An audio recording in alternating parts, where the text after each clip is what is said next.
concerning because they're responsible for the well-being and welfare of our participants. To understand that, get the situation.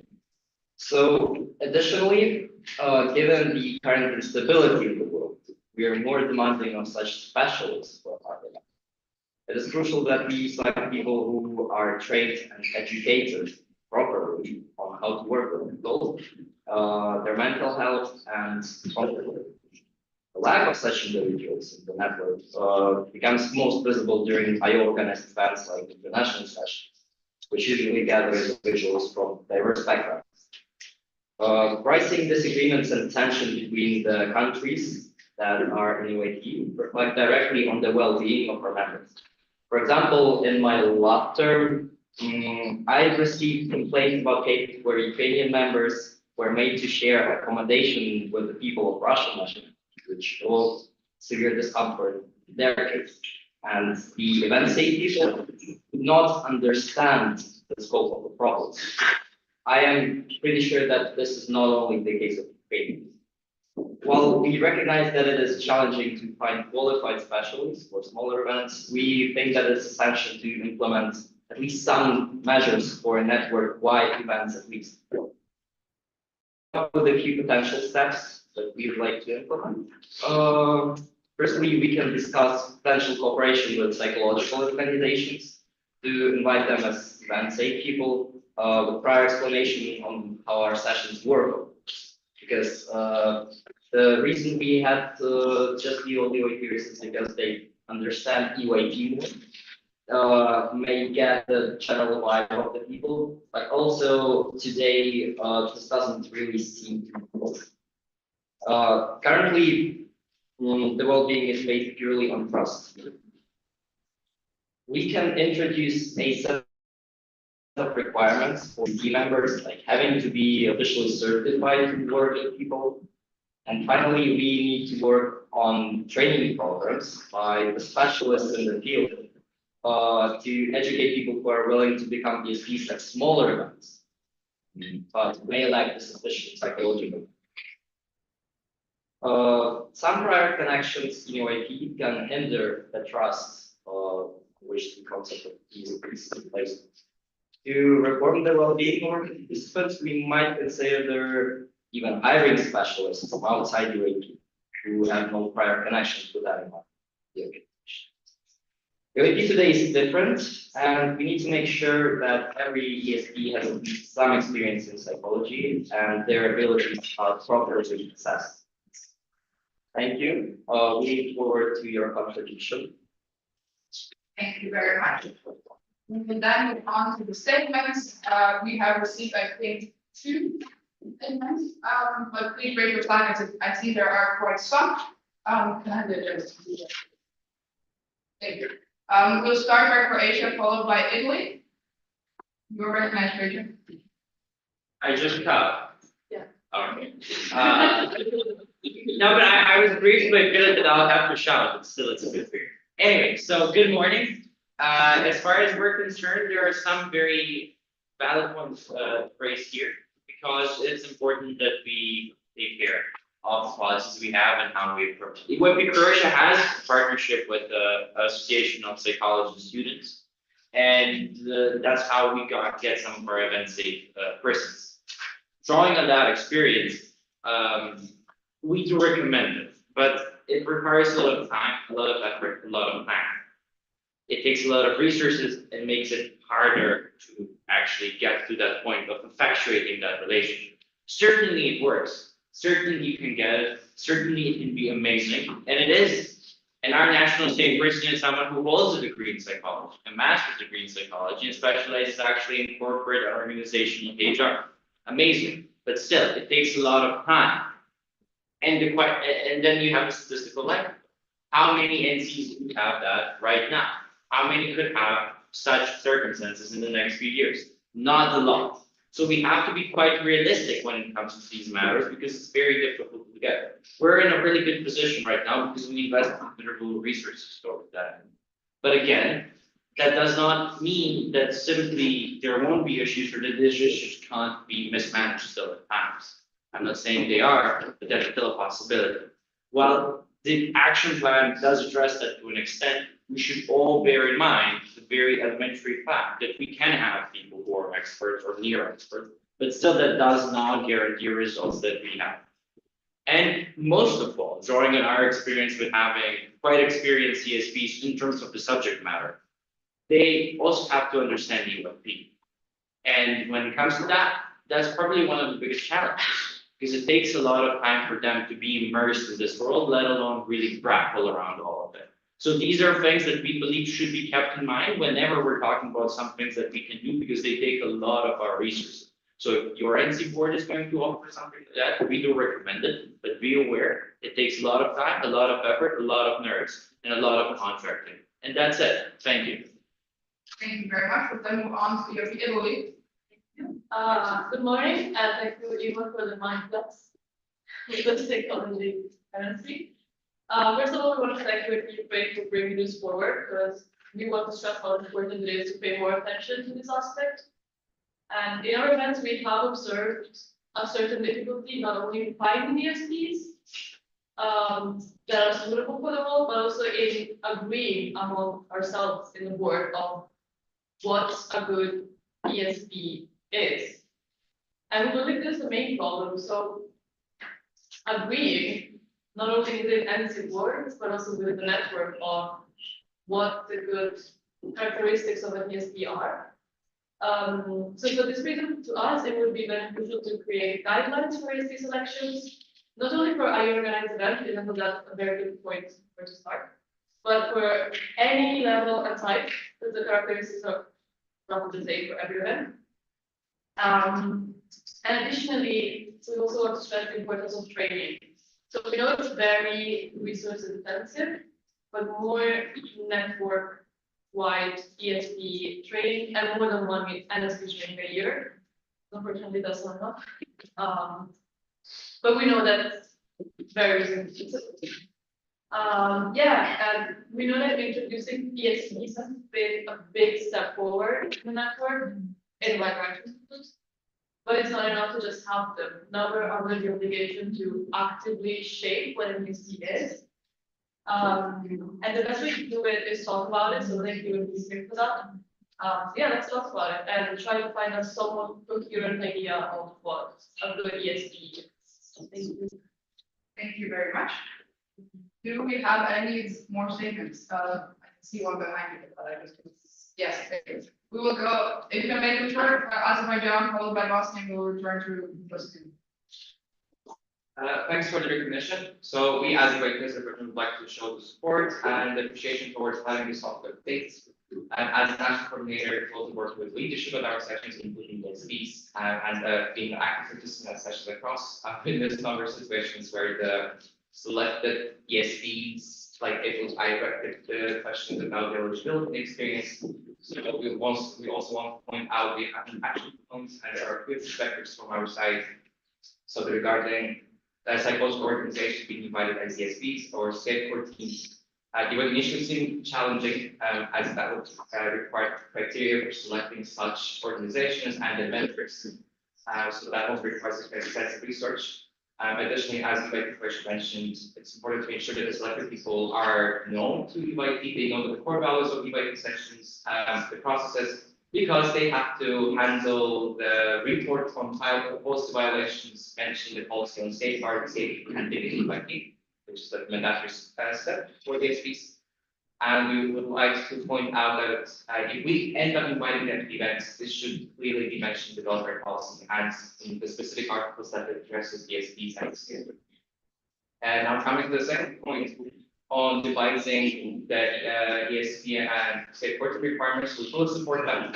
We would love to have the criteria for it, but on a feasible level, so that all the NCs implement it in a quick manner.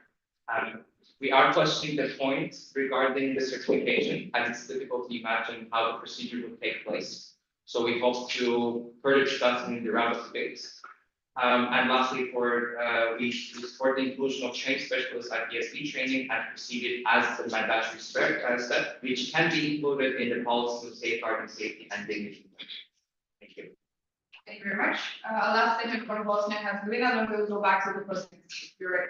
Thank you very much. So first of all, thank you very much for the great topic of debate. Bosnia and Herzegovina thinks that it's really, really important to talk about these things. However, the problem that we see here is the action plan. We believe it to be too idealistic. Something that we would suggest and something that we have observed in the network is that we have people in the positions of ESPs who should not be in the network, let alone ESPs, because of previous safety breaches, et cetera, that they have done. So we would like to discuss that as well before going into having experts and having certified psychologists be at events as ESPs. That's important as well, but that's maybe 10 steps down the road. However, the first step down the road is maybe not allowing people who did something really, really bad in the network, one, back in the network, second, even in the position as ESPs. So we believe that's something worth discussing. Thank you. Thank you, that was very short. I did promise to go back and propose an entity. I do, however, see a short statement. I hope from the governing body, so can maybe your recommends. Okay, I will try to keep it short, but I just want to summarize everything and give some more information before we move on.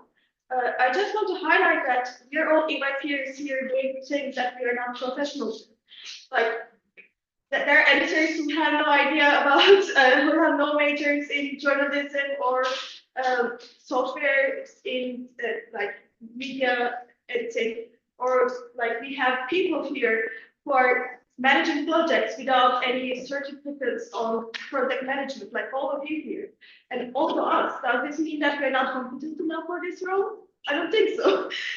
So yes, I understand the concern for a solid proof for competence in these roles, but I don't think certificates or majors in psychology are only ways out of here, because, well, I have a bachelor's in economics, I'm doing my master's in economics. If you tell me to fix an economy, my country's economy, I wouldn't be able to do so.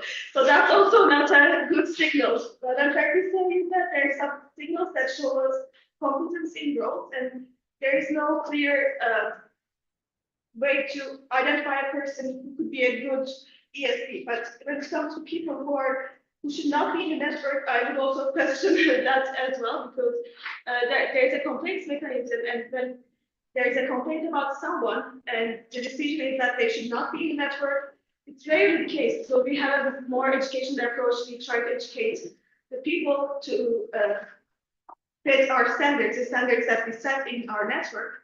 And there are some cases that some people are not allowed to be SPs. So it's not broadcasted to the network, but there are cases that some people are not allowed to be ESPs, NSPs, or other roles as, until they take the necessary trainings and education on them. Yeah, HR crisis is a very continuing issue in this case as well. So finding ESPs, NSPs, safe for team members is a hard thing. And we also try to go through a very careful consideration during this period as well. But it also creates some questions about how we can ensure this, why we have this. But considering any other approach we take to this issue, what we have is that we have some volunteers who want to do things, who could not be immediately best fit for a role, but we try to give them equipment and trainings so that they could be competent for the role. I think that we are clearly very goal for that. And if any further suggestions, love to hear your discussions and get your feedback on it. And it's really good to see that now we are focusing on how to solve this, how to improve network-wide welfare and safety. Thank you. Thank you very much. While Philip is working, we will return to the proposing entity. Thank you. Something we could be starting is, of course, something that always comes up in any topic and any specific proposition. People would say that it is hard, resources, etc. To emphasize, this topic concerns network-wide events. If you can organize 200 people event, you can surely allocate some funds to find someone who is willing to work. As for those who are outside of This may involve concerns because they may not understand the structure, and so the usual training and explanation might not work. But what could be the solution? Maybe the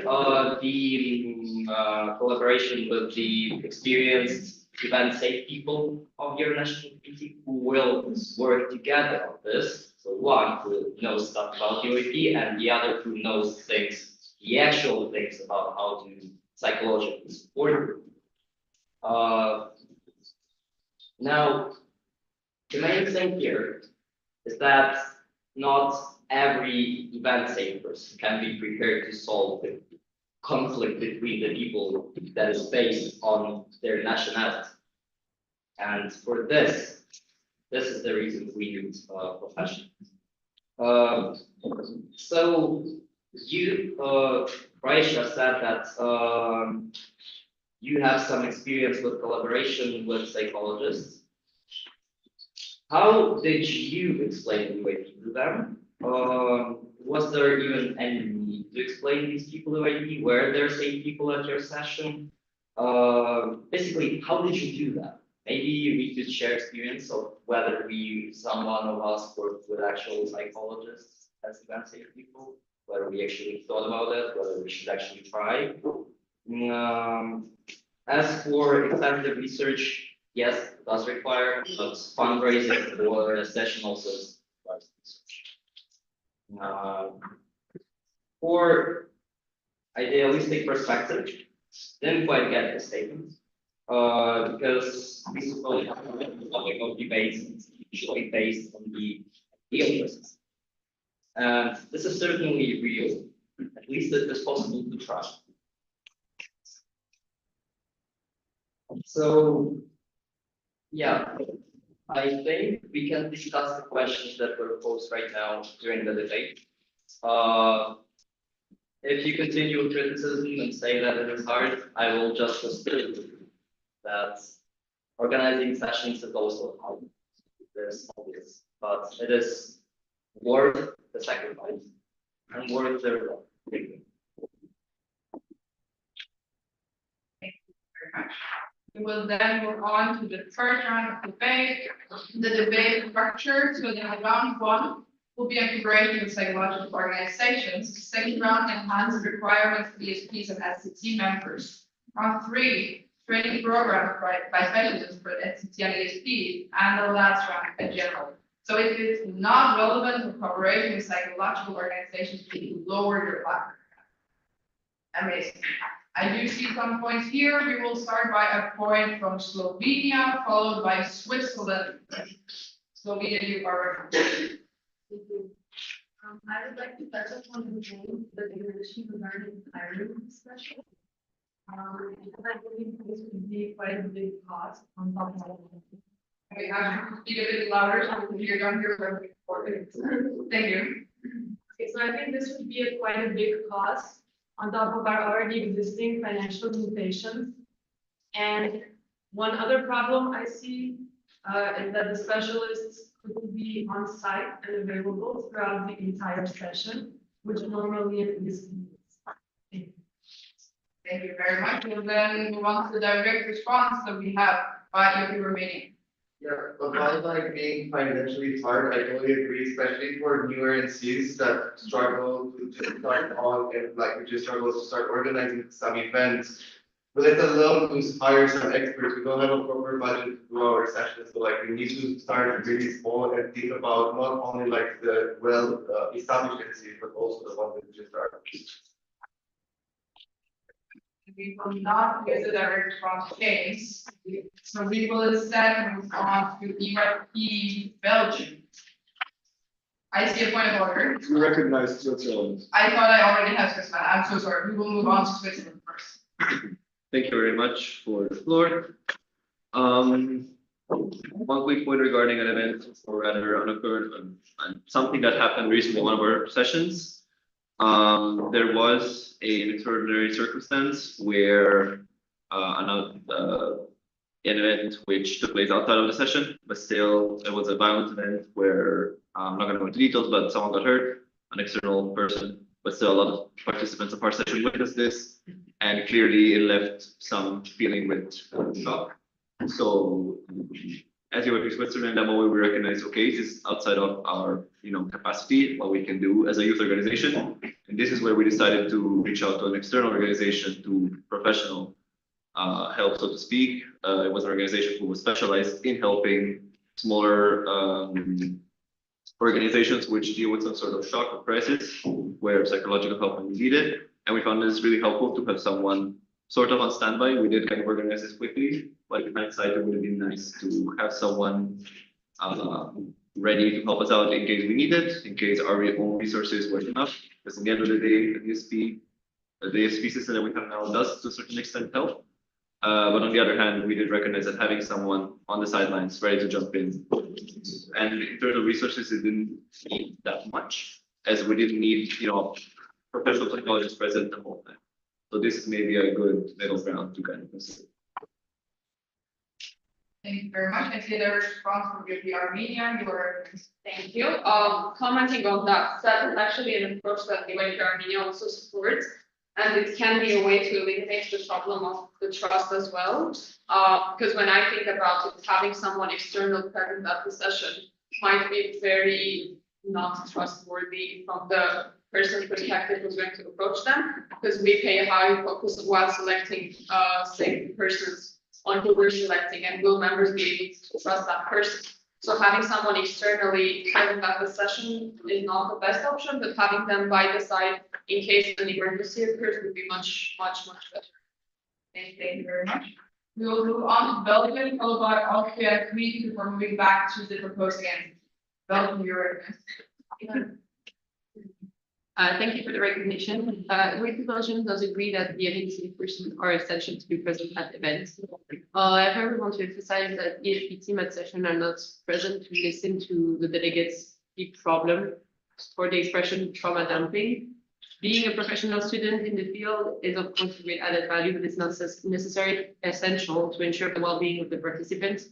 Thus, in case we would have a delegate that would have problems that would go over the responsibility that an ESP could take over, we would definitely go towards a specialist organization, go seek out the help of a psychologist.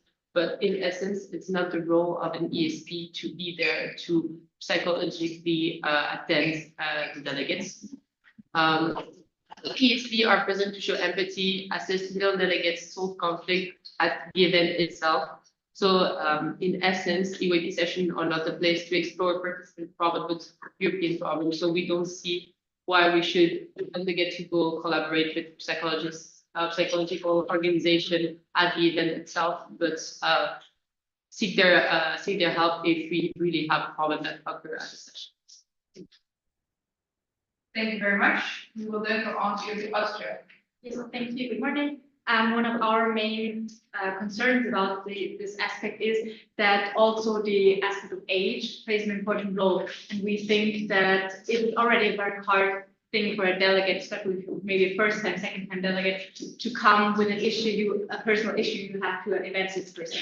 And then we feel like that if it's this events person is then already an adult, it can be even harder to step out of your comfort zone and talk to an external events person about it. So that's one of our main issues we have with this proposal, is that the age aspect is like not directly mentioned. So yeah. Thank you very much. These 7,000 direct responses, we will go by one from the Netherlands.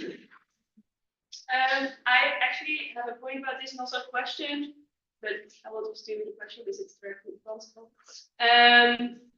What do you mean with age? As in like older than 25 people from the psychology organization to set the thing? Because we also think that it's important that they're at least, that the event person are at least 18 and first when this, we have had some bad experiences with very young ESPs who are not emotionally mature enough to handle these kind of stuff. Thank you very much. And we will then move on to the speakers promise and then back to us again. Thank you. I'd like to continue on to what Dr. Belgium was saying about everything that encompasses the role of ESP and how there's so much to do, basically, but I'm wondering, if these people that we invite, these specialists, came to, the ESP position, would they be able to? Louder? Would they be able to, provide their phone number and be available, 24/7 that we usually have for ESPs? And basically like, wherever is needed, like some ESPs usually come with the organizing team, some of them have to track the delegates to hospitals and do all that kind of stuff. So I'm just asking like these specialists actually be able to enter the hectic life of the European cases. Thank you very much. We'll then move back to closing entity, Ms. Brainer recognized. Right. A lot of points. We see the activity. Anyway. One of the problems that was raised by is the code. Yeah, while it may be true, it was by Romania, points were raised about money. While it may be true that some NCs cannot allocate funds for additional support from the actual psychologists of those sessions, but can organize an event for 200 people, the international office may be stepping in and supporting these initiatives if they are willing. This is our proposition. Again, we could also shift the discussion to look at the IO organizations, those that are huge. This one, or those that are international sessions, which definitely should have a strong part of the welfare. Right. As for oh god, wait a minute. Right. Yeah. As for explaining the concept of UAT, the people from outside the EU, this was raised by Armenia, Switzerland, Belgium a bit.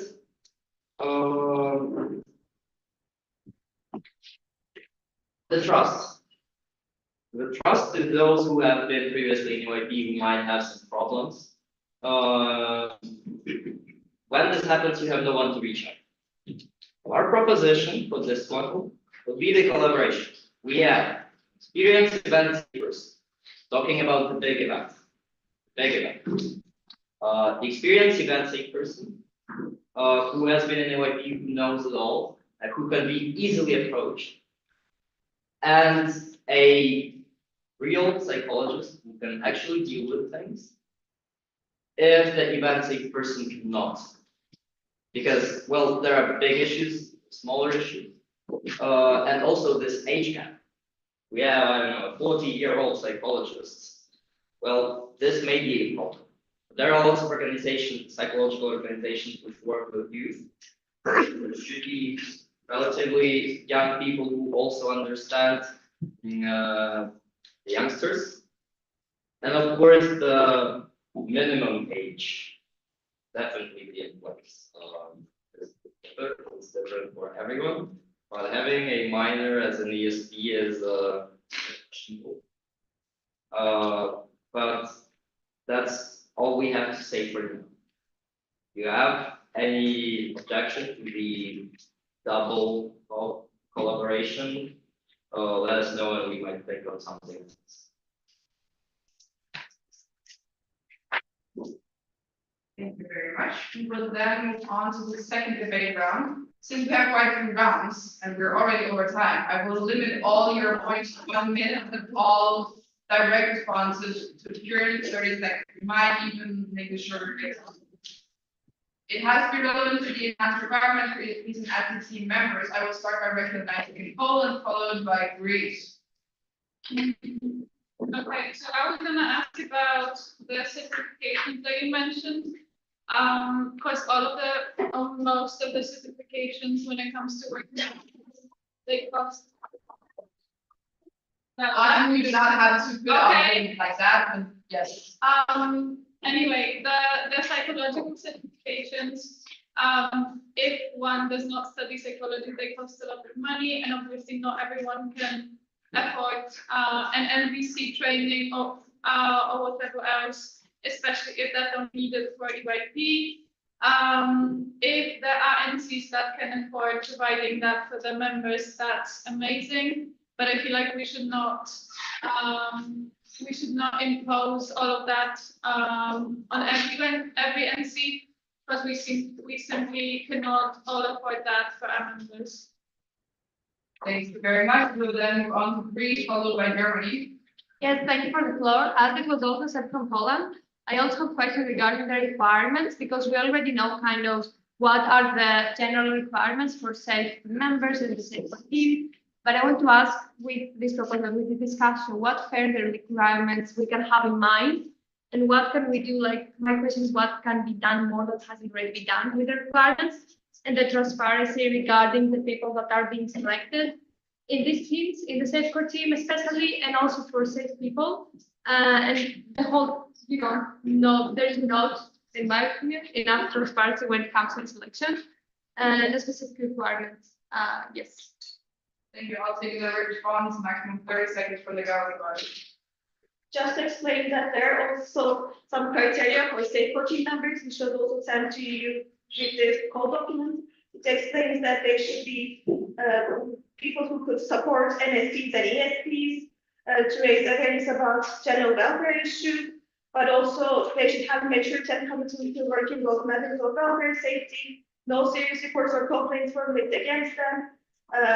So they should also be available for ongoing support and to raise awareness with necessary technical skills. They should be part of any international or national governance structures. So there are some criteria for this, but if you think this is not enough, if there's something that needs to be added, you're more than welcome to suggest it.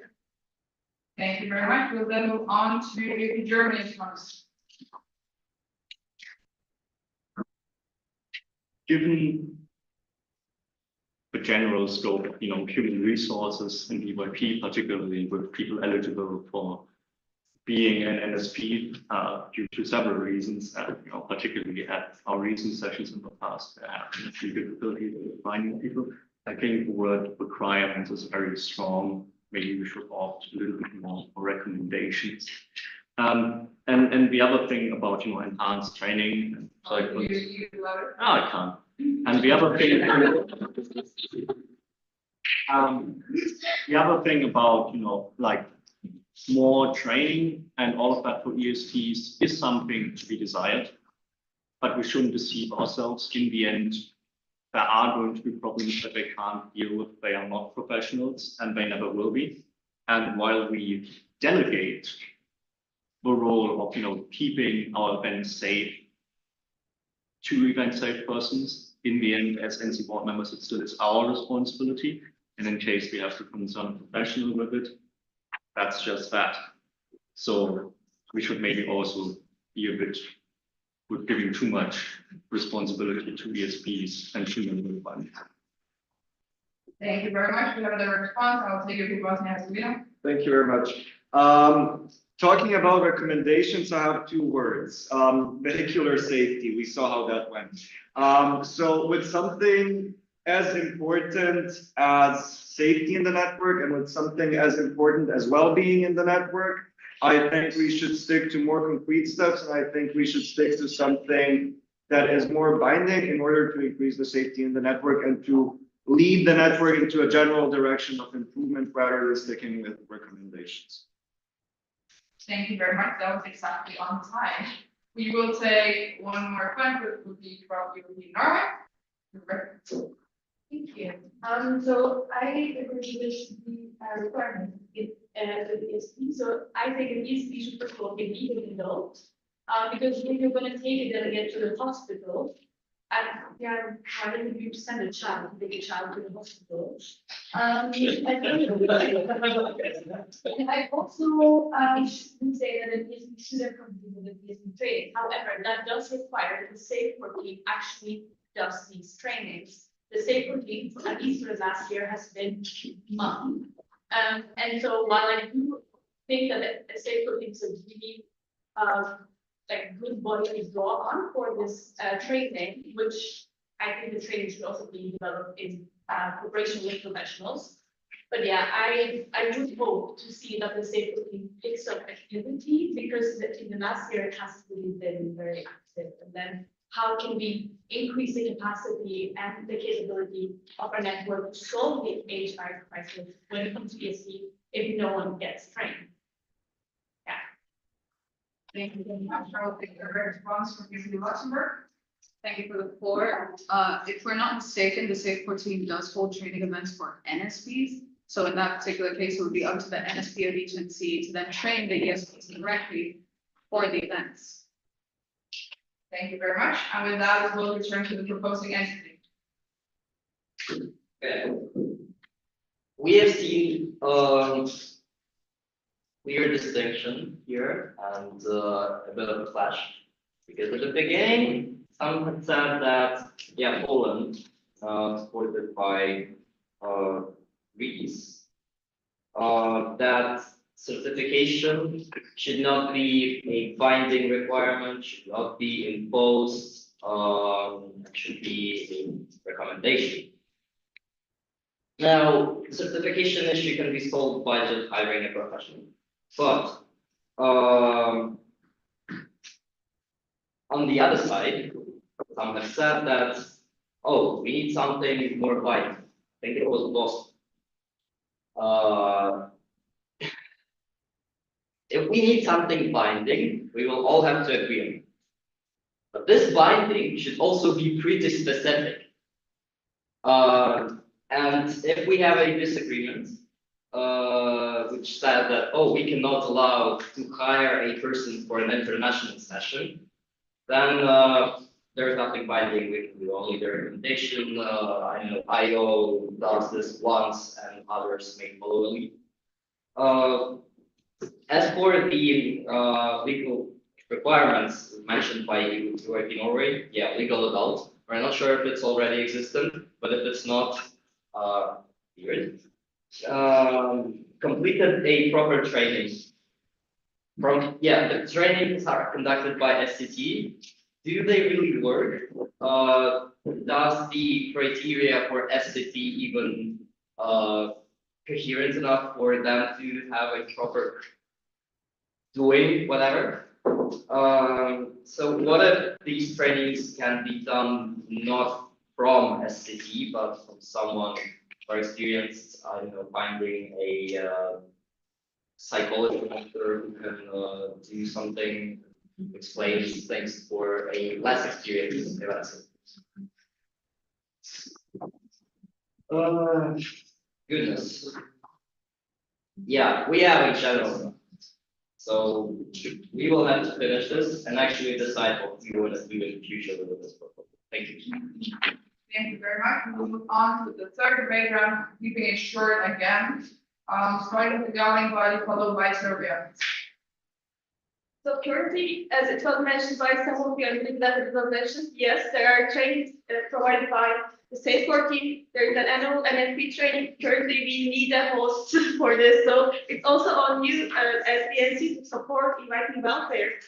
So we can provide these trainings so we can improve the network together, not just one side, because we can improve on the one side level. So there are trainings, there are ESP trainings that are also given online so that we can reach out to as many people as possible. Some of the NCs we have here also requested trainings for their NSPs, for their ESPs, where we meet with them one-on-one to explain their roles and duties and how they can fulfill them throughout their events or throughout their term.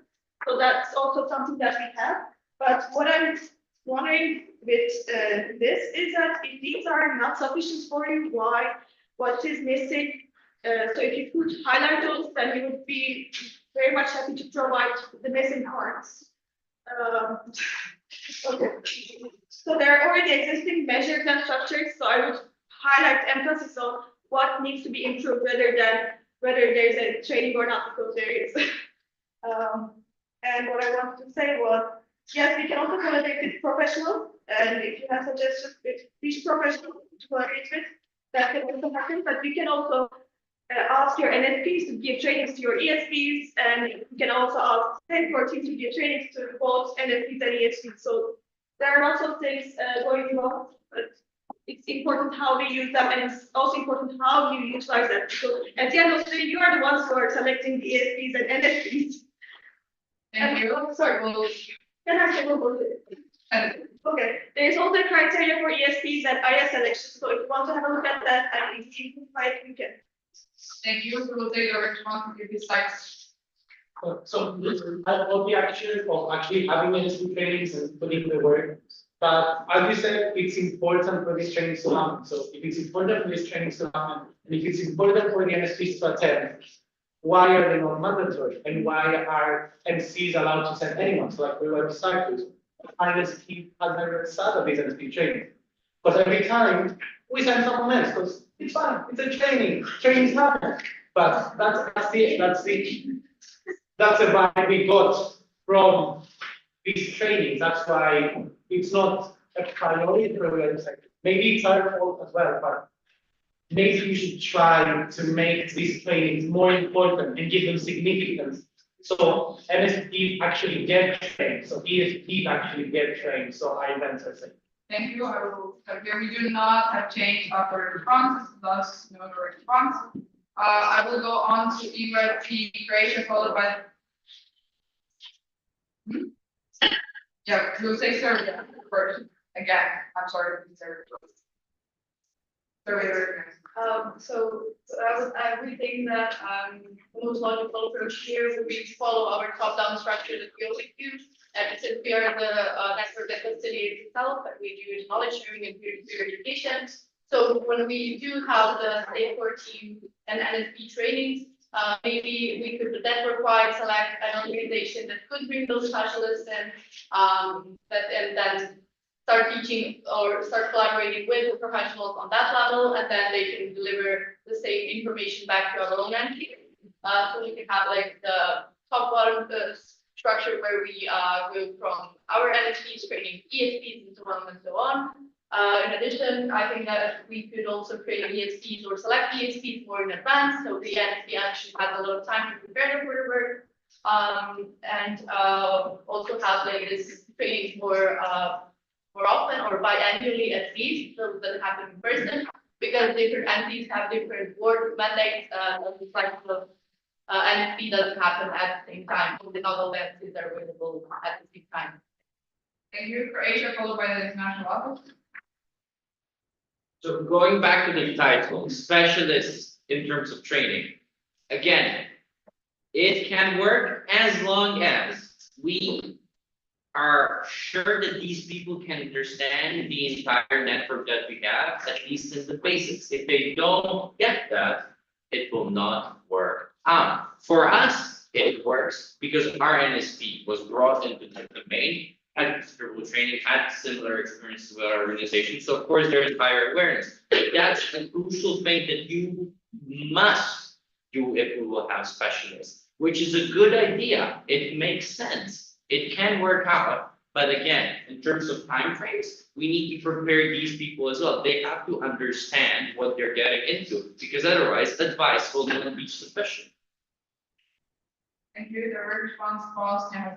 Thank you very much. Building upon that, I'm pretty sure that most of you have encountered experts in your committees, either as delegates or as chairs or whatever. And I think I can speak for a lot of people when I say that these experts sometimes work out, sometimes they don't work out. So it's as what Croatia said, it's extremely important that these people are fully on board with the EYP methodology and with the peer-to-peer educational model, because if they are not, they can in most cases do more harm than good, because they can explain wrong principles that are not wrong, but applied to the EYP methodology and to the peer-to-peer educational model, they can be absolutely wrong and something that's not a value of this network. Thank you. We'll take the international office and then go back to closing it. So I would just like to clarify and remind about the training that we do, also as a response to Simon and everyone else. First of all, we offer a lot of trainings. They are free of charge. You don't have to pay participation fees. They usually fully funded. It's good venues, good hostels, plus travel reimbursement. we really see it as your responsibility to make sure that at least one person from your national committee attends. In the past, like the summer academy did its attends last year, so and in the same year it's installed, or actually no, it's this year. Okay, so we celebrate this year. But what I'm trying to say is that not every sends board members to the summer academy, even though it is meant as board members. But of course, you can see sometimes secure the potential. But same with the NSP training or anything else. Of course, the NSP training is new in the network. It's been only done twice, so we are also learning. But still, from the international officer side, we are committed to do these trainings on an annual basis, online, offline. And we expect you to send members to attend, even if it's not an assigned MSP. And I don't know what we can do to make sure that all of you attend. If you have an idea, let us know. But we really have the safe dates and early enough. And that's it. Outside. And this time we have a week October, by the way. Save the date. And you're referring to the recording and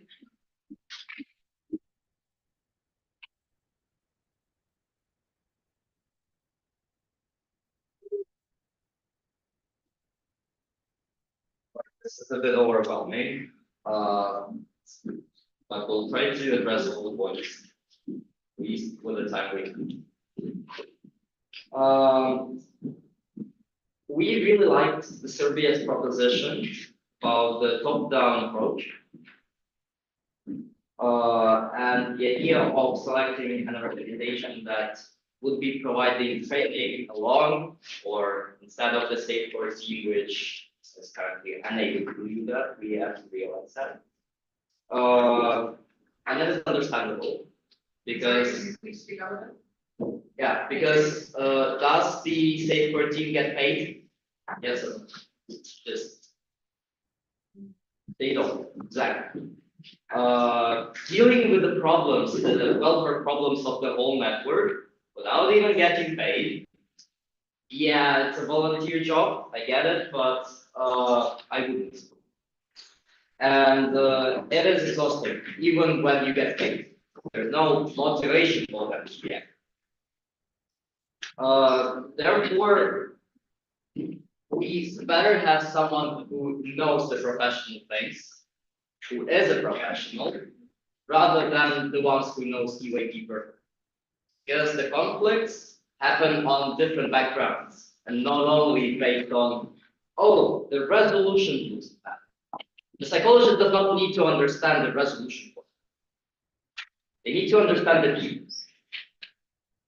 For the point raised saying that the expert might join everything, would you rather trust a person with perfect UAP knowledge, doesn't get the people, and is not trained enough for solving the conflict? Would you trust the professional who can actually help you deal with the situation and resolve the conflict, but who doesn't know how to write resolutions? Thank you. thank you very much. For the last round, point maximum 30 seconds, direct response with maximum 10. And it's a general round, so anything else that you feel has not been covered. We will start by, let's say, Sweden, followed by Italy. Yes, thank you. I'd like to say that you went to Sweden. I don't know if the other NSPs have this as well, but maybe you could take some points from it as well. But our NSP chooses our ESP. So it's only the NSP taking care of that. The board has no say in that matter. They will work with the NSP. So the NSP trains them, the NSP has meetings with them, the NSP gives them the rundown of what they're doing, what they have to do. And it's up to the NSP really to train them, to be trained first, give them the information, and then have them be able to do their role in the session. So maybe that's something that you guys can also look into, maybe that can help to give a better basis so that the NSP actually knows who they're choosing and has trained them. Thank you very much. It's a response from, I guess, in Switzerland. It says Anne. I mean, it's your Thank you. Yes, Switzerland would like to direct response that as well and build upon that. We find it would be a great idea since it would probably help streamline the process to have this, intermediary between the SCP and the ESPs, as it would be hard. ESPs keep on changing, whereas NSPs are elected for a mandate of usually 1 year. Hence, having this training go through them and then having this training be passed on could also allow for, nuances to be kept in mind, as every country has different sort of, we all have different cultures here, and sometimes you also have to adapt your practices. So let's also maybe not forget the role and the need for conversation. Thank you. We'll move on to Italy. Just to address the last response by UAP knowledge, we don't mean knowing how to write a resolution. It's about having done the experience, knowing what triggers anxiety, knowing what the interpersonal relations are. It's not about academic knowledge, it's about understanding what an delegate or a patient might be going through, and that's why it's important. Of course, being a professional is plus, it's beneficial, but we shouldn't forget that experience in the sense of understanding what someone's going through is also crucial, because we're not trying to, as people, we're not trying to solve people's psychological issues, it's just we're trying to support them and make this actually a good experience for them. Thank you. We'll take a response from your Grace. Okay, great. Thank you for the floor. I want to build up upon what Italy just said, and I will agree, because when I heard ODSP that we need to know what a resolution is, but like taking from personal experience, when I'm trying to talk to people out of EYP about my struggles in EYP, they cannot fully understand me, my friends and my parents. So I do believe there should be a common ground, and that's what, as EYP agrees, we have done in our safeties. We always have somebody in our, like our national safe person being an alumni or somebody that has been in EYP, they have studied other psychology, sociology, or social sciences, and they know how we work, and they also know what the people need in EYP. And I feel that's really useful. And as Sweden said, our NSP is also choosing the ESPs for the sessions. So that's also really important to build on. And I feel that's, a good takeaway for others that don't have that. But also, as from what we said, I agree about the fact that they don't need to know what the resolution is, but they still need to be aware of EYP and how we work and what we need as people, because not everybody is aware of that. Thank you. Thank you. We'll take Spain, followed by Czech Republic. So what UAP Spain is most concerned about is the fact that with the huge amount of events that we have, we can sometimes not even meet basic requirements. And even though we are putting like a stronger emphasis on welfare, especially during these regional, and this would be ideal, of course, we really can't afford to have like some like very strict requirements, nor like psychologists there. So what we were thinking about is more emphasis on maybe promoting around the network how useful ESPs are, how much people can gain from being ESPs, and then actually working towards like establishing all of these strict rules and all the different things and trainings they can attend. But we first need the human resources, which I know it's not the same for every NC, because we do have a lot of regionals, for example, and it's very complicated to do it on the spot. But I think it would be the most important step. Thank you very much. I see the response from Croatia, I think. Yes, amazing. 10 seconds. But that's precisely what we've been saying. Well, what do you get out of being an ESP? Have we ever advertised that? What do psychological organizations get? That we have to make those arguments and we have to measure that. Was it 10 seconds? When it was 13, what is okay? Czech Republic for. I'd like to highlight the points that were brought up before. The role of the ESPs, or as how we recognize it, is they're sort of there to provide the immediate help for empathy and for listening to the participant who reached out to them. But at the same time, we conceive them as people who are intermediates, and who, if the person needs professional help, can guide the person to then reach out to professional help. I also think that, or even also believe that the collaboration between an ESP and a professional, if the NC has the capacity and the resources to do so, is a good idea, but we need not to have it as a requirement, but rather just a recommendation for the NCs that actually have the capacity to do so. Thank you. We'll take a last point from Romania and return to proposing entity. Go back to the point why kind of the experts have to get an intro to UIP. I just gonna draw a parallel from my previous NC before it got closed down. In our last 2022, our jury team was composed of teachers, which has an idea that we're like technically good at like assisting delegates. However, that failed really sadly because they had no idea what UIP is, what UIP values were, or like what criteria the session was. So without just jumping to like have experts in without no like intro to what UIP is can fail, even if they're very trained in the field without knowledge of like what the delegates are dealing with, what the issues are dealing with. Thank you. Second on time, we'll return to your video frame, and after this, the debate will be over.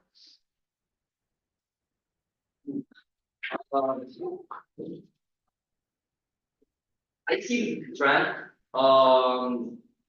that this polarization between the professional and the person who knows UAP can be alleviated, can be combined, either in one person or two people, but it depends on how we research and how we can afford this. As a result of all these rounds of debates, we can suggest the updated section, actually. So first of all, we could tighten the requirements regarding the event safe people for the international office organized events, big events, the international events. ESP should be legal adults. They need to complete a proper training. This training needs to be revised, maybe not held by say 14, someone more experienced in the psychological field and someone who's motivated. We like the top-down approach. Collaborate with the organization who can help us with such training, biennial, whatever, and we have to clear the rental offices inputs about the ESP training. We like the idea of Sweden, how their national safe person chooses event safe person themselves, because they, if they are NSP, they can evaluate properly and adapt it to the requirements of the national community. We should definitely promote what does the role of event safe person actually give you. And not just, oh, you have a slide like this. No, we need more like this. Sorry, VLR, I usually to wake up. And lastly, event safe person should definitely know and at least feel and be able to tell a person, encourage them to seek further help by their profession, or they should know where to reach out in case something is more heated. Thank you very much. And with that, we will end this debate and we will move on to the next one, which Philip will be chairing.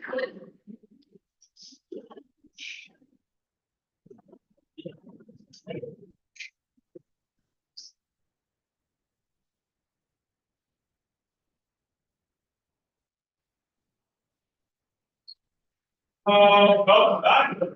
We will. I'm going to pick myself. So the next. The safeguarding for thinking safety. Proposed if it wasn't with Serena and we will be breaking up. We set out that you were scope. Thinking of the you have like 15 seconds or sort of all of that out. Because I want to have silence when we actually start with the debate. Okay, let's see how good. You can say the debate reads as follows. You can say that the safe procedure is some history, most network. Just explore ways to safety our network to improve as well as increase the efficiency of conflict resolution. Now I will call exposed entities to deliver from safety. Yeah, thank you very much. So before we start with the opening statement, we want to inform the BNC that there is a formal request for the creation of a working group.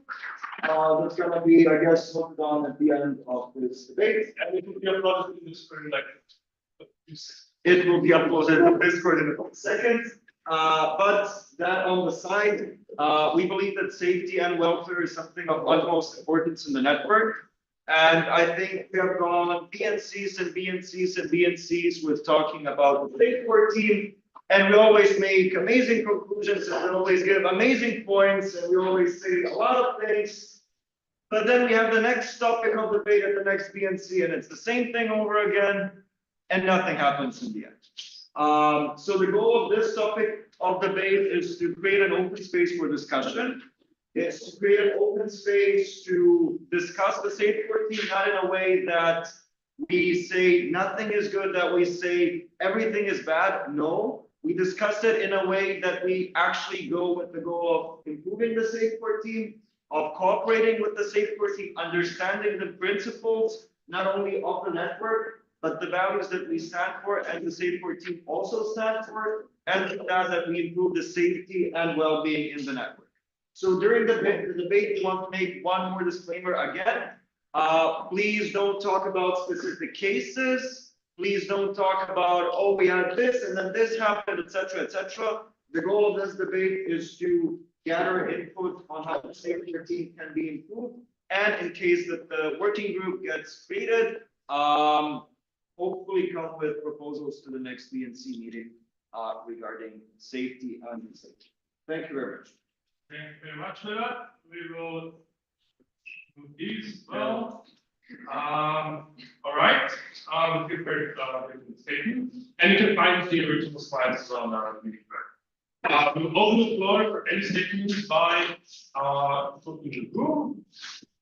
We already had in the Johnson poll, we already had announced statements by Norway and Italy. However, everybody can raise their statement, of course.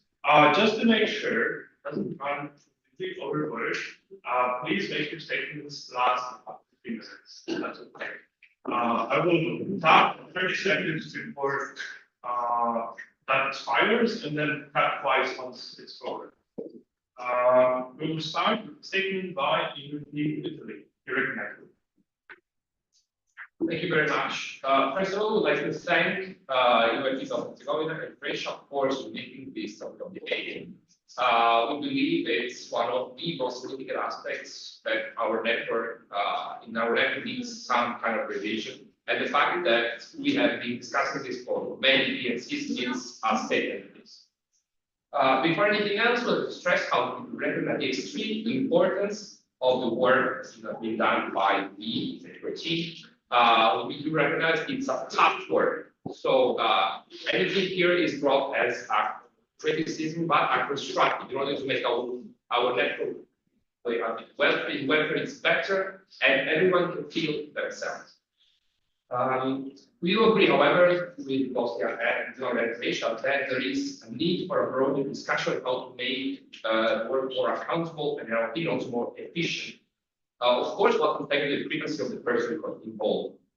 One of the most elementary, most needed is, in our opinion, the enormous delays with which information are given to the parties involved. We know these processes are slow, and one is this, another issue, sometimes are extremely slow, is when written, thorough, and very precise, and it's good for the parties involved. But months and months and months without any kind of communication is not only inefficient but also stressful for the people involved, which may, because this process leads to some recommendations that may have some consequences, that the people cannot go without knowing anything for months and months. So we welcome the proposals of having some kinds of transparency measures. We will stress that this transparency needs to be first and foremost the parties involved in the proceedings and then also the whole network. With this, live events, communication between this and team or mainstream, it's welcome. We also believe that, for example, some reports on how many cases were being had. Of course, we don't need specifics, but just how the work of the security is going in order to, as we are accountable to our members, as elected officials are accountable to the whole members of the UIT, and the same way the bodies in our network should be responsible to the other, to the members, to the BNC. And so some reports of how things are going, in order to understand if we can help. It's always that so we can help and we can make our benefit. Thank you. Thank you very much for the no time statement. Now we will now take seconds by the repeat. All right. So first of all, I would like to ask the proposing entity to clarify whether we're talking about safety or the complaints mechanism, because these are different things. So safety is what about the trainings and stuff that we just discussed, and the complaints mechanism are the ones that can actually handle cases and distribute actually repercussions that can represent repercussions to the GP. So we should like to clarify that. And second of all, we want to know if there's any sort of basis for wanting to increase efficiency of whatever team it is you want to increase efficiency of, because we don't really see that always the need to improve the efficiency, but more the quality and the confidence that people have in the complaints mechanism. I've seen on Discord as well that people are distrustful of the complaint mechanism, and that is quite a big problem because we should be able to trust them. And lastly, could you get more into what you see that a working group would be able to do that, for example, the GP, because we also suggest that we can invite or mandate the governing body to ask them to have a stakeholder. So what are the benefits of a working group and having the GP who are actually responsible for the safety? Very much in Norway. We'll take a statement by the governing bodies. Thank you, Eva, and Croatia for constructive feedback and seeking ways to improve this rather than just saying, oh, this is problematic, and trying to always bring up ways to or explore ways to improve welfare and safety.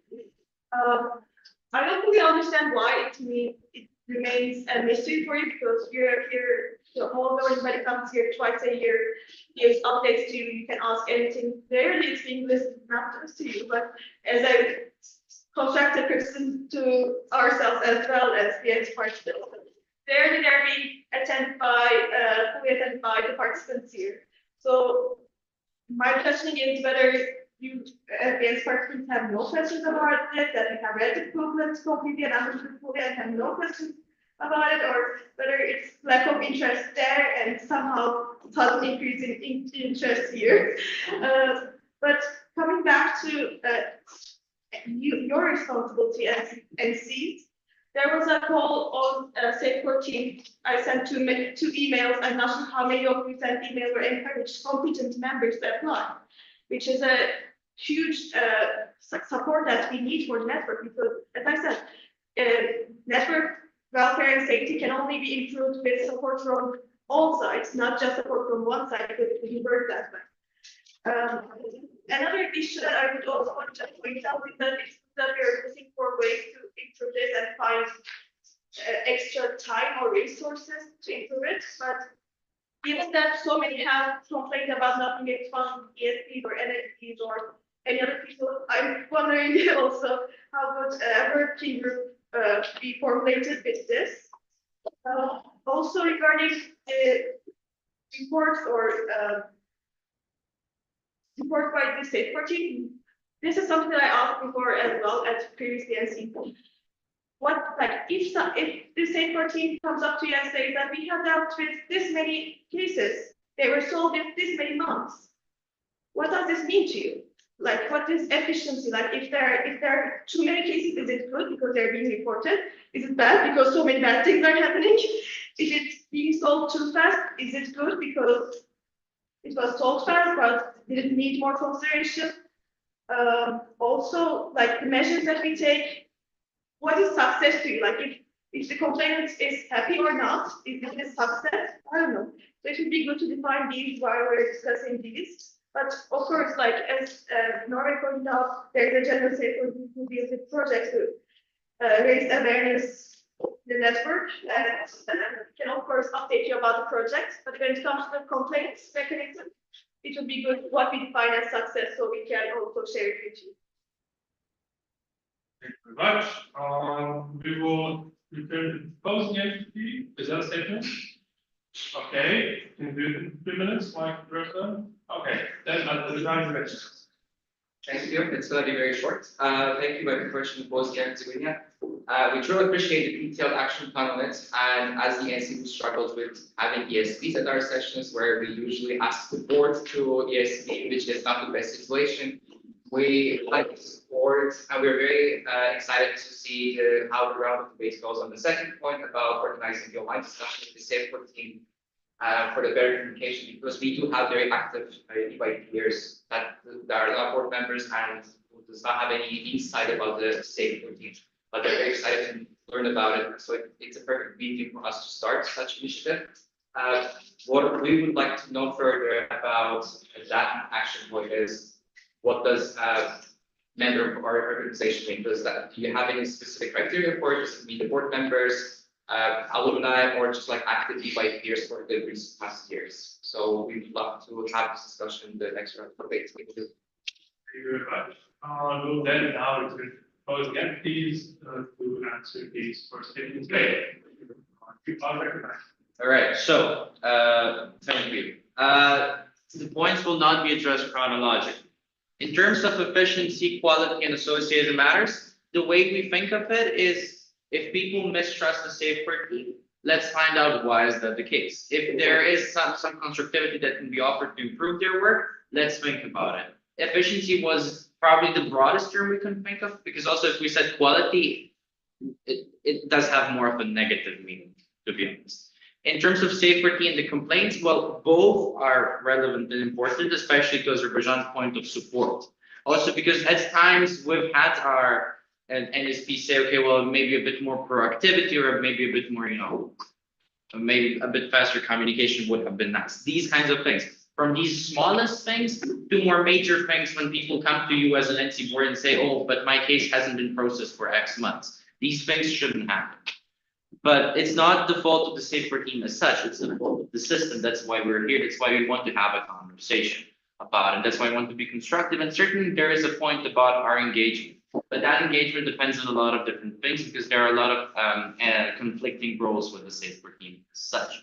Certainly, we can try and get the governing body to do something, but they are also volunteers. And that is quite a radical solution for the governing body, because we confer a mandate on them to do more about a specific thing that we came up with. It's delegating it to the governing body. That's essentially what that is. That's why it's a solution, because it's a broad spectrum of solutions. But again, it's not necessarily encouraged. Personally, I will not take part in the working group because of my own time constraints. But the idea of a working group is that we can address these things, that people can say, okay, I've seen this general issue, not a complete issue, not like, oh, person X from SafePort team is mean to me. No, it's about addressing issues that exist and underpinnings thereon. And that's the point of the working group. Why do people mistrust? The working group can work more on that question and solutions for that. Because a few years ago, we weren't really so public about maybe the lack of trust there is. We were mostly like talking about it there, not here. So obviously it's good that we're talking about it here. And that idea of transparency, going back to Italy, thank you for the nice remarks, by the way, is that yes, we can pose more accountability. Which is a success? Accountability is success, nothing else, because we want to know more, because that way we can help more. Because we cannot have little information and help a lot either. And it works the same way for the SafePort team. They cannot help in a complete case if they don't have enough information. But if they need more information, maybe they can send that email sooner, which seems to be a common criteria. And of course, there's a proposal after this about a specific aspect of it in terms of reporting. We will elaborate on that in terms of transparency as a core value as well, but that's mostly it. I'm sorry if I didn't address anything. I think I addressed it all. Do ask if you have any questions. Very much. We'll be opening the floor to debate. The debate is structured. No, it's not. It's general. Oh, it's general. Yeah. Okay. Fair. Do as you please. I think we messed something. So we just have general rounds of debate. My favorite. We will open the floor very Winston. And I will ask you to 30 seconds and the responses to 50.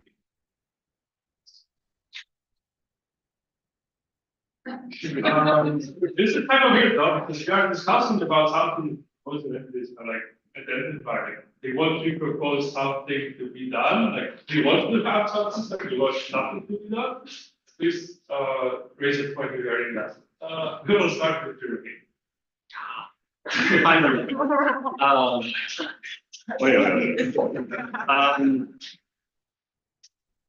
I very much do appreciate the idea of a working group, for instance, increased transparency. But I think one of the central, basically the central focus of this working group should also be to examine how we as national committees and as the BNC can better assist the SAFER team and increase cooperation. For instance, we already talked about, the HR problems that very much do limit the impact that the SCT can reasonably have. And also on the same note, I already wrote this on Discord, but I feel like in that case, we may want to change the phrasing of the working group and its general outlook a little bit, because if I introduced a working group on the effectiveness and satisfaction regarding without doing vessel typing, I feel that would be like a little bit hostile. Very much. Any other points and floors? There is a direct response by who? Okay, Just to clarify, I think we also clarified in the theory when we're writing, there's no ill will on our part. So in terms of that phrasing, if you want to have something, feel free to suggest it, we can hash it out. But there's of saying it. We want to have a broad scope with that, because the working group can address some important points. And it's very hard to categorize these important points in very few words. It's already what we already pointed out. Quality, trust, effectiveness, this, that. We can give a lot of words. We can do B1 and B2 English. But how can we be concise? That is the question about it. So that was the only thinking behind the name. Other than that, yeah, we're open to any constructive input as to how exactly to phrase it, and that's it. Thank you very much. Great job. Disappointed, coming badly. You are recognized. This was exactly what I was talking about before when I said engagement from the BNC. But well, thank you for proving the point. But also, please engage in discussion so we can improve this. But this is the constructive part of the meeting. We are all here to discuss how we can improve it. Surely, when I said when you want a report, like what kind of report you be, what success team, I'm only asking these questions so that you can identify what you want. But of course, we are supporting that SAFER team should be preparing some reports or some updates for you to be updates about the projects that we're doing, the cases we are handling, and how they're being solved, like what kind of struggles that we have. So we're of course supporting that, but I'm asking the questions so that we can identify what you want to see. So again, if you have any suggestions, or if you think something is a must to see in SAFER teams working, or something is a must to have for you to trust SAFER team, because we're an organization that works based on trust. You trust GB trusts you, GB trusts SAFER team, you trust SAFER team. There's a trust system in the whole network. Exactly. So if there's anything that can be done to improve this trust system, this is the place to start. Thank you very much. We will take the point by your system. Thank you for the recognition. I would like to ask something about point 2 in the action plan, possible action plan. You mentioned organizing online discussion. You don't elaborate whether if this is a video call, for instance, or chat. For point 2 of the possible action plan for the online discussions, my question is, could you please elaborate on what these online discussions would look like? Is it a video chat or like a Discord? I don't know what it's called. But especially because I have some concerns, and with the system does as well, that well, here it's quite easy for us to maintain the privacy of people who have been involved in different cases. Here this might not be equally possible, correct? And we want to at all costs maintain, as you say in the title, the dignity and well-being and safety of all members. Thank you. Respond down the bottom, we'll take it. Great point being pointed out. For communication platforms, just as we move from Slack to Discord as the international governance structure, we are also planning to include EYP Slack in Discord as well. So, say for team members, NSPs will have us placed there, and you can easily also reach them there. So if you want, you can also create a different channel for BNC representative board members and say for team members to keep this communication. So that can also be done in addition to the online discussion. Thank you very much. Because we already have like some points on proposing activities, we'll take the board, so we'll take the point by UP Greece, and then UP Luxembourg, and then we'll return to the proposing activities. Okay, thank you for the floor. I have a question regarding the third, like the possible action plan, the third thing you're suggesting. And you're talking to create an in-person event that, for trainings. But we already talked about like safe training before, about the safe people. So I just wanted to ask, like, what's going to be different for the safe team training, and why, like, a suggestion, why not combining this training? I don't know if you had in mind to get combined training in general for the safe people and the safe core team, and what you're suggesting, and what that would look like. Thank you. Very much agrees. You can keep your points if you like seconds if you have points for the next round. But we would like to next blood through this process. Thank you for the floor. To build on what UIP has said, we just like further elaboration on how exactly envision this training to look like for the safe core team, especially because I guess in the network, they're kind of the quote unquote experts of well-being in the network. So who exactly would be training our quote unquote experts? Thank you very much. And as promised, there's the next spot, maybe Serbia, we'll take it.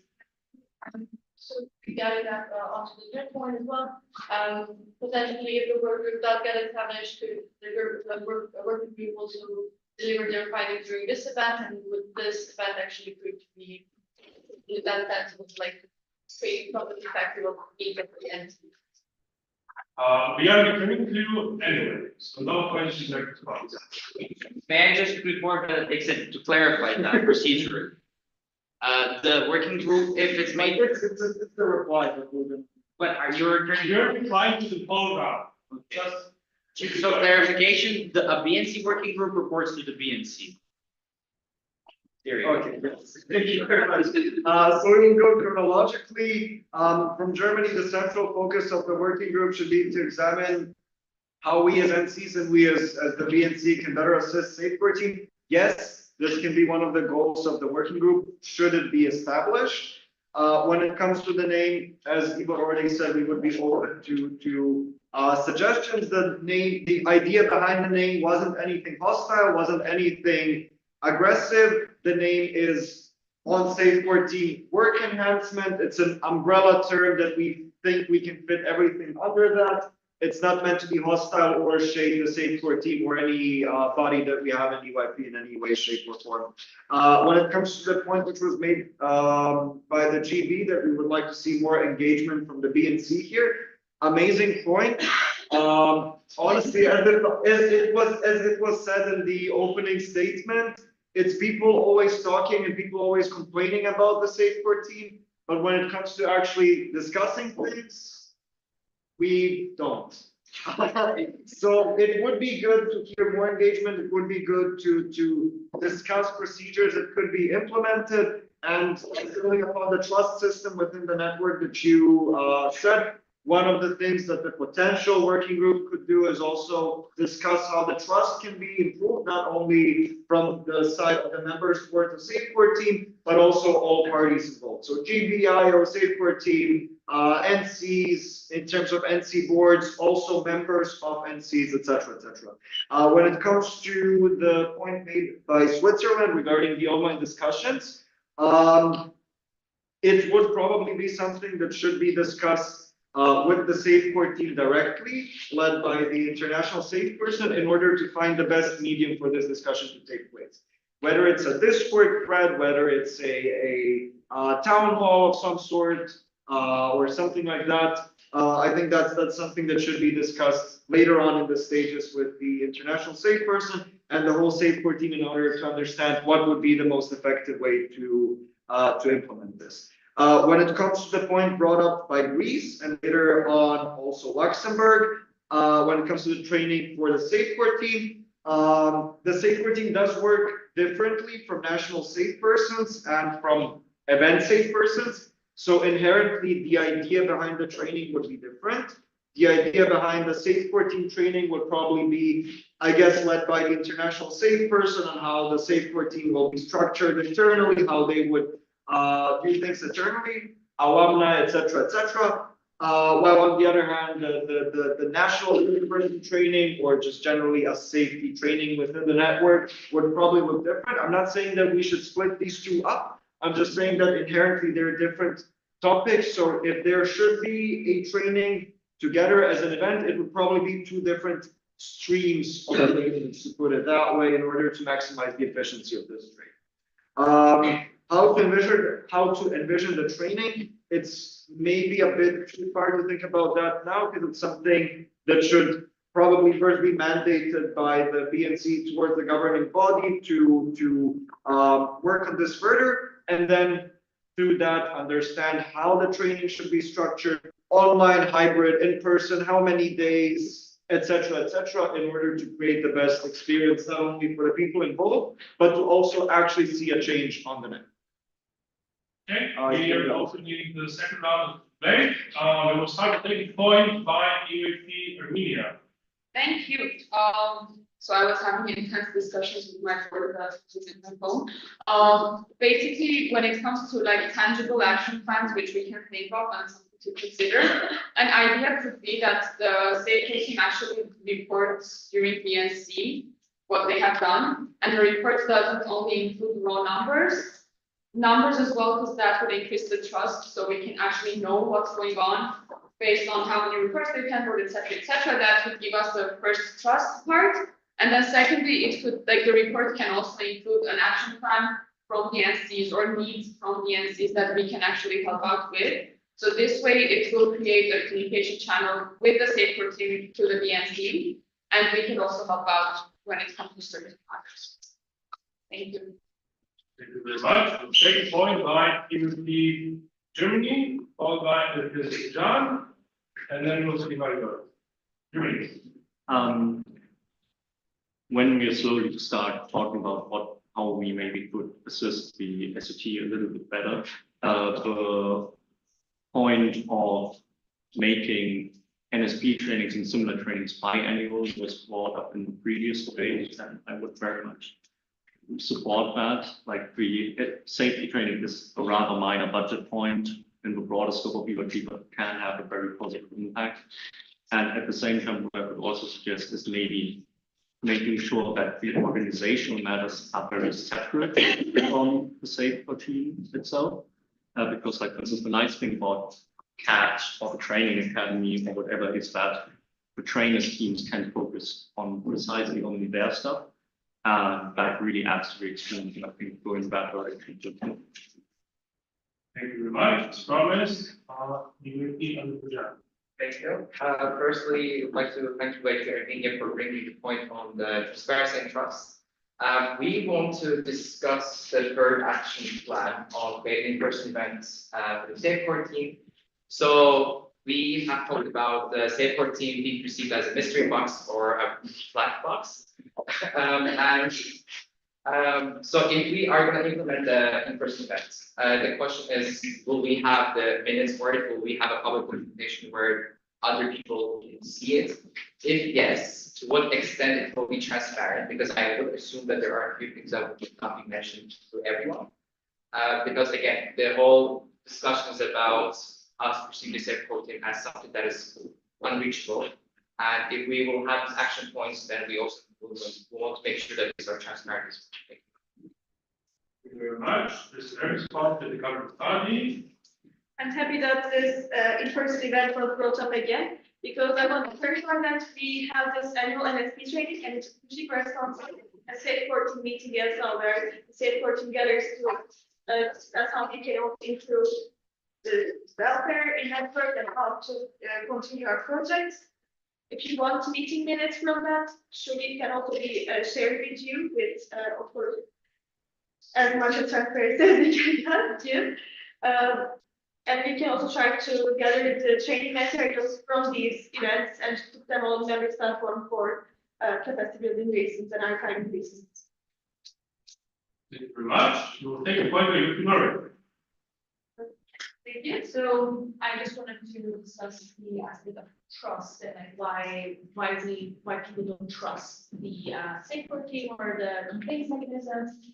I think part is like the response times. I can imagine that it's quite emotionally demanding work for the safeguard team to constantly have to inform several parties and keep everyone sort of satisfied with how the process is going. That is unfortunately kind of what you sign up for as a complaints mechanism member. Maybe there's also people that are dedicated to this role. But I think that's one of the reasons why trust might be low. But also I think that people don't really understand the principle that the complaints mechanism runs on, which is restorative justice, which, you know, lucky me, I'm just having uni course on that, so that's great for me. But I think, at least because I remember that there was a thread on Discord where people got extremely angry and they were saying that the safeguard team is doing nothing and that there are predators walking around in their neighborhood. And see, there's a lot of anger, there's a lot of emotion because people don't trust them. And they don't trust the process and they don't trust the principles that the safeguard team is based on. And I really think that kind of improving the kind of acknowledgement or knowledge around what restorative justice is and why do we want to have restorative justice and not just punitive, like, oh, we want to punish and throw out all perpetrators from our network, but why do we want to have this restorative justice model and not what we see in our general society where just punishment. Yeah, so that is what I would be hoping to see in order to improve the trust. Thank you very much. First direct response was Romania. Thank you, Ignore, about for that point. On that, I think it's also people not being very aware of the tools that they have, and also it's more of a domino effect as well. Because I don't think everyone that commented on those threads actually had bad experience with safe working or never like approached safe working, but like probably they heard about it from someone that got more and more like you did feel the actual effect. So it's more of like also actually awareness and actually real experience or like stories. I know it's a mix of everything and like the truth is in the middle. However, it's like, yeah, we will have and then to actually like understand it and act on that. Thank you, Romania. Are there any more points for this round? No, return posing it. All right, so thank you for the points. To go from what Norway and Romania talked about, yes, it's these reasons and probably some more. The point is that we are, as BNC also aware of it, that we can get a body, a working group to work further on that, to identify them and to try to resolve them, because they're going to basically do committees, right? But the resolution will be actual solutions to mitigate these issues within the trust-based system that we have here, right? So that is the idea. We agree actually with everything you said there. Like these are things, these are at least factors within the grand scheme. As far as Azerbaijan is concerned, the in-person training and what Gunesh said from GB, yes, definitely these things matter. Maybe we can have a system that the Summer Academy has, right? Where you have publicly available notes from every module. Why not? Some recordings of some modules. Why not? It's not that hard to implement, having had implemented it in the Summer Academy for I think two years now. So obviously there are these avenues that you can pursue when it comes to meetings. In terms of Germany, how can we assist them? Yeah, a bit more trainings, a bit more communication, generally speaking, or I don't know. We can go to saying, okay, well, there can be one big training and a few like smaller online events of this kind. You know, there is a lot of room for thinking and for creating here to assist the needs that also NCs, NSPs, ESPs, and the rest of us have. And it's precisely the conversation, the public within the network conversation that the working group should start. And the idea of a working group is that indeed that it addresses the point of awareness, that we are a bit more aware. We want to improve trust. We want to move forward together. And we can only do that by leaving no one behind. And as Armenia said, yeah, action plans. Action plans would also be really, really nice, and we have a proposal on that coming right after. So, yeah, I think we can handle that. Thank you very much. We need to have a third round of debate. Because I would figure it out. If it's not necessary. Okay, then we will move to the vote on proposed requests by AUC Sabrina to establish working group on safety with enhancement. You can find it in the panel of this agenda item. It's been there since the start of the debate. But in important parts, basically the MC, which is to establish a working group. The aim is to potentially create a new policy.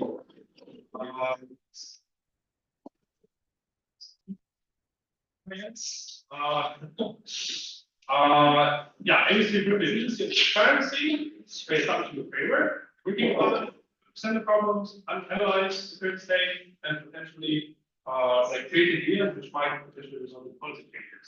The technical position is the round of members plus the chairs. If you establish it, we will open the call within like 4 weeks after this session meeting. I mean, it's all standard. So we'll vote on establishing the working group. This requires a majority. So who is in favor?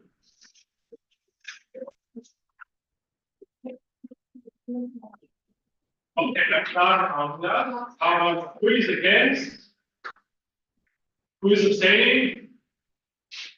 Can I just have your NC placard? Okay, if agrees, abstaining, everybody else. So even without me telling you the count, we agree that this is valid. And with that, we'll move on to the next question.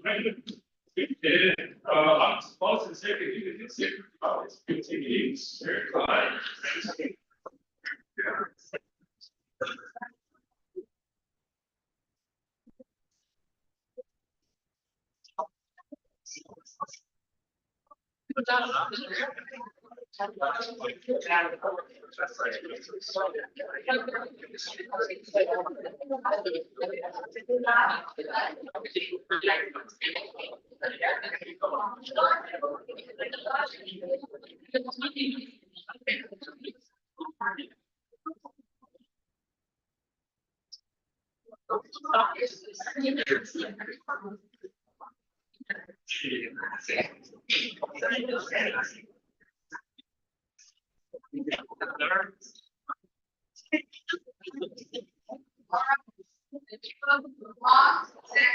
First of all, we want to take over here. Okay, open the window, not fully open, but like the take off the half the fire. It's been warm here. Okay. Not fully open, half there. All right. But then move on to the agenda item number 8. Policy proposal proposed by anybody policy and has to be that would be great. Update to the policy and safety and dignity state for update as needed. You're finding on page 17 of the meeting. Okay, the proposal, proposal that we create parent and state for team work and whole network by creating my annual report and submitted and presented by the international safer at the BNC meeting. I will now give the word to Trinity and please. Go to the next. I can definitely. Thank you very much. If we go to the history of the proposal, again, safety has been thoroughly discussed at every single BNC. But there is no history in the context of this proposal. That's something that we are aware of, that something similar has been suggested. The rationale behind this is threefold. The first one is that we want to increase the transparency between the SafePort team and the network. The second one is that we want to create a framework for non-sensitive SafePort team working reports.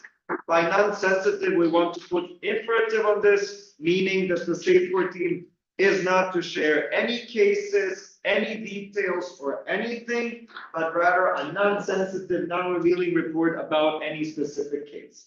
And through this, we want to establish a framework which would create the foundation for the BNC and for all members through the increased transparency, evaluate the performance of the safeguard team, which also flows into the previous topic of debate that we had regarding the trust that we want to create between not only the BNC and the safeguard team, but also the GB safeguard team, BNC, and all members of the network, that at the end of the day, we are making proposals and changes. So in terms of the proposals, there is not that much added phrasing, but the fact that it's a framework of non-sensitive information flow. What does that mean? It means this very simple thing. We get to the BNC, and as a part of, let's say, GB updates or within the updates booklet, we have the provided information. There was X amount of cases, it was resolved in these and those ways. And then again, if we move on, we can include anything that the safeguard team wants to disclose in terms of what can help them move faster or be more detailed, or how can we, generally speaking, support them more. Like whatever the safeguard teams, those who actually work, they can suggest to us, okay, we think it would be good if you fix clause number 26 of policy X, because that way we can do X, you know, like these kinds of things matter precisely because then we can support them more, we can have more trust, and obviously then we can cut the chase in terms of all of the gossip about, oh, the safeguard team is not doing much, not doing this, not doing that, because we have a lot of gossiping about the safeguard team as well. This increases transparency and should curb gossiping as well. No, we're done. No. Oh no, Vera has one more. I mean, yeah, I mean, could you go back? Yes. So this is, this first thing that Ivar was talking about it is added to the aim statement. And the second thing that we have added is clause 48, 49, 50. TLDR, to not drag it out too long because we want to stay on schedule, is basically all of the things that we just said through the non-sensitivity. Yeah. And intended outcome pretty similar to the aims that we already discussed, with a huge emphasis on enabling the safeguard team to better function, because then the BNC will better understand the safeguard team, and then the threefold effect of mutual trust that's going to hopefully increase the efficiency and the trust that the network has with the safeguard. Thank you very much. We'll then move on to the statements. If anyone has statements, please raise your placard. I see a statement by you, Norway, you're right. Thank you.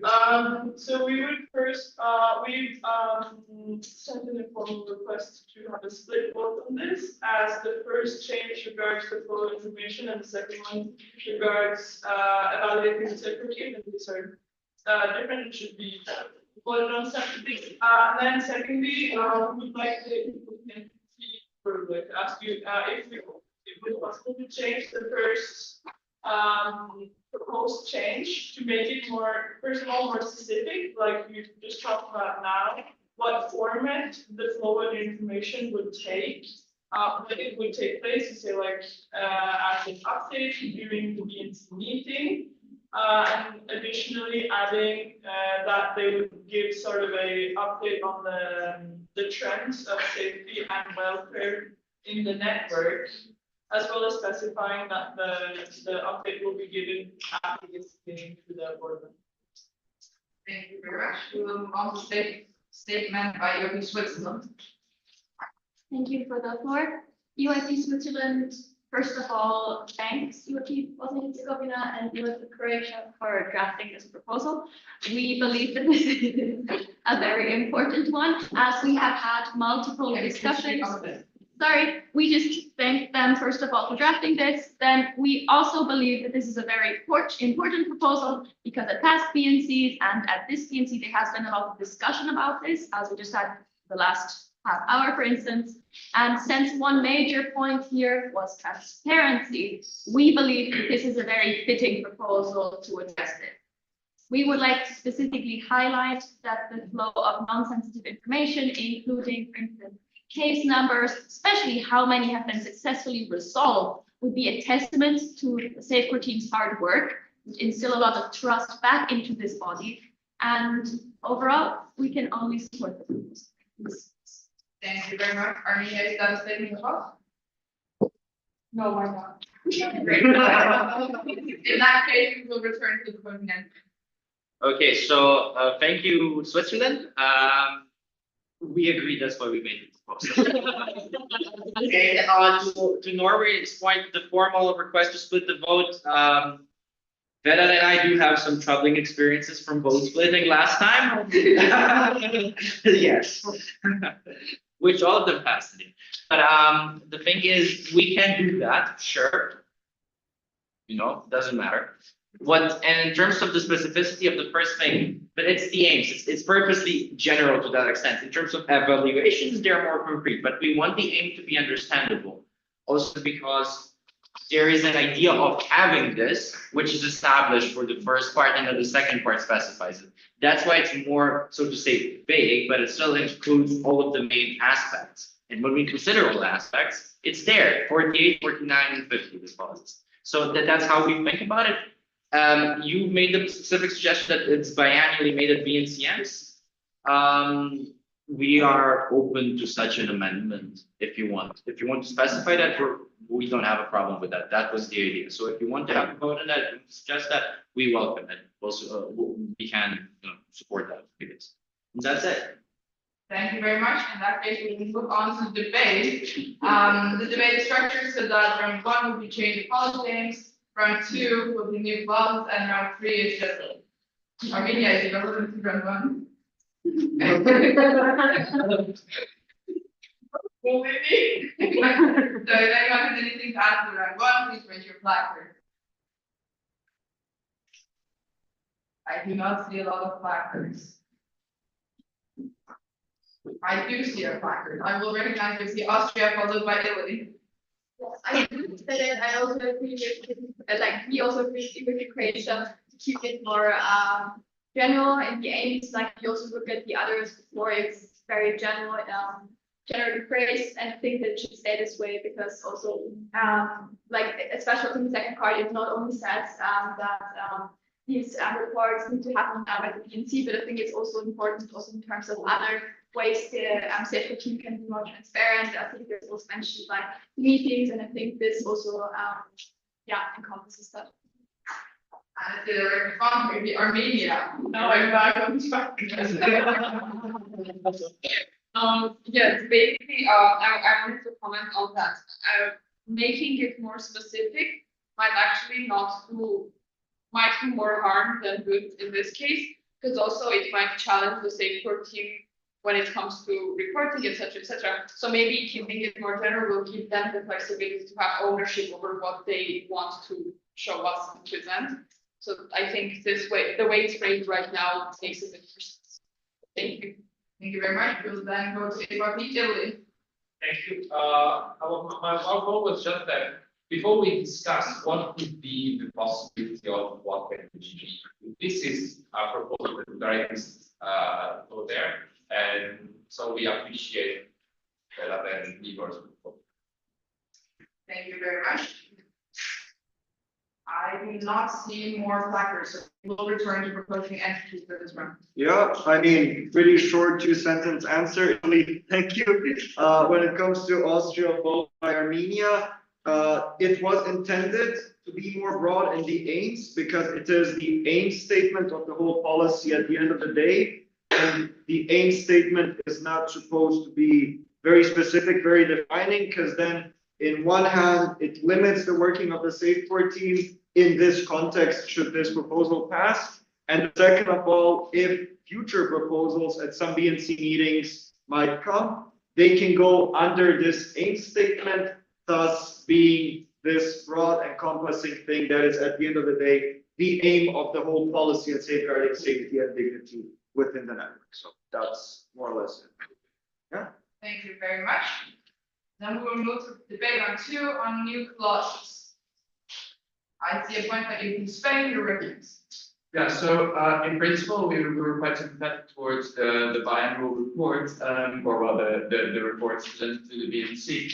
The only question we were having was whether you had any contact with the Safeco team about this proposal and whether they had any insights that they shared with you about whether they thought this would be a useful thing, because I think what we need to avoid, we've already discussed a bit about like that this would be reportable to informal like non-sensitive information, whether it's something like they think will actually add to the work or will just be a burden of extra work that in the end might not result in a lot of concrete solutions. So I was just wondering if you had any insights on possible communication you had. Thank you very much. So the response from the governing body. It made more sense to just answer that. As far as I know, no. Okay, because there's a time between the last BNCM and this one that the safety is being changed. The current team is still trying to be finalized, so that's also probably why that's probably also why you couldn't reach out to safety, but you could have reached out to GB, which is still a valid option. So no, there has not been any communication, but this does not mean that we do not support it. It's something that seems doable if you want it as well. Like GB is always accountable for BNC.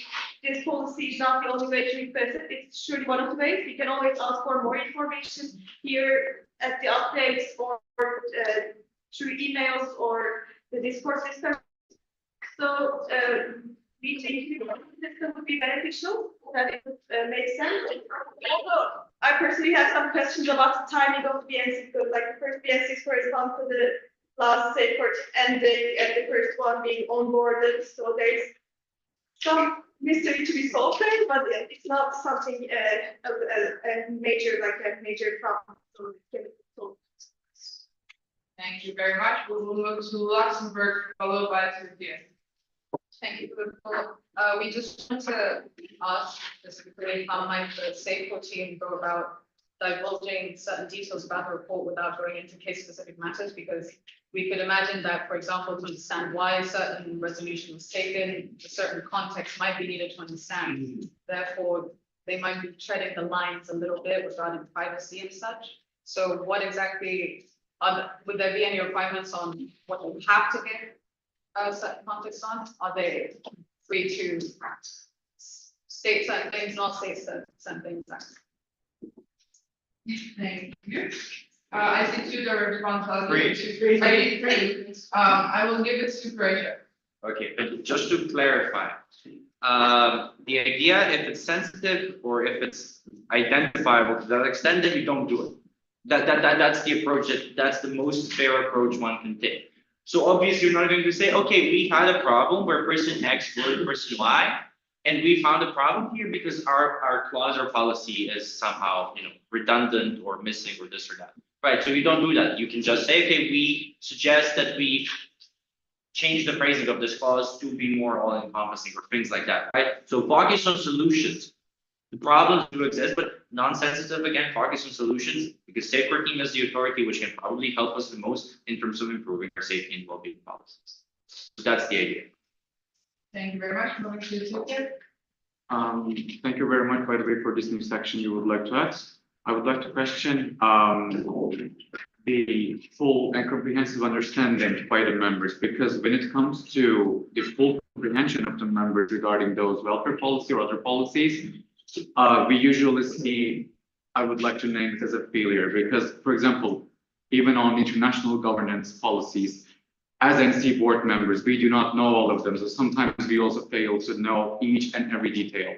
And if we want to ensure that each and every member of the network should be fully informed about the aim and specific actions, then yes, reports increase the transparency, but how can we ensure the full conveying of those details to the members? Because it doesn't specifically elaborate, in my opinion, here. Thank you. Thank you. We'll take a point from Azerbaijan, moving back to Croatia. Thank you. I'd like to nitpick on a subclause activity on subclause A, because we've noticed a lot of representatives that do support this idea. I was just wondering why exactly is it input but not limited to? Like, would it be better if we actually have a few requirements to be mandated? Because I feel like if there is a decision where we do not, for example, have a statistics on the number of complaints, then you kind of lose this essence of it, and then it would become less I'd say, a feeling to have such reports. So just activity on like why specifically we're not mandating someone. Do I see the response from Greece? Yes, we're discussing that with our members. There was also a judgment from Azerbaijan. There was also a question regarding this specific like equipment. And the question was basically why exactly it says that it's not limited to and what more can be added, like if you had in mind. And I'm, just bringing this conversation that we also had in our NC, and there were questions about, what more can be done, essentially just for supplements. Thank you very much. No change in the responses concerning the closing entity.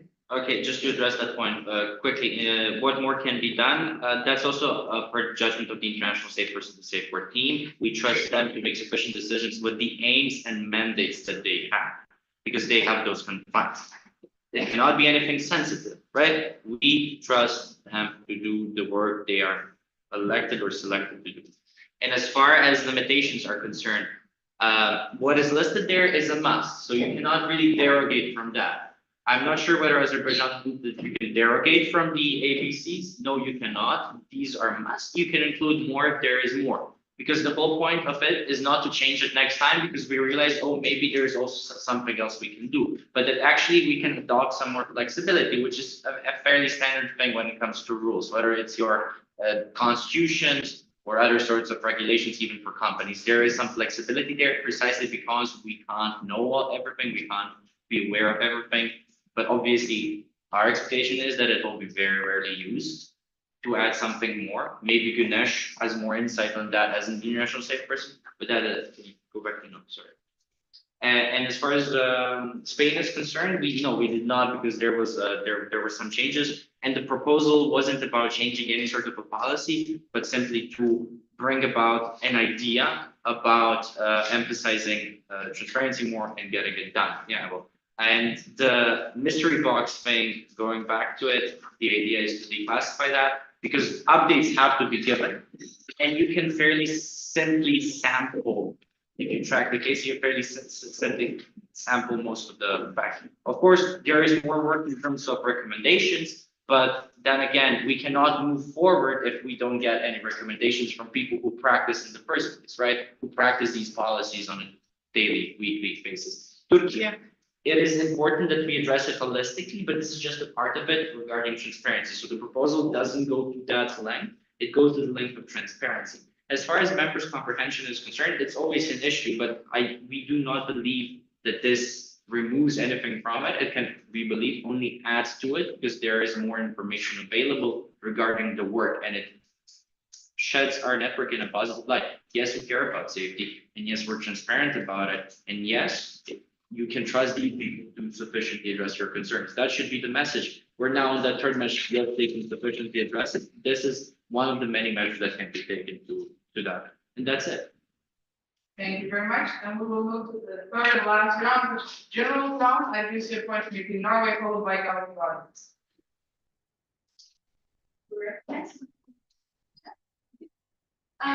Just so you know, we have a proposal for a suggestion for replacement in this work.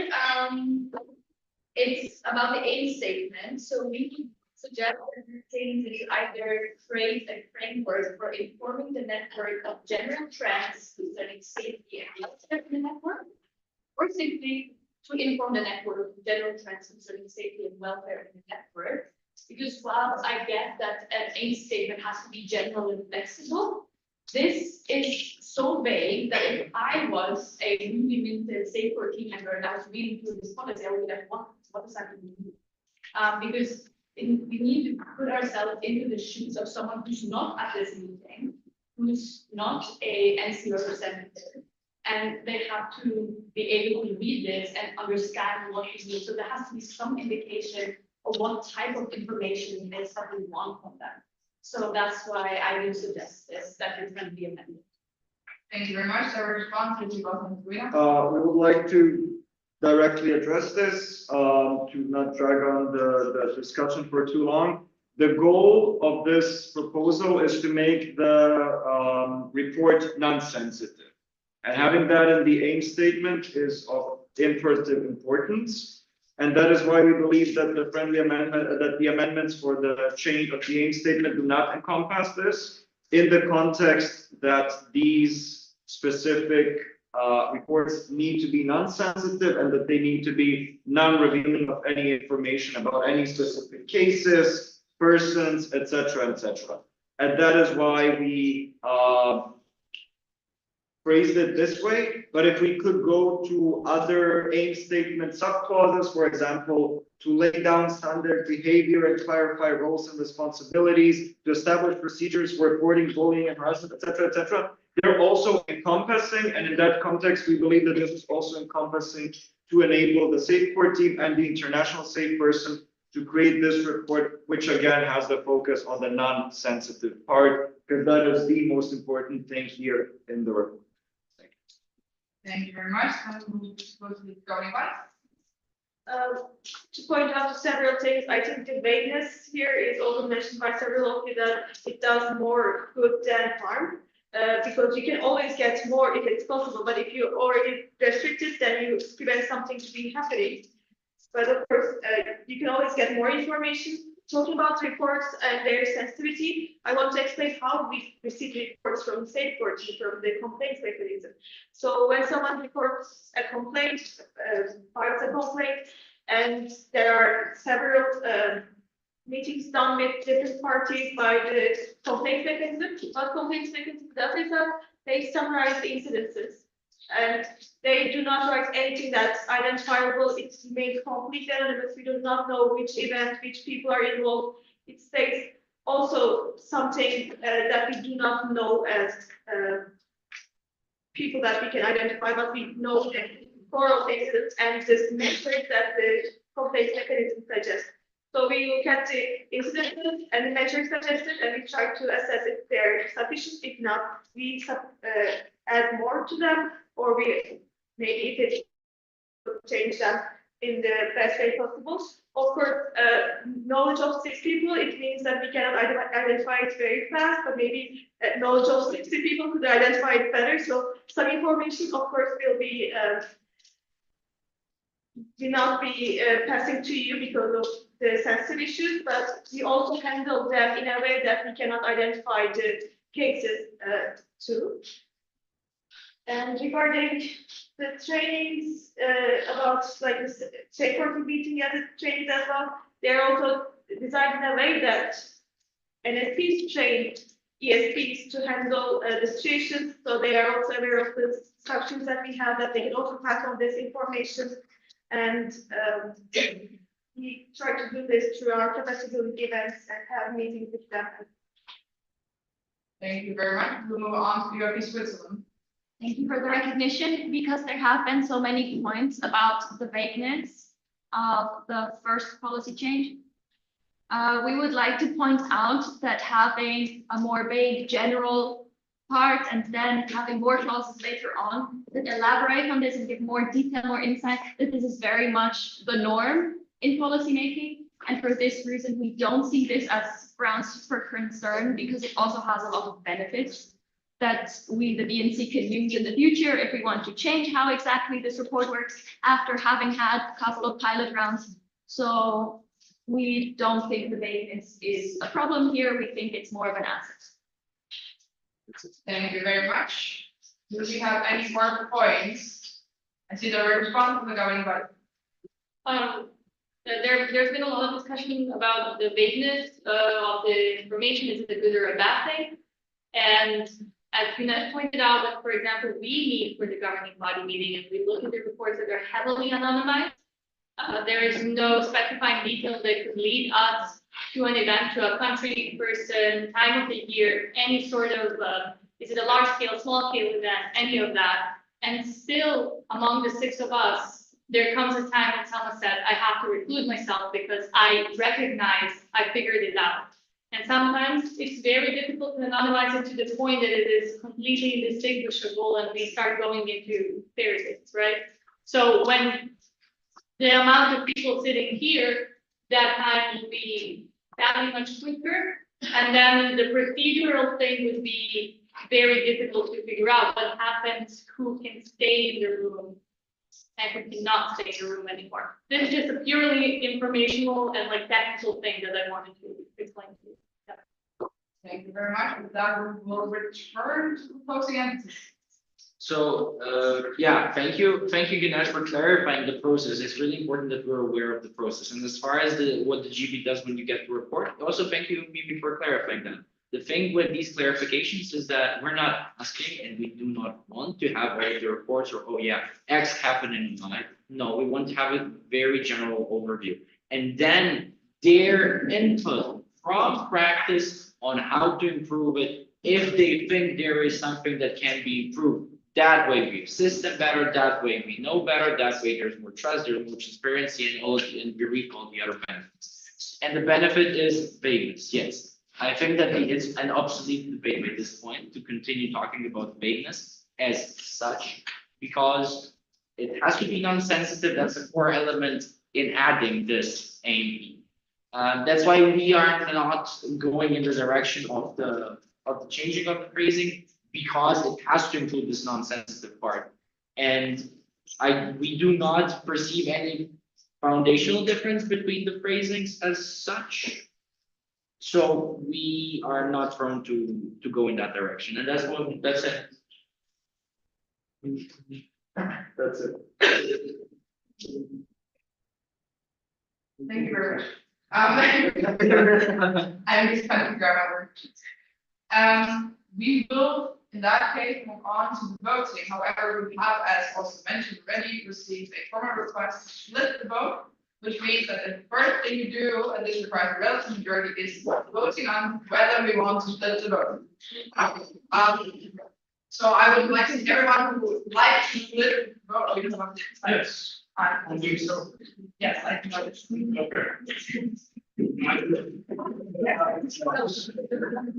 Right. If we could wait and think of the placards and do it in the order we always do it, I would like to see everyone in favor of splitting the vote, raise their placards. And raise them high up so we can count. And we also have new things out coming 1, 2, 3, 4, 5, 6, 7, 8. Okay. Maybe I can just face them again very quickly. Cyprus, Belgium, here, Serbia, Norway, Slovenia, Azerbaijan, and France. Do you have 8? Yes. Okay. And who is against? Yeah.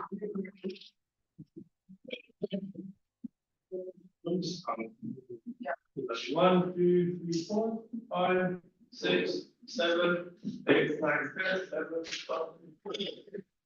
18, 19, 21. Absent. And absent. We have Greece and we have Sweden and we have Georgia. 3. Yeah, also maybe just note regarding the proxy or somebody, if there's like 2 people sitting next to each other, you just please raise 2 red placards or 2 green placards if they vote the same, just so that we can count for each other. Because we're counting the not colored placards, not your NC placards. We don't have 2 red. Yeah, okay. I counted twice, but just for the. Generally, the procedure is that we will not split the vote since we have a very against. This means that we will move on to the regular vote. Yeah, I can do the was fine, but it's you can go to it. So Okay, there's no.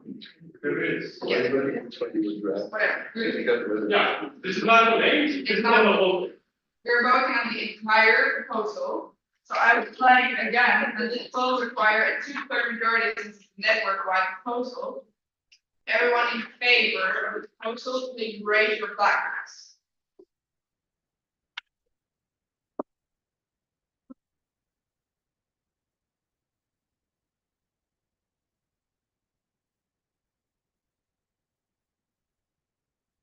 Thirty-one, maybe 32. I will count. No one.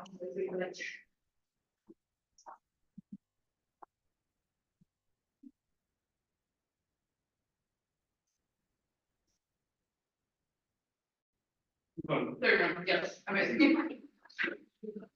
All right, everyone against? I see 0 against and abstentions. 1 Georgia. Okay, thank you. With this, I think my quick calculation will tell me that this has passed. So congratulations. That means we'll move on to the next step. Chair about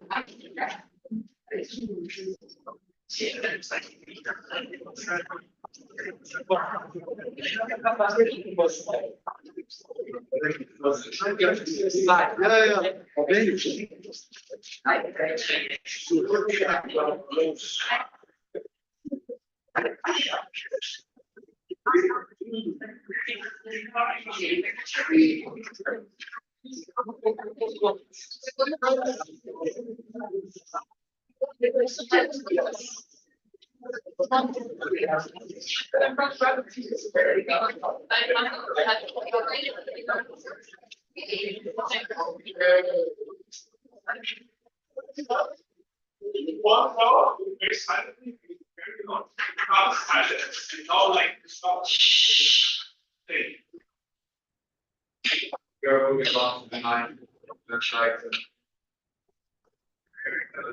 criteria for national government quality, coincidence we spokesperson certified, and it's on the page presentation booklets. Statement of the debate is as follows: the lack of respect for the members so for the role of NC for the member in the perspective that sees creates space serious trust among members. In the basis of lower participation in the elections of national and international governance structures of the URP. Through the action plan, we aim to eliminate the issue and ensure the well-being of participants while creating their trust in a more structured and planned manner. Thank you very much. So, based on the history of the proposal, we saw the GB's proposal indeed in the BNC meeting, autumn BNC meeting 2022, and then it was approved in that meeting on the policy of the governing body about their election criteria, and which indeed states the conditions for an eligible candidate for the position, and we all know those conditions. Such as there should not be a previous GB decision pursuant to an official complaint procedure, or the complaint mechanism should not receive at least 3 reports, either in person or digital, and etc. And regarding this matter, there has been no other specific proposal TOD or workshop submitted by any other entity. Behind our topic of debate and the action plan that we would like to propose is indeed we have this rationale. We see how the GB elections are taking place and how of a criteria, how of a check they are going through before being deemed eligible. So we just thought this could be ensured for the national committees, because after observing some cases, not just in the NCs, like in our own NC, also hearing cases, we thought maybe this could be more efficient for the whole network to ensure the trust of the members towards the NC boards, because we observed and actually have consulted with other NC board members about the participation in the elections of their NC boards, and currently lower participation in the national board elections is also a concern, which in our opinion could be solved.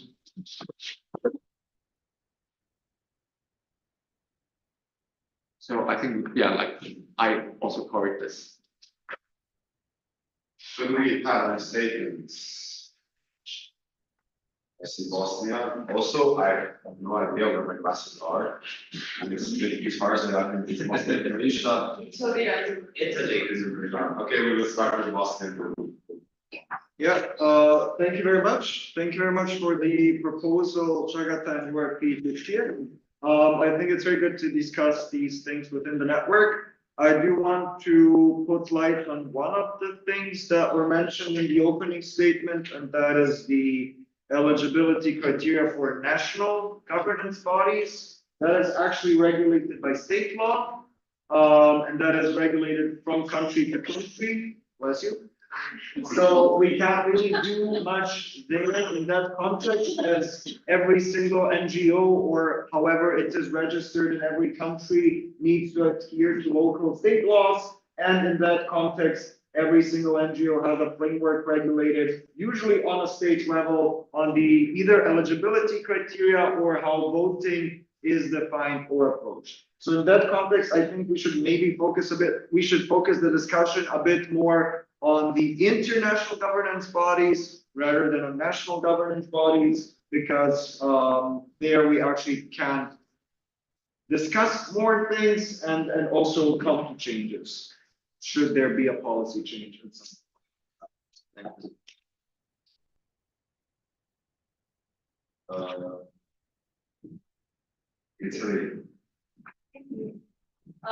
So first of all, thank you for this proposal. However, it recently does not really support the introduction of such mechanism for a few reasons. So first of all, personally, we have not experienced any issue with. Can you speak a bit louder? Yes, we have not experienced any issue with members' participation and engagement, and on the contrary, we have observed an increase in participation and general exchange between members and board, and we're guessing that other NCs feel the same. So basically, we see no point in adopting network-wide measures for an issue that is not network-wide. Also, we want to stress that, as the policy has already done, that every NC has more or less extensive eligibility requirement for their government bodies, also many of them dictated by law. And adding additional ones might be redundant and also inefficient / time consuming to conduct background checks for every candidate, for every national governance body. And it could overburden procedures that are already works and have been done. That said, we still appreciate you bringing forward the proposal. Because the nice part of BNC is being able to exchange ideas and best practices and be inspired, if you will. And if someone sees our experiencing this problem, but even if just one sees experiencing this problem, it's our collective responsibility to help each other out. But to us, it would be more efficient for everyone to go through formal means of knowledge sharing rather than more formal structures. Thanks. So a quick question, the NCs who rated blackbirds, is this like specific this statement or can it be transferred like votes in debate? We registered for the statement, yes. Okay. Great. So, in line of subsidiarity and feasibility, we are skeptical towards current way of resolving this because this involves a lot of legal changes as well within our operations. And it's not just state laws, it's our statutes, charters, however you call them. We would have to change that. And also, what about if some NCs allow spontaneous candidacies and members' assemblies? How do you address that? There are these issues, legal issues to be addressed. Not to mention the fact that I doubt that such a statute change would actually pass by our office for associations, because it would basically delegate the ability of someone to stand as a candidate to a foreign body, which is not the most transparent way when you put it on paper. Although we exist within the framework, franchise of sorts, it's very difficult to argue from national law that this is perfectly fine. So there are these issues, national law issues, statute issues, but also it was briefly touched upon the Safe for Team work, right? It's fine when you have 5 GB candidates, 3 GB candidates, 9 GB candidates, but when you have 5 candidates in each NC and then you multiply that by over 30, it's a lot of work. And also, how about this time? If someone has an election right now, how will it work? Which Safe for Team will do it? It opens a lot of logistical issues within our own governance as well. We can resolve those within our governance fairly easily, but these legal ones, I'm afraid we cannot. Especially within like some standards that exist within the European Union about NGOs transparency. But yeah, that's it. Thank you. Anyone?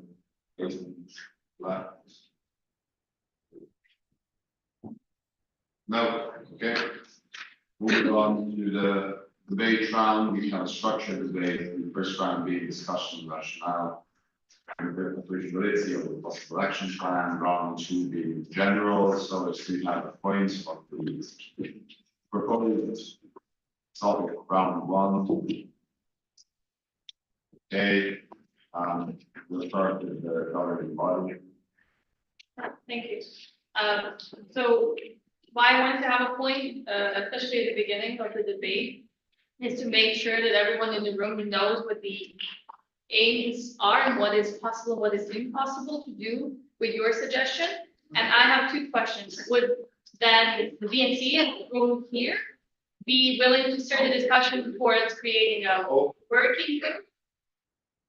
A working group that would help struggling entities with participation management, or a set of guidelines and recommendations for engaging with your respective members in case that an entity is struggling. And I do understand the point where EWPK is coming from, because my own NC a couple of years back struggled 2 years in a row to get enough candidates to elect a president of the NC.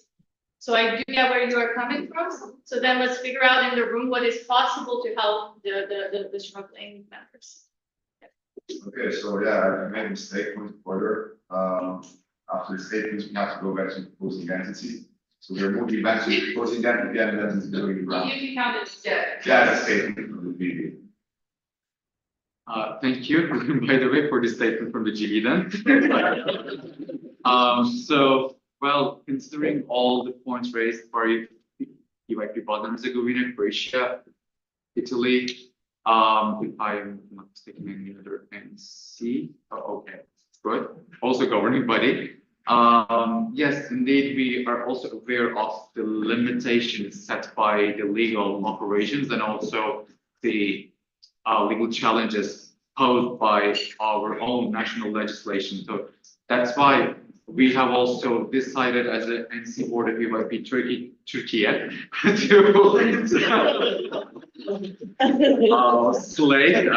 separate the debate rounds for first discussion of rationale and applicability of the possible action plan, because we also thought we should consult at this BNC meeting for your own and national inputs on this. And they're all valid, so that's why indeed we wanted exactly this. So thank you very much. And the second point I want to make is the our own spontaneous changes, for example, in like current NC election or something like that. Yes, there are cases like this, and we acknowledge them, but at the same time, agreeing with what EYP Italy said, it is the BNC's collectively duty to help each other. So I think this will be also addressed in the workshop for NC and NC's engagement and help assistance for each other. So thank you very much for all of your inputs. Yeah. Thank you. So now moving on to the round debate, we will start with Armenia, France, and then Croatia. Thank you.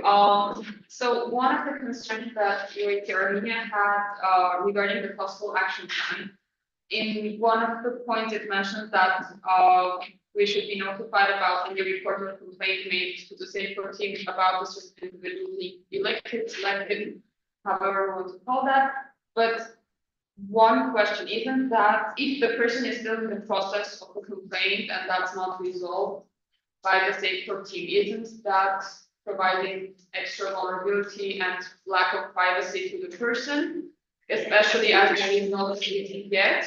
Secondly, who are you going to share it with? How many entities are going to be notified about the complaint? Because that's also a huge privacy gap.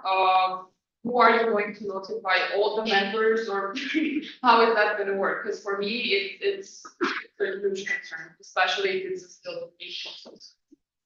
Thank you.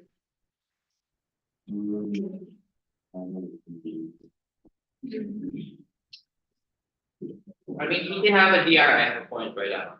Yeah, I'm asking, so we were, does your direct response like affect your points as we can merge them, or you just want to have? No, it doesn't, but I'll have a point after, so. Yeah.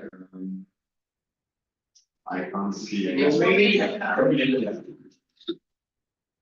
So, also kind of reach that, I don't know if any report is kind of necessary, like some reports are filled by like people that maybe had or not had grounds to it, so like just having all the data disclosed, oh yeah, you had this amount of reports is not anything beneficial. So it's more of like, yeah, if actually that report was successful and there were some measures taken by against that person, yeah, that's kind of something that maybe we'll be interested, but like any other report and the reports, I don't know if that's something we should be interested in or it's closed. Like you as promised, France and then fresh. Yeah, like, since we're talking here about the applicability of the possible actions in like what you guys are proposing, since you're like asking for opinion stuff, I would like to say that like it's impossible to put in place in what different, since we have about 40 members who are elected in different bodies. So you're literally entering a nightmare if you actually put that in place. I think it's an idea that like we should improve on and we should knowledge based or maybe have some guidance that the Judy suggested, but like putting it into a policy and stuff, that would be a huge problem. But yeah, definitely like NC like cooperating all over the Thank you, Croatia. So just to bring another point into logistics. There was a direct response from Sweden. Oh, sorry. Just to continue on what the other and Francis saying. We completely agree. There's a lot of complications that just make everything more confusing. What we worked with was a nominating committee, like sees the applicants for the louder. We have a nominating committee and he might be in Sweden. So the board members that apply to the board, they apply to the nominating committee. The nominating committee checks them, sees if they would be a good fit, and then gives the board the option of nominating them during the board meeting. So that could be something where the nominating committee could look into breaches or stuff like that, and then work together with the board and agreeing with everyone else, having it policy with the board. Thank you, Craig. As a logistical concern, actually, Sweden kind of, I've built up in Sweden, so I'm here. We don't have a nominating committee anyway. In Croatia, for example, what would that mean? So if you have candidates for the executive board, then some of the supervisory board would have to know if there are any conflicts, and vice versa. But what if everyone is also running? Isn't that also a conflict of interest, right? There are these considerations to be had insofar that our values are still applicable to that, because that can be fairly easily misused as well. And the potential of misuse is not something we want. I don't think it's something the EFA wants either. So if there could be a suggestion that also that would be really nice. Thank you. Yes, we also want to like comment on the point of any breach of code of conduct of any event, because I think that's also very difficult to facilitate, because like if it's a great breach, then it's of course on the members platform, so you can see that. I mean, like also taking aside the discussion if you like have the time to do a background check, but I think like breaching the code of conduct of like individual events, like there's nothing, if they are not reported in the members platform, there's like no database where you can look into that. So I think that's also difficult to see. Moving back to the proposal.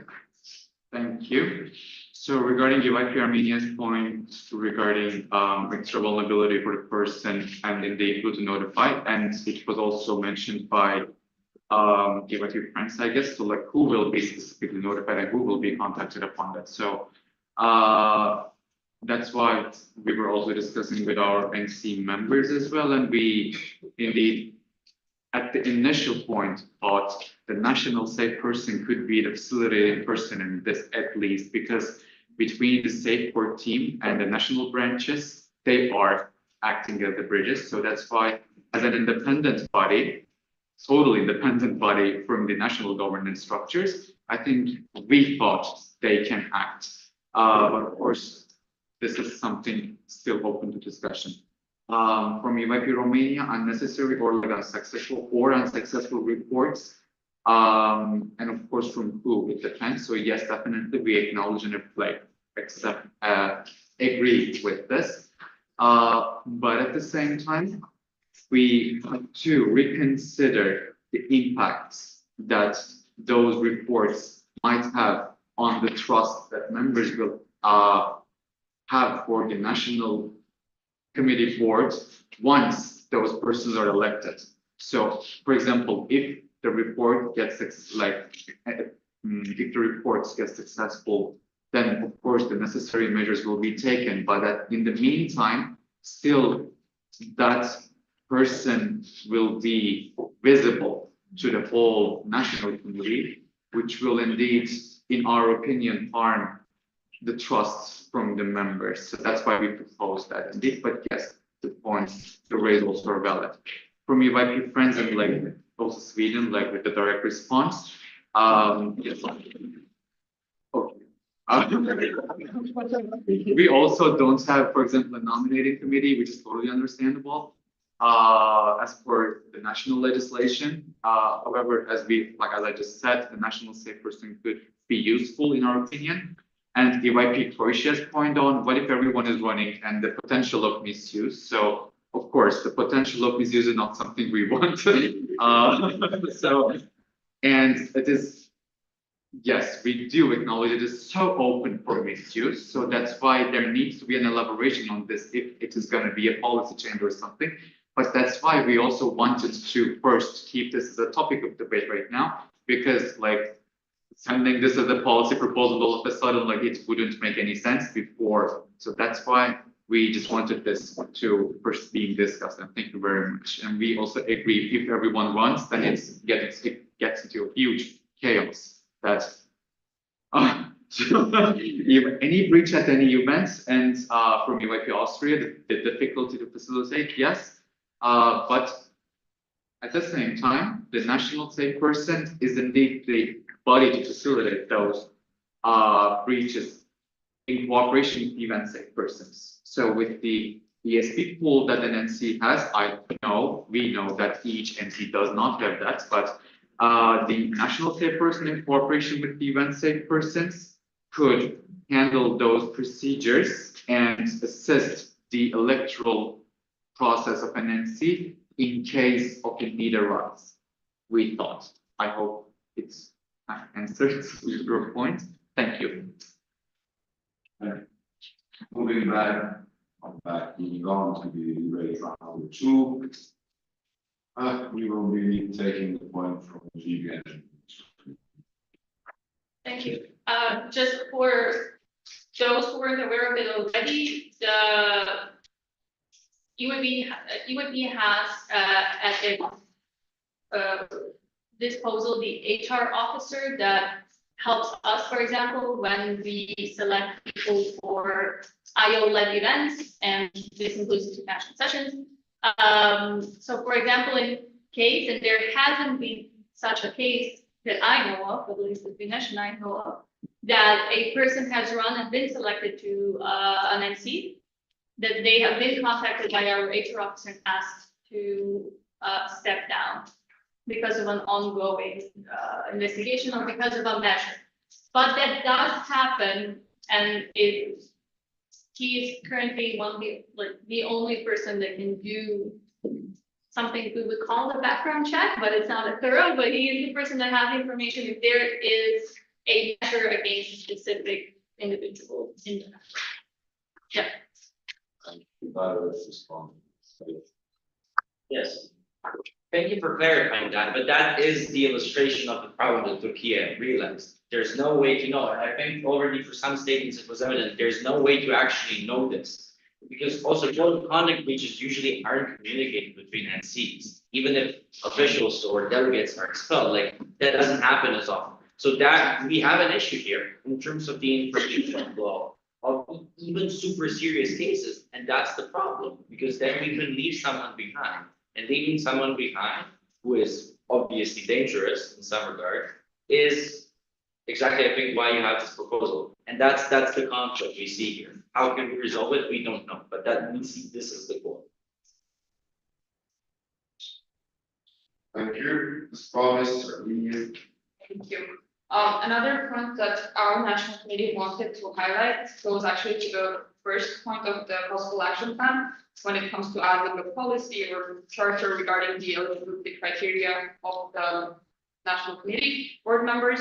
And the question we have not only concerning legal requirements, but also every single national committee has different needs. So how are we going to make sure that it includes everyone's needs, up to part counting board member numbers, what should they qualify as, the skills they need to have, etc., etc. How can we draft a policy so comprehensive that?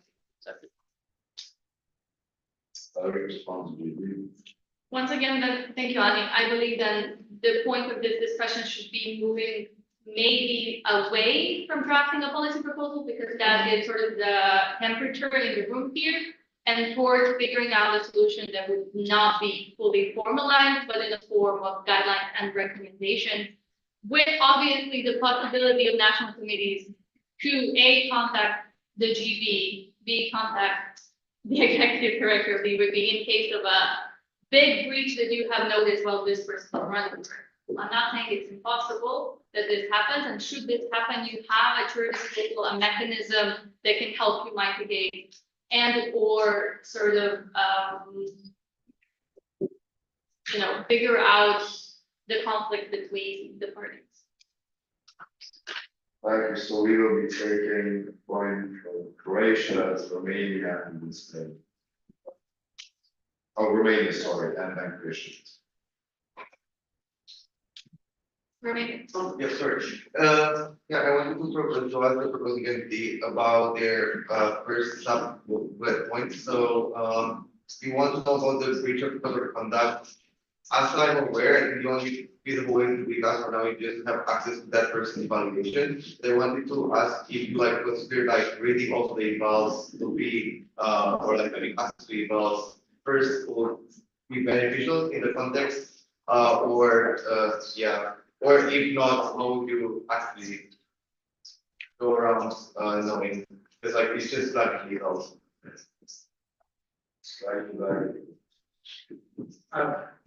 To other questions, are you proposing for the whole NC that's voting for a member to be in the board to have access to evaluations? Because that's like another issue in its own.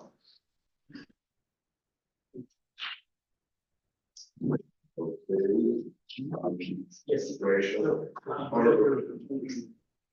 So it's a question on the question. Is Romania actually proposing that the MP members and alumni have complete access to the people's evaluations, the candidates' evaluations? Because that's a GDPR issue also, and like totally different.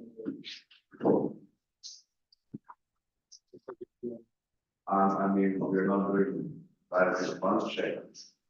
So going to Croatia. Yes, thank you. So, but this again circles the conversation we have on who checks, when do they check it, how do they check it, what are the legal implications? So there's a potential to create a discussion loop here. At the same time, there's also another loop, and that is on the fact that how do we do it? So the GB now spoke of guidelines, but again, what do we do with guidelines? Again, the vehicular safety and some other. I bet you that we cannot name all of them right off the bat. And that's a problem with such non-formal ones, and more formal ones, as it seems, are more strict. So what do we do here? If we say this is too strict, this is not binding enough, and we think this is an issue, what do we do? What's the middle ground? That's we want to emphasize that point because we struggle to identify it. Direct response from Switzerland. Well, thank you for the floor. To follow up on Eva's points on there are legal implications as well. For instance, UIP Switzerland statutes specifically prohibit any prior arrangement agreements being made as to the composition of the board. So if there were an entity that decides certain people are not eligible, and this would then but consequently eliminate the possibility of a spontaneous candidature. It is possible because we are a small NC that there is only the exact number of people who are deemed viable as there are a number of roles. So factually, this has implications that essentially the democratic character of the board election is lost. Something that, as per our statutes, we cannot have, but this is also in terms of value, something we don't want. Okay. As promised, Spain. Yeah, so UIP Spain shared the conviction at the start already that it was very difficult to come up with those standardized guidelines for every BNC, as has been reiterated a couple of times. And I think it's also important to add to that of course, breaches of code of conduct at events can be from a very different nature in terms of the seriousness. So also thinking about this specifically, like there would have to be a very clear amount of what constitutes a breach so heavy that, for example, someone could be excluded from participating in their national governance structure, and what might be a breach which does not disqualify a person per se for that role. So in that sense, I think we very much like the point GB made to maybe move more towards an open discussion rather than towards a policy proposal in this site, just for feasibility. Thank you, and now we're moving back to. Thank you. Regarding the GB's reminder on the existence of the HR officer, so this is basically like the system that we are indeed taking our inspiration from, because we also know how this, as you just said, Melissa, we are aware of the communication and the operation of the system. So that's why we just wanted to have a similar system maybe for the NCs, but of course the national and legal implications and restrictions are all the time an obstacle in front of different NCs and based on the different needs of NCs. Just like the YP Armenia stated, because different needs of every NC requires different guidelines, different clauses and policies, etc. So that's why we also agree with the governing body and UIP Spain on changing the direction of this discussion towards like a set of guidelines for mediation, not policy change, although we propose this action plan, I know, but as the BNC meeting goes on, and it is making much more sense right now, so thank you. Regarding the YP Romania's point regarding reading the evalves would be beneficial in this case, and yes, this is something that every MC, in my opinion, does when selecting somebody or let's say going through those procedures. But the members platform does not let the NC board read all the evalves all the time. In case, for example, it only lets you read the evalves in the case of an application. So that's why with it, there has been no application this except for running for the NC board. So this a bit of limits us in checking those systems. Of course, such a system would be beneficial as you just said. Regarding the direct response to YP Cyprus, yes, this also constitutes a GDPR issue. However, we by this action plan, we do not mean to have access to extensive information about members or unnecessary information that we should not have access to, because we only need to be informed by the national safe person to conduct the elections in an appropriate manner. So if there is a body or person to be informed of more extensive information compared to NC boards, this is the national safe person and only the national safe person. Regarding the YP Croatia's point, who went where on the legal side of it, and I think it is kind of becoming a loop as you just said. So that's why, yes, there are issues about it. So it has to be clarified further with the guidelines if the BNC deemed necessary alongside the governing body. And also for the implications of the democratic systems of elections, yes, like Switzerland, we see the implications of it. So that's why we also say that the different needs of every NC, as like Armenia also stated, should be taken into consideration when forming such guidelines or any other document to be put on the member platform or any other platform that we use. And EYP Spain's point on the clarity we need to explain what constitutes a breach. Yes. However, at the same time, it is also questionable to think about what to, like, of course, we have the definitions of a grave breach and like, how to call it normal breach. I'm sorry for calling this.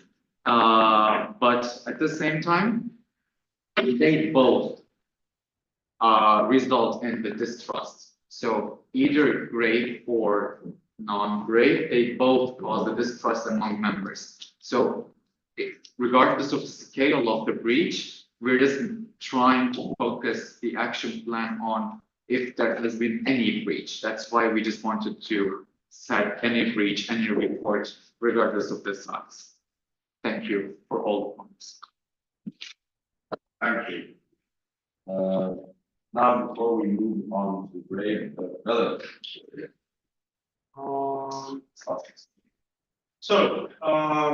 next thing, which is on our agenda, is break.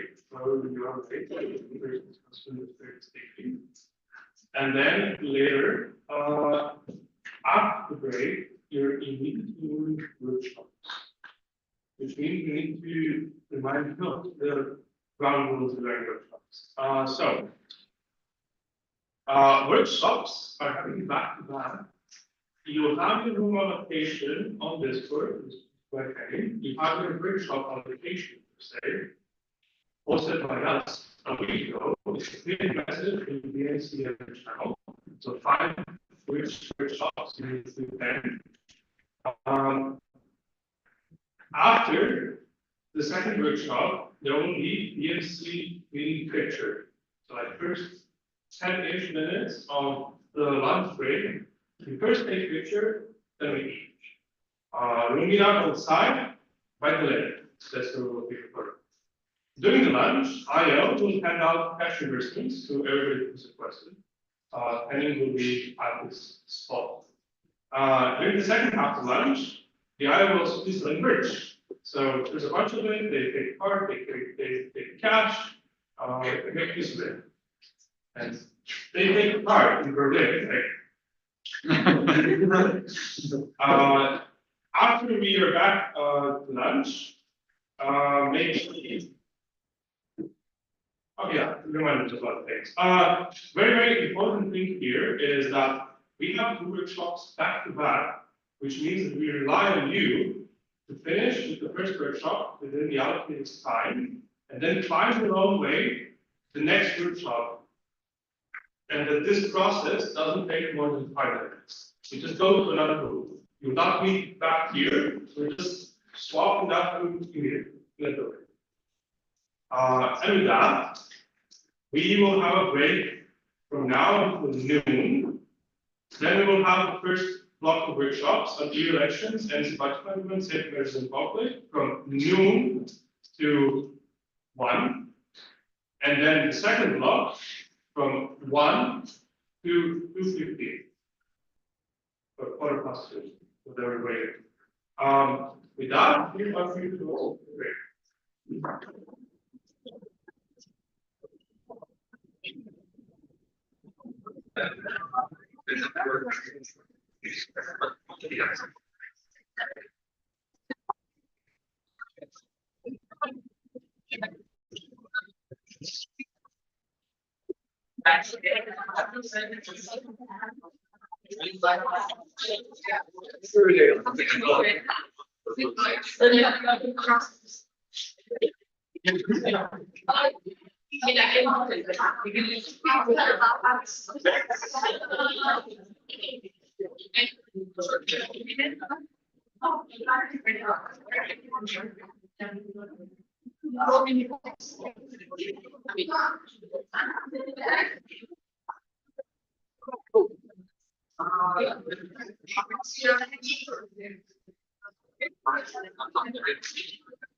Saber que era todo sin problema.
Wow. Yeah, there we go.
You're not gonna compare it to you.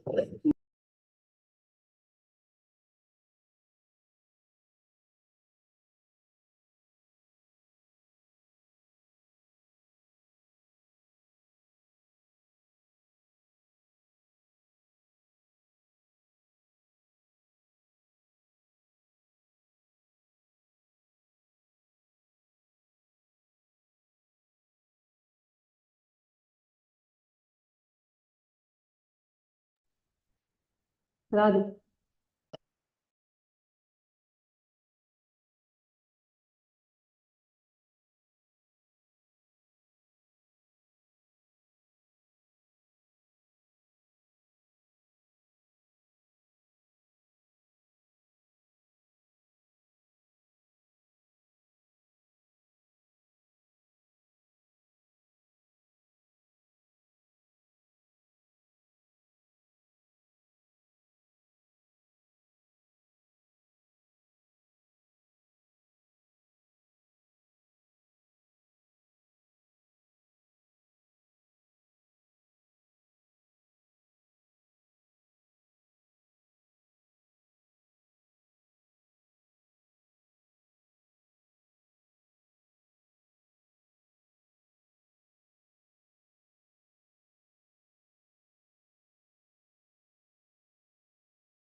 Proposing entity being EYP Croatia and EYP Bosnia and Herzegovina. Spokesperson. Yes? No, we're doing the per agenda. So.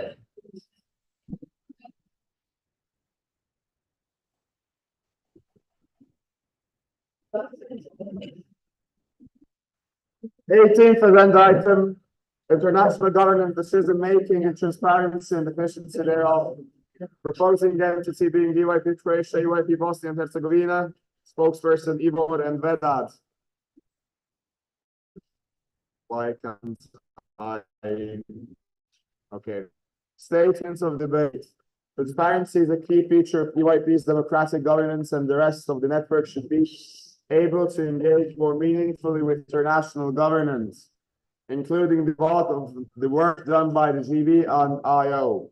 In turn, there should be more NC and members engagement, as well as higher intensity of communication between different international governance participants and the wider EYP membership. The floor is yours. First, we talked a lot about the system we have, especially formally, how it works, how it works, and how it works, right? So that exists, although in terms of the DoD, we have not had such a proper discussion. We've had quite a similar one, also I've been two, but a follow-up after that did not necessarily exist. The point of this DoD, moving on, is to first and foremost have a normal, peaceful, decent communication regarding what is happening in certain key areas. So it's about reflecting and subsequently reacting so that we can not just find on the ground, but generally speaking, to make sure we go forward as a country together. With that being said, we identified a few key areas, the session updates, the decision making regarding these sessions and generally decision making and communication that we have, and also questioning this we cannot avoid as NC representatives. Engagement is only engagement of our members. It's what is the point of so much work? National government wanting to do. We not. So moving on to the next slide. There are a lot of hypotheticals here. None of them are good. Because again, it's you really want to do it, you really want to have this option. We're not even pushing into that solution, but thinking why and share off.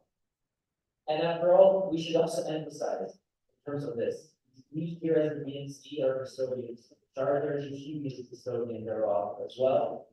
Right? And it works. The system can generally work. This is about making it better. And clearly, things have happened. It's not about things happening and that's not name calling each other. It's not about saying, oh yeah, this happened, that happened. We know what happened. We know what's happened. The goal is about improvement. We know the controversy that happened with the last IS statement. No need to discuss it, no need to mention names, right? It's about more. We hope that other representatives will follow this example. In the DoD, there's not a single name called, there's not a single accountability given to anyone. It's a holistic conversation about how we can move forward. So I hope that this disclosure also helps, generally speaking, with the tone that we want to set. The tone should be on improvement. The focus should be on how can we better ourselves as a network. How can we engage more? How can engagement be better from all sides? And that's more or less it. Thank you. Do we have any statements? I will take that as a no. So we are moving on to the debate. Oh, no. We're moving on to the debate. There wasn't. Okay. So yeah, we're moving on to the debate. Couple of rules. A point can be no longer than 45 seconds. 40 seconds, and the direct response no longer than 20. With that being said, we have 4 rounds of debate. The first round being IS communication. If you have a point to make on IS communication, please raise your placard.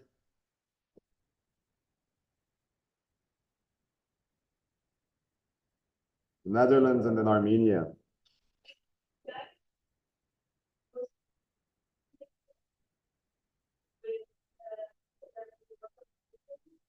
So I assume that we are going to communicate as soon as possible, and when I will not be happening.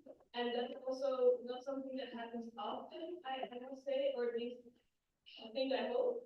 So like I don't really see how, like of course communication can always be improved, but like, yeah. Thank you. Armenia. Thank you. The way like Armenian board thought about how it can better the communication, and again, coming from more tangible action rather than this discussion. We were thinking that as IFs are network-wide events, they concern everyone. So it's not only what happens with the National Organizing Committee and the GB and the IO communication, but rather the whole network. So having a bit more insight on the challenges faced, on the processes that are ongoing, might give the national community more ways to help, and also to be more aware of what's going on. So that would be, in my opinion, that would be what better communication can be, having more access to challenges. Thank you. Italy. Yeah, looking up Armenia's point, we also believe that it's a very delicate balance to achieve. So on the one side, of course, we want and learn that we need updates, but on the other side, the goal would be to favor and NOCs need their private business to be private in a way. Like if I was an NOC, I wouldn't want everyone to know every one of my steps. So that's very intimidated. So yeah, just pointing out for that, this is quite a lot of No.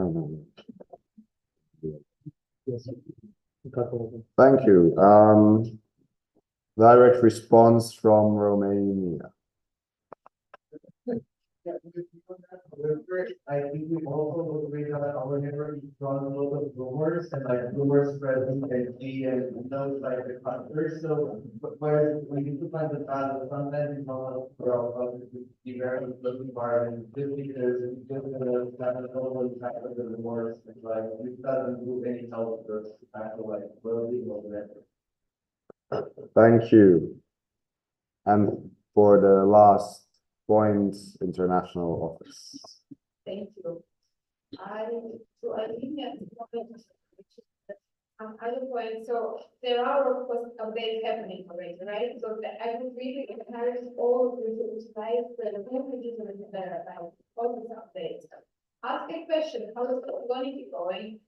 Which nobody did, and it would be like zero confusion or secrets around it. So that is really encouraging to all of you to ask questions, and a question, of course, how many of you read the booklet of IOPES or the update, and there is a section on international sessions where it is more or less in detail, but of course, as also clearly says that we are not giving away all the juice. We also want to have the privacy for the BNC. Then what has changed since last year, this year, as an executive director, and also sending around the executive summary after each of the meetings, whether of the improvements taken by the GB of the IO, we need to know what actually being discussed. And you could follow up with the question and give the policy you want to do. And then it's Thank you. Back to the proposing entity. There was a question brought up by the Netherlands, which was also questioned by the IO, and that is what did we mean by organization? And it is exactly something that the IO communicated and asked before the question. Now I want to go back to the previous BNC meeting and explain what we mean by this organization, or unquote. Is that the question was brought up at the last BNC meeting regarding the now canceled Istanbul IS. And that was in November, and then 1.5 months later, we got a cancellation email after it was really communicated at the BNC that the IS is going really good. In time. So that is something that all the minutes of the last BNC meeting, and then something that can be reminded on the street. So that is what we mean by more communication. Of course, we know that the NOC, the IO, and the GB, all need their, let's call it, wiggle room. Of course, it shouldn't all be public info, but it is very important for international officers. It is very important, for people in NC boards who are working on international relations or however the board is structured, that we do know the approximate state of how things are going, that we do have a timetable of when we can expect things, like for example, the green light or something like that. Just to make the internal things that come from the NCs easier. For example, the first most obvious thing being sending a delegation. Because the last thing that we want is to have people book tickets and then have them cancel tickets or have an IS move or something. So in that context, the IS communication was brought up as something that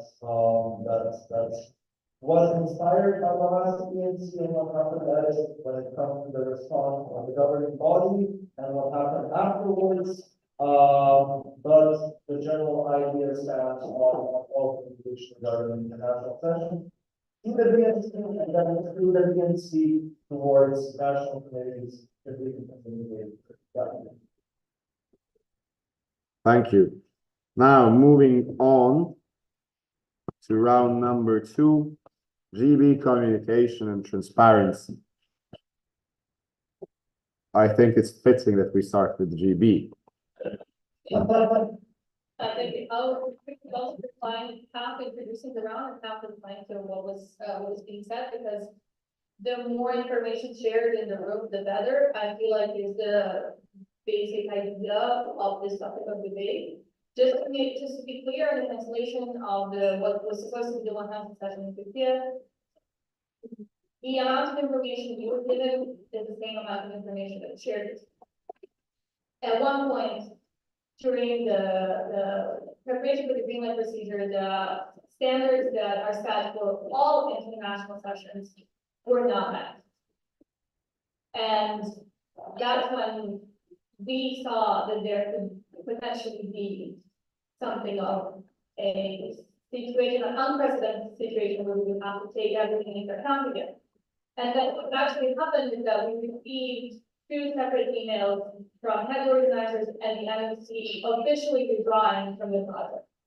And we took our decision to cancel the session after having received their emails withdrawing from the project. So that is the timeline. At the BNC meeting, which I did not attend, but I was on Zoom call with you. At that moment, none of this happened. We had updates from them, we had a status quo from them. We had promises of funding, we had promises of venues, things were moving forward. And then at one point, the clock fell down, and that is something that it was immediately communicated to you. So what is important for all of you to know is the information that we have, to be more precise, the information we are given by NOC, not just they are not singling them out, any future also NOC, is the only type of information we are dealing with when we try to make a decision. So unless we are given information that they are in financial peril, we cannot know that. Also, can we all stick to the 40-second rule? Thank you. Moving on to the IO.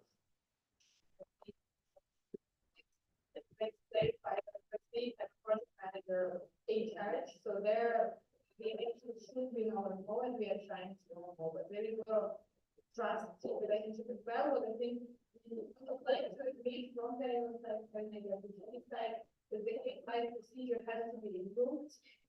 And I think we are all aware of it. Well, you should also be reminded of that unless the green light is given, your delegates and also board committee tickets. I think it's open. Like common rule and knowledge, but of course from our side, the committee side, we should be aiming to open the midnight estimate for those. And also to be much in the future, be the midnight. Okay. Okay. Direct response from Herzegovina. Yeah, sorry. So, yes, we very much feel, is the big problem with green light is that coordination for teachers, there's a lot of pressure from teachers and also the children themselves to provide more information about any place. Yeah, not looking tickets, but a lot of other stuff. It's having a more clear timeline works. For example, drops have had a fairly good timeline, so we do have the advance. These kinds of things can further be, like, for example, is a good one, so I think we should just allow that as part.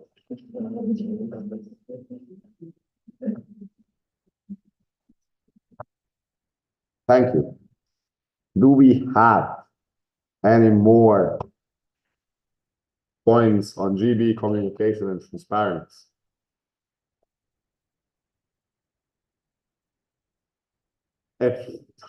Okay. Hello, this is Laura. Previous to the goal of design and guidance and I think of class, I know that the line is being given, but completely any way to communicate that, the second is a good way to communicate before the something else. So the aim is for, I am not aware of, and yeah, it might be a bit heavy, but yes, again, this can also go beforehand, maybe, and yes, that's all. Direct response, GB. Even though I appreciate the heightened interest in whether it be like, I do have to admit that is once again, a very dangerous line between sharing information that can potentially, and excuse my French here, come around the way us all in our view. But it's not in fact happen. Because what you are talking about here is, you told us, quote unquote, you told us at the BNC meeting that Istanbul was going great, and then you found Istanbul a month and a half later. So your request is a little bit similar to that. And also, as I mentioned, there is the NOC in play, which they have an absolute right to introduce their wish into the mix and say, we do wish to disclose this information, but we now wish to disclose this amount of information. We are now ready to share this with the network. It also puts them in a very awkward position where they then have to live up to the promise of this day, for example, the agreement will be given. But the greenlight process, we are trying to simplify it and make it also easier on ourselves because it's a very tedious process and just right now it takes a lot of time and meetings. Well. Dankeschön. And now moving back to the proposing entity. Okay, so your French is excused.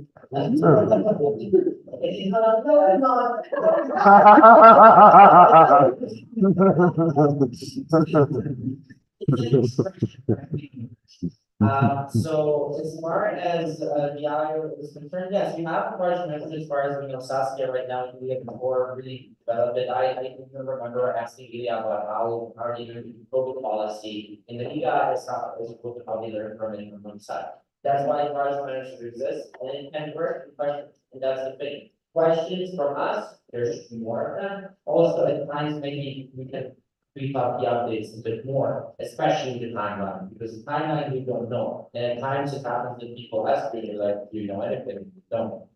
And of course, when it comes to decision making itself and the transparency, we have the third IS that was added for next year. It was communicated, yes, we know it was done without selection, but it was a good based on a bit that a specific NC has, but eventually lost out at one because another one was added. So obviously that was clarified. We know how it came to be. We have that it came out of the group and also considered. Also, one note from us is that a big point of this usually was to discuss things that we usually don't discuss here, but there or there or there or in the stuff. And that is the part that people seem to be frustrated and for this or that. Well, this is not your chance to do this. if you have these kinds of like, they're there, they seem to be quite easy to live in. But also, even the facility itself, it comes, well, just our members sometimes have an opinion, which is like, oh, what is the GP actually doing? He's doing this, and that, he's not doing this, and that, but let's have a conversation about it. And yeah, that's it. Thank you. Moving on to the third round of the debate, boosting member engagement and more NC boards activity. If you have a point, please raise your placard. Yeah. So we're going to take Italy and Armenia and then the IO. So what kind of call for the culture and they have engagement in government? We didn't try to, but it's still there. So we try to forward down the family to the household. We try to international governance policies in our language. Also, meeting one group in our annual members from the political was negative. And I actually have been very negative. So if anyone has implemented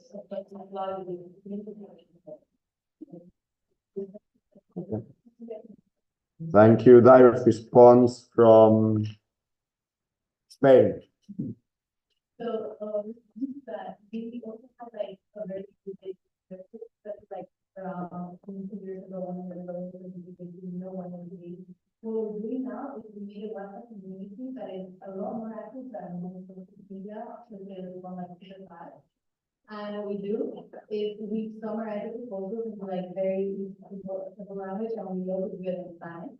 And then we have like polls, so they can go to waiver again, say whatever, and we can like encourage them to discuss to ask like if they have any specific questions. And for now, it seems to work, even like the new members, like, it's good. Thank you, as promised, Armenia. Thank you. Here I would also like to highlight the other side of the world, the international community, and not only focusing on the GP and IO, but from my side and my perspective, there are a lot of things initiated by the GP and the IO, but the participation and the engagement from national committees is very low, including the right direction as well. I'm not saying there are that many, but many calls I entered and there were like 2 participants in total on very, very important and fundamental topics, which I think are showing that also entities should work on this part, like hitting this part as well. As promised, IO.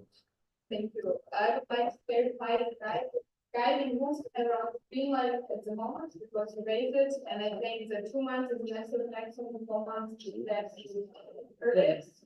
And it's very much connected also to the deadline of the delegation, because now the deadline is tomorrow, and we only have heard of professional meetings. So that's for us an indication that it's still based on this. But of course, in the ideal world, then it was probably 1 to 5 to have the delegations and open the whole delegation already between rights.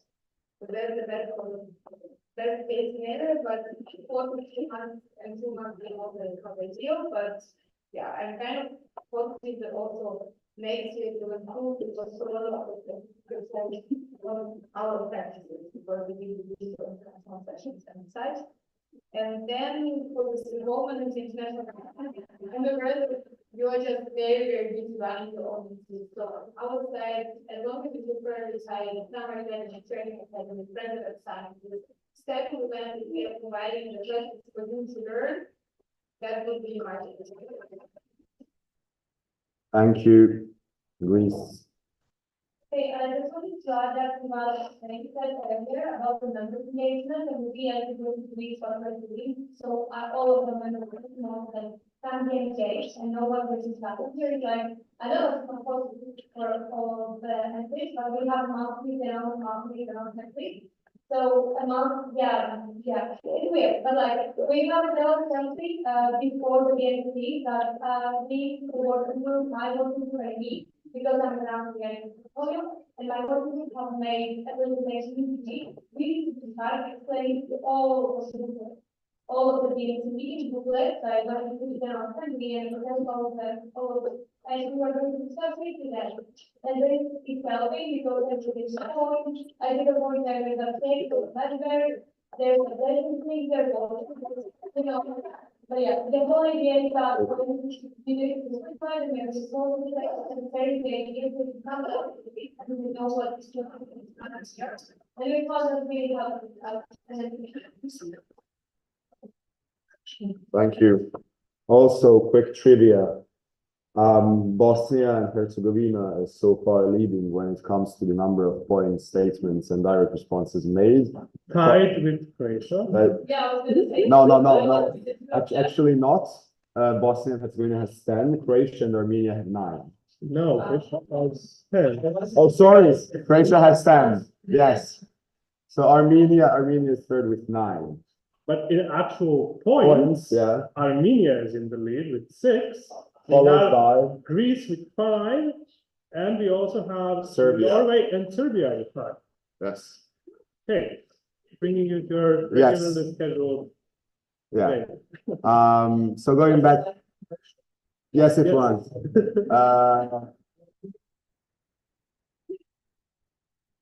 Going back to the proposing entity. Okay. Thank you for the input, everyone. Something that I would kind of take as a conclusion, as a good practice here, would probably be to summarize the BNC, or the BNC to your members. In English or in native language, should it be either in native language, and use simple language, because this makes it more approachable to members, especially who will be delegates 1, 2, 3 times, don't have that much living experience. Maybe also a quick international governance crash course before that, in the form of a presentation or a graphic or whatever, we do wonders. Other ways to engage members with international governance. Honestly, as you are both, I think I can speak for many entities have tried it for a very, very long time. In most cases, the results are rather lacking. Because let's face the truth, a lot of members are not interested in governance. A lot of members want to come to a session in their own MC, maybe travel to a different country, and that's it. And that's completely fine. But that still doesn't mean that we shouldn't do that we shouldn't do, to the best, that we should target our best capacity in order to engage people with, because at the end of the day, they will come here to the BNC. Something that we have seen work is to put an emphasis on discussing topics that might be interesting more with the members. I'll give an example, something that Balkan people were very passionate about was vernacular stating. So we did discuss that a lot with our members. And it was a very passionate discussion, and it was a way to raise game data. So if there's something that people are very passionate about, it can raise engagement. So yeah, that was more or less it. Thank you. Thank you. Moving on to debate round number 4, General Azerbaijan. I also very saying we do have lots of people. The problem that we're facing right now is that we ask there's how to the front page organize their things, and they are really great at the working groups and how we make the house in the next week. We always have people who are at the department members outside of zoning and they are people doing it. So when you have people and then people leave. The communication is exposed because only anyone has a explain about anything in the last communication and ensure that the updates of these people, for all people, people will be using the organization and if they do come, have no understanding or like what you see about or how do you use communication and how to like build trust. Direct response from Armenia. Thank you. On that topic, a practice that we usually have in work in Armenia is to introduce the role of the PDDIO, what the BNC is, etc., on every single training event that we have.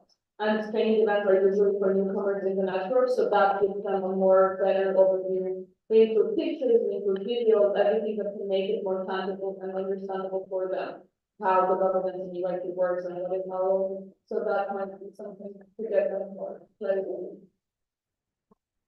Thank you. Serbia.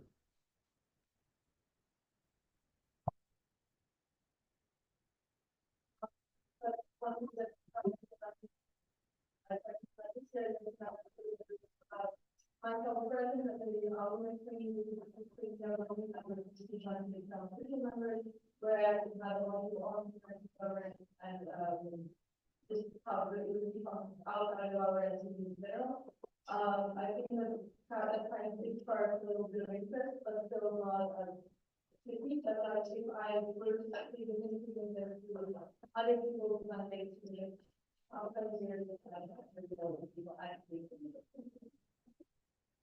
Okay, direct response now from Bosnia and Herzegovina. A bit of a response to what was just said, something that's a further good practice and probably a lot of agencies do as well, is to, when having those, oh, join us, become a member of all presentations, to also briefly explain all structures, not in a, let's give a complex graph of 5 pages, but rather in a very, very simple way, so that's something that would be very complex about. Lala.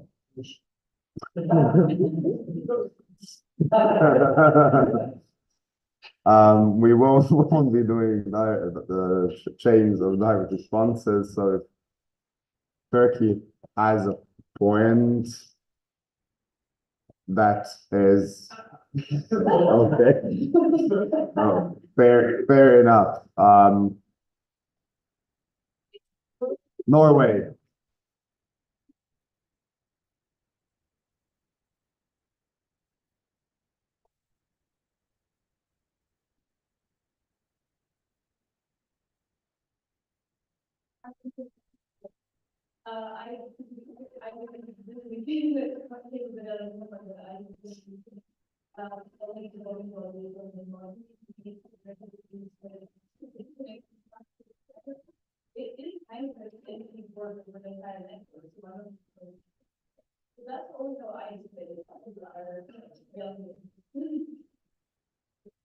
Thank you. And finishing off the debate with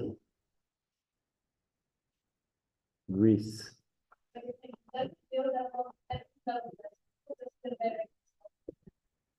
So basically, that's really one. Another thing you were to drop, you were to speak that, sorry, to introduce the new members of the delegates, which we did on the, so the delegates we have from the national and first delegates, basically in our second time, we, like, not all, what's happening. So we have our HR portfolio, have a membership program. So basically, kind of all the numbers we were doing to all of the process to the basics of what we're doing here, what we're doing here, and then here on here next about the announcement, we go and then how we start questions. And it's about how we get the having day. So how much we general country, I don't know, I don't know because it's kind of hard to the street, but like how we also want to really important.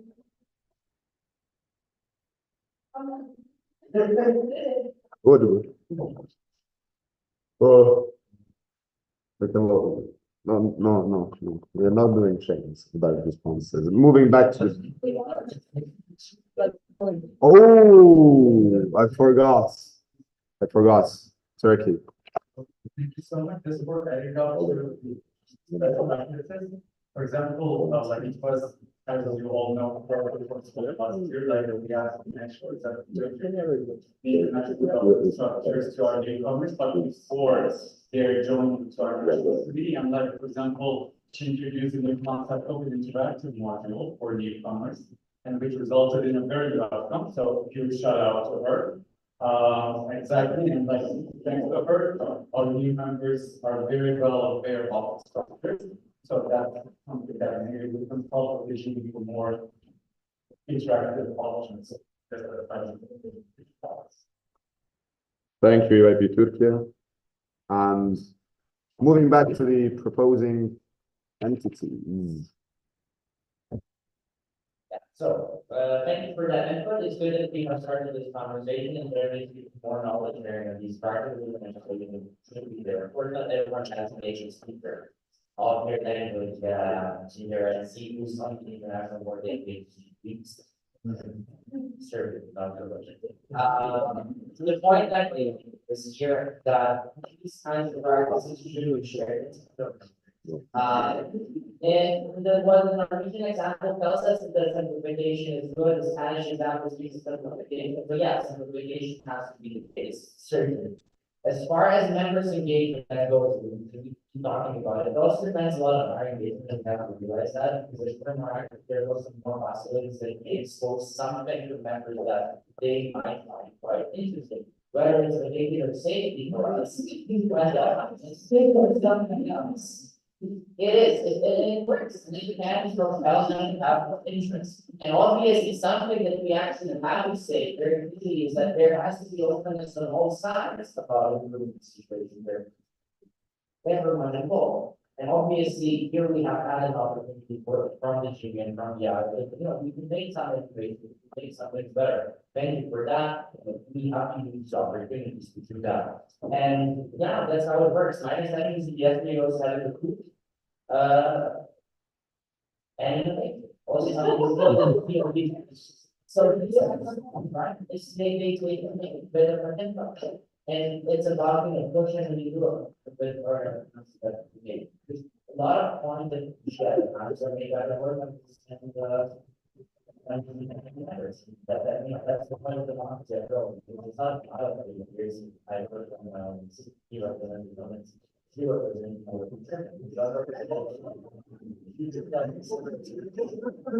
that's it. Thank you very much. Yes. Can I have an extraordinary point of order just to show immigration that they do have a person in international government presiding the BNC board? Well, You need to pass on. Yes. I just felt when I said you two, I didn't mean myself. Yes, so Philip has done makes that. Okay. Let's move to the GBR.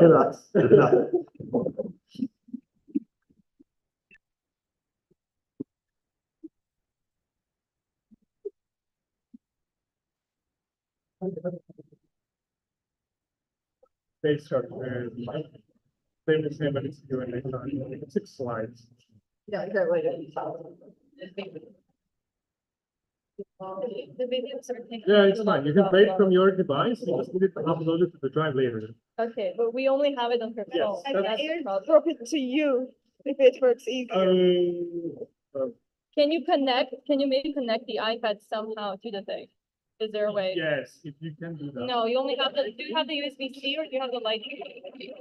No, I can just join Zoom and then you can give me. Yeah. Yes, Yeah. yes, Yeah. do that. Yeah. Do you Do that. need the Zoom link? Yeah. Okay, can you take care of that?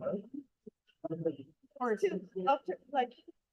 Yeah, you're figuring out the way to giving you part of the GB updates. Transparency, yes, radical transparency. No, it's rather. And no, there's no Kahoot this time. You had enough quizzes. 3, I think is 4. I think is plenty enough for 2 days. Small. Yes, yes. I see it on your plans. You're looking for enough. Can you share? Here's the link. What? For the Zoom. Then I can have this on the screen. Yeah, we can just, you will be a person and we can show all the participants. Because we are the only ones, so there's no You can spotlight. layout, but we can pin you. Yeah, what I'm trying to see is that but you would have to split it because your screen. You would need to share your screen via phone. Whatever. Okay, we'll see how this goes, okay? If not, we can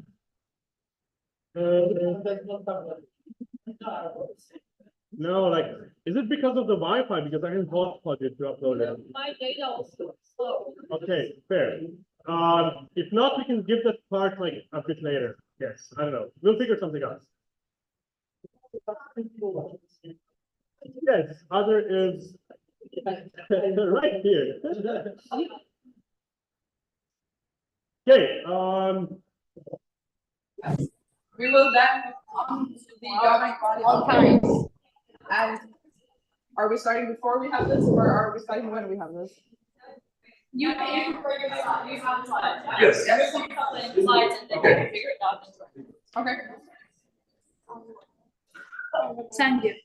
Okay, I Oh, she's there. yeah, yeah, I will pin you. Okay, I need to stop. but I cannot. Yeah, I will stop my screen sharing. Is it that? I do that. oh no, but it's in the corner. It's in the corner. Oh, she's there. She's there.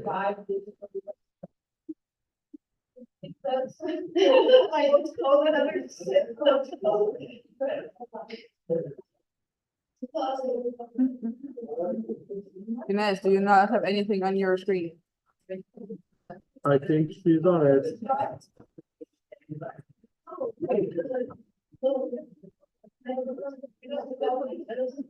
Can you share screen now?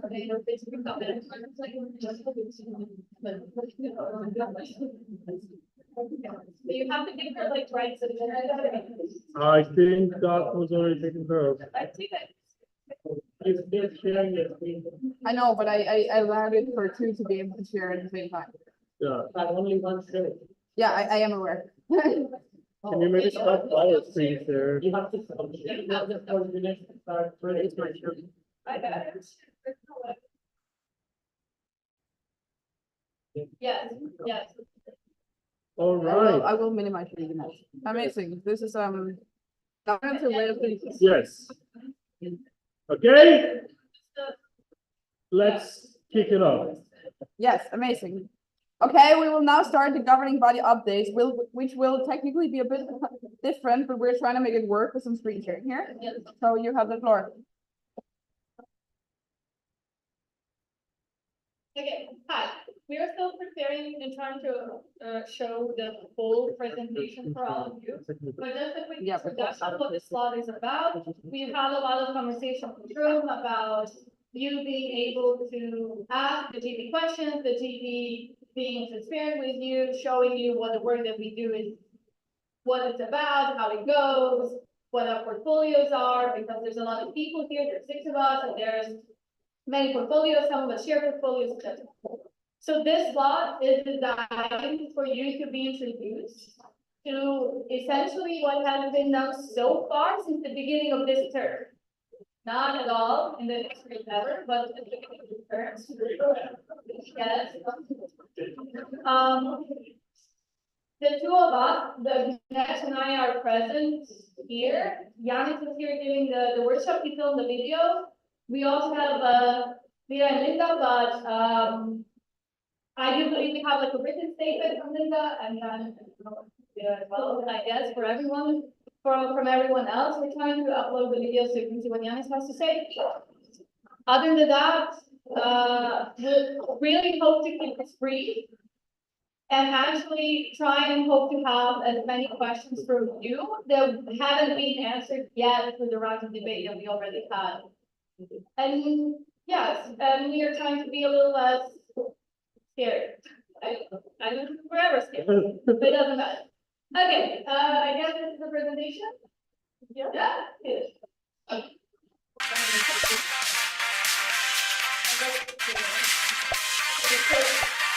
A little bit more of a trendy kind of presentation. We will have the presentation, but we should pay attention better.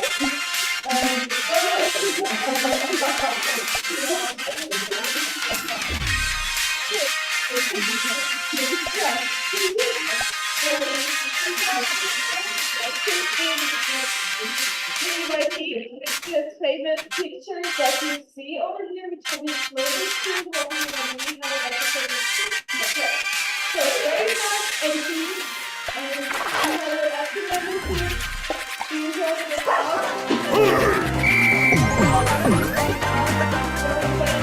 the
but also not. Unfortunately, I cannot be with you for the updates part this year. I think it's actually the first time, so I'm very sorry about that. I hope you enjoy the BNC meeting.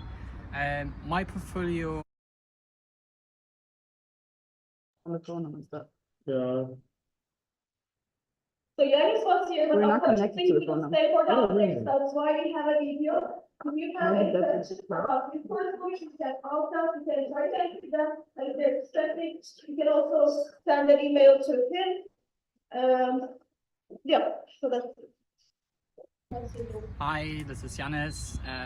As you can see, I'm here, but also not. Unfortunately, I cannot be with you for the updates part this year. I think it's actually the first time, so I'm very sorry about that. I hope you enjoy the BNC meeting.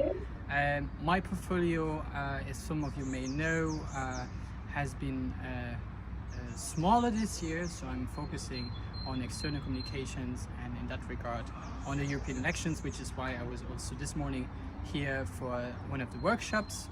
I had some good time with you, and I hope maybe those who attended can spread the word about it. More of my work this year focuses, as I said, around elections, events that we attend for it, representing EYP, for invitations that we receive, working with some partners, and also some of the topics that I've been working on last years are still to finish. Some of the debates actually on this very BNC meeting will be around it. So, for example, I've together with Gunesh and Linda handled the cases of several NC's compliance reviews, such as EYP Russia, and we're currently also still in contact with EYP Belarus to see how we can support them. And we are in the process also of trying to relaunch the so-called BASIS project, in which we may also be able to continue some of the activities around the EYP peaceful talks that we had to put on a break last year.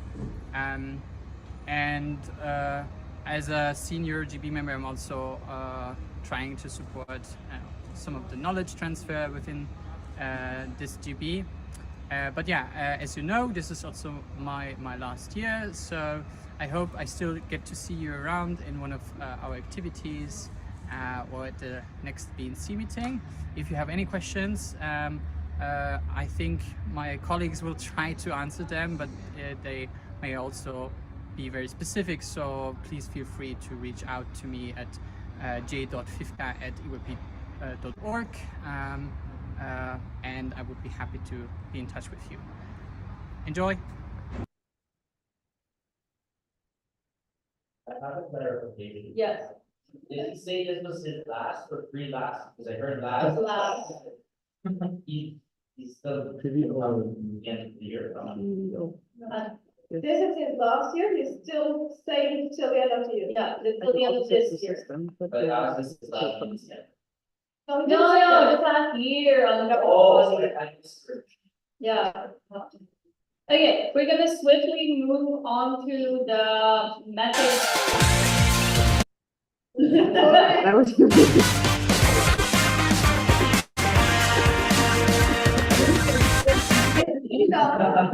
I have a microphone, it's the, or I can, yeah, it's no problem.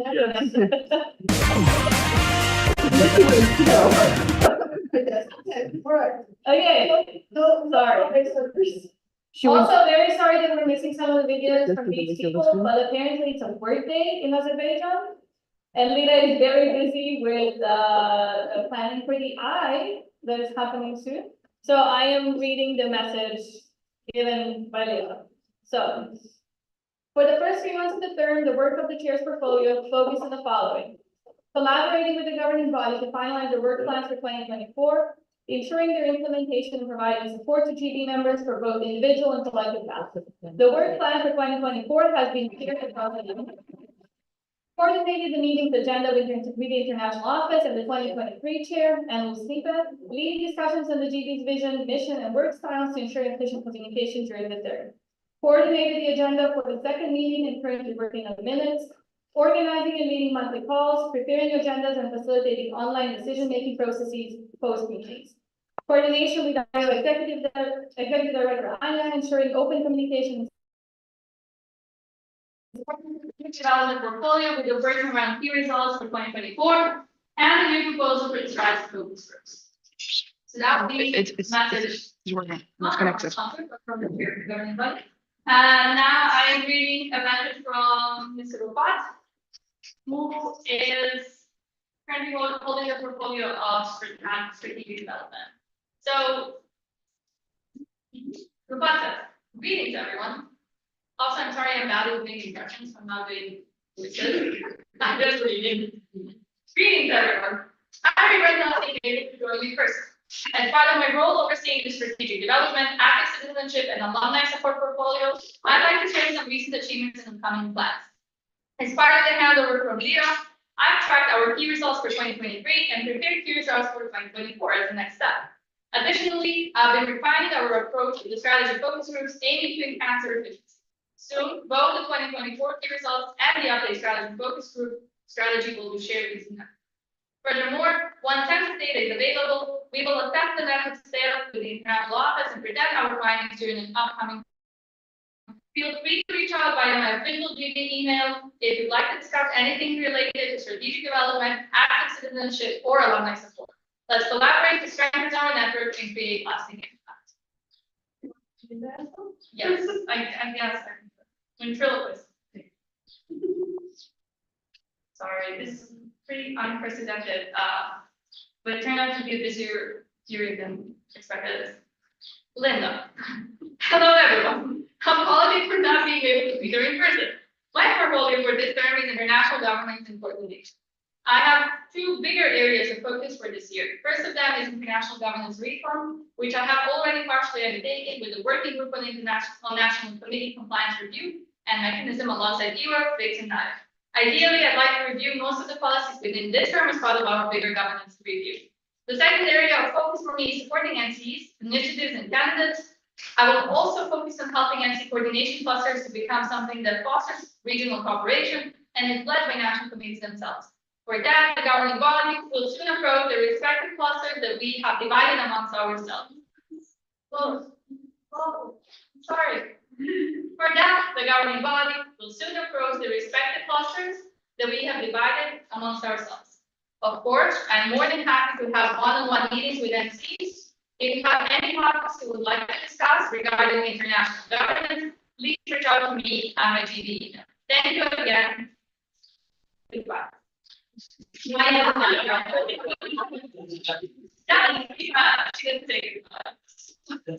Yeah. Since I'm only doing this study, I might as well introduce my portfolios. This year, once again, I hold two portfolios, international session support and capacity building, also known as education programming. Since the beginning of the year has been very busy, as we are preparing for all the capacity building events that will happen. So huge thank you to UWP Switzerland for hosting our summer academy. Huge thank you to UWP Poland for deciding to host our president's meeting. Huge thank you to the IO who's helping out with the training academy as well. I have sat on selection panels for many of these capacity building events, and I continue to coordinate with the project managers, mostly Anne and Connor. So like a big shout out to Anne. Yes. As for international sessions, I am in constant communication with Saskia. Saskia and I have, just like for your knowledge, Saskia and I have monthly calls where I get familiarized with the work that is undergoing with all of our international sessions. So from the ones that have just been given the bid to the ones that are like in later stages of organization or post IS work that is being done on the reviews, reporting, stuff like that. I get information from almost all of it. I'm very thankful to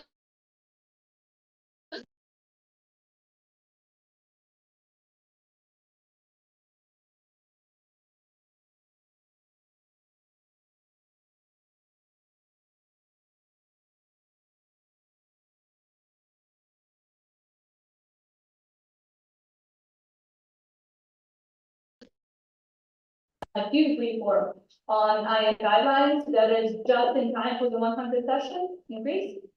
Other than that, the call to host the next international session is still open. We're waiting for bids. We cannot wait for bids.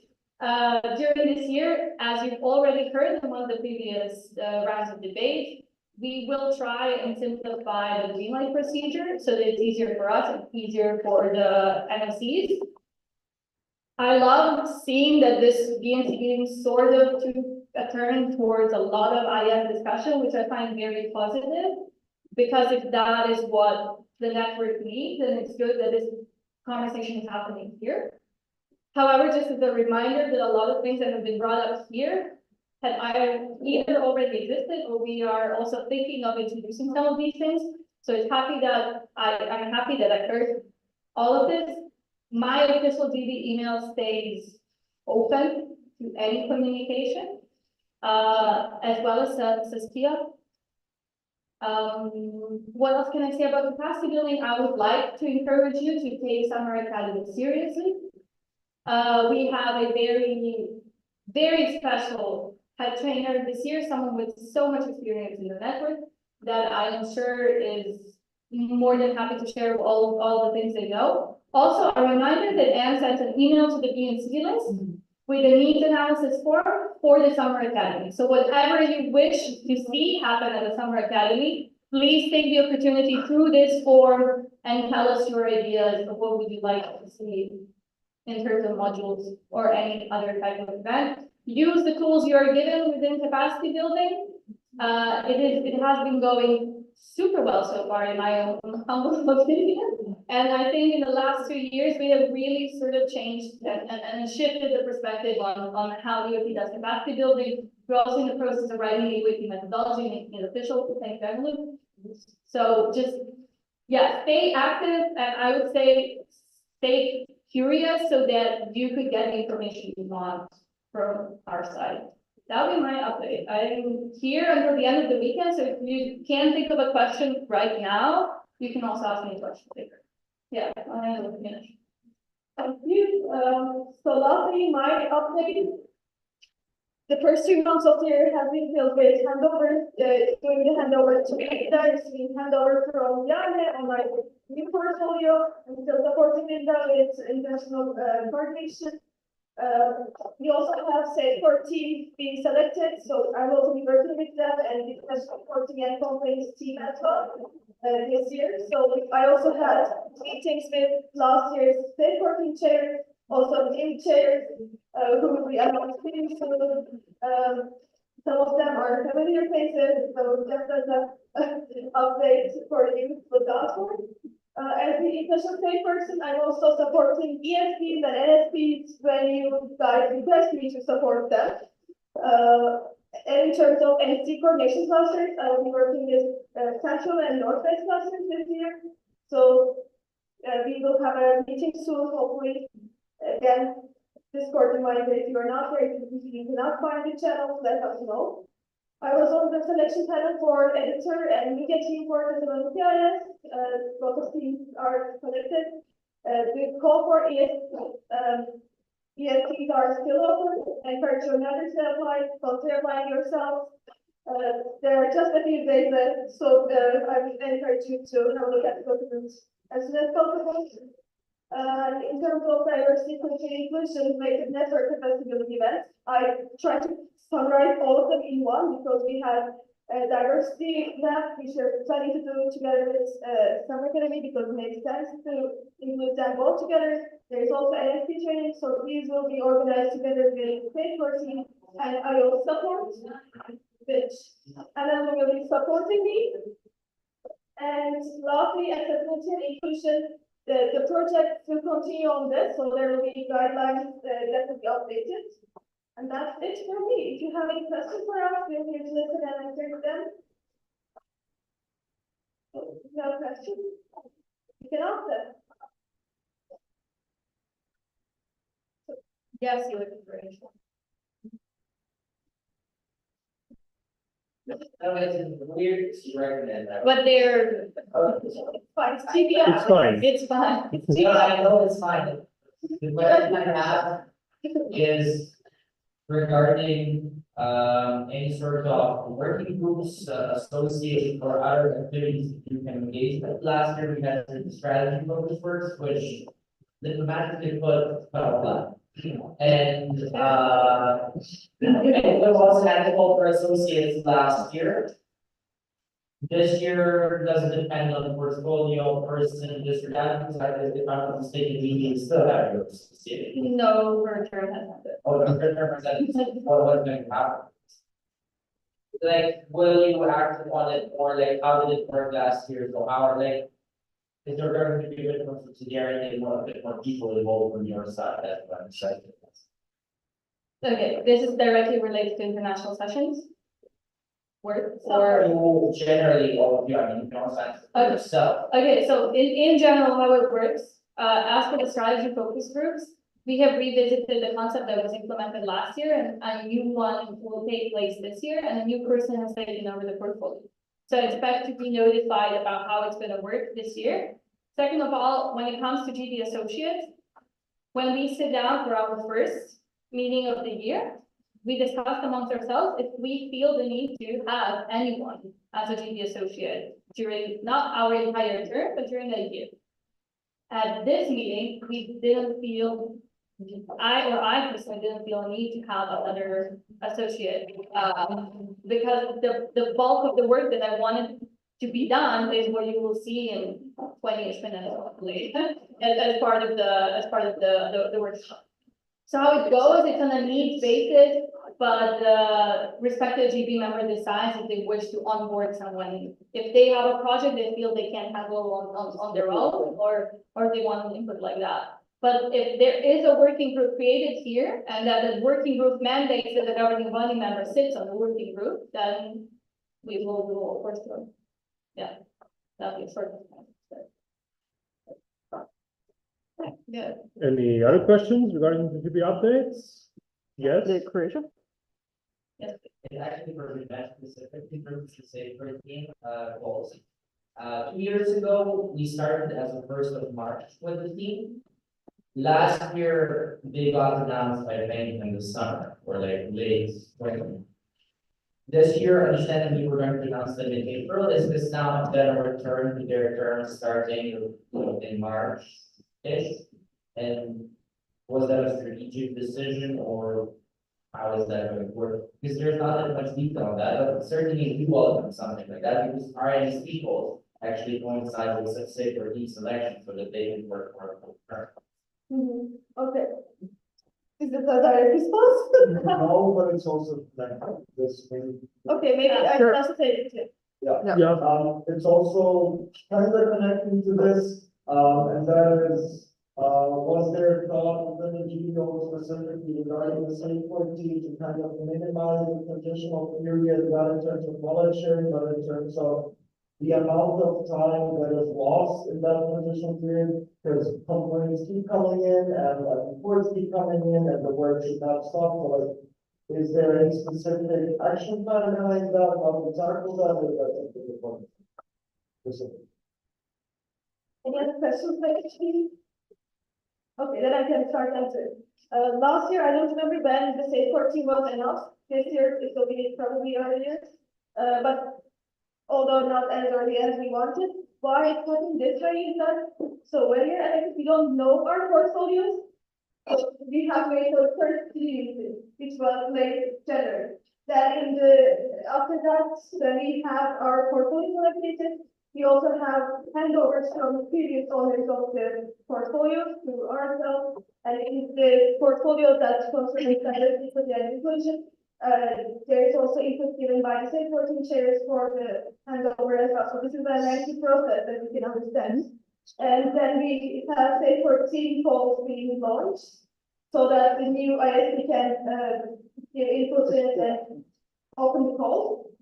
It was prolonged, so there was an extension. So that's also why it also got extended, but soon enough it will be announced.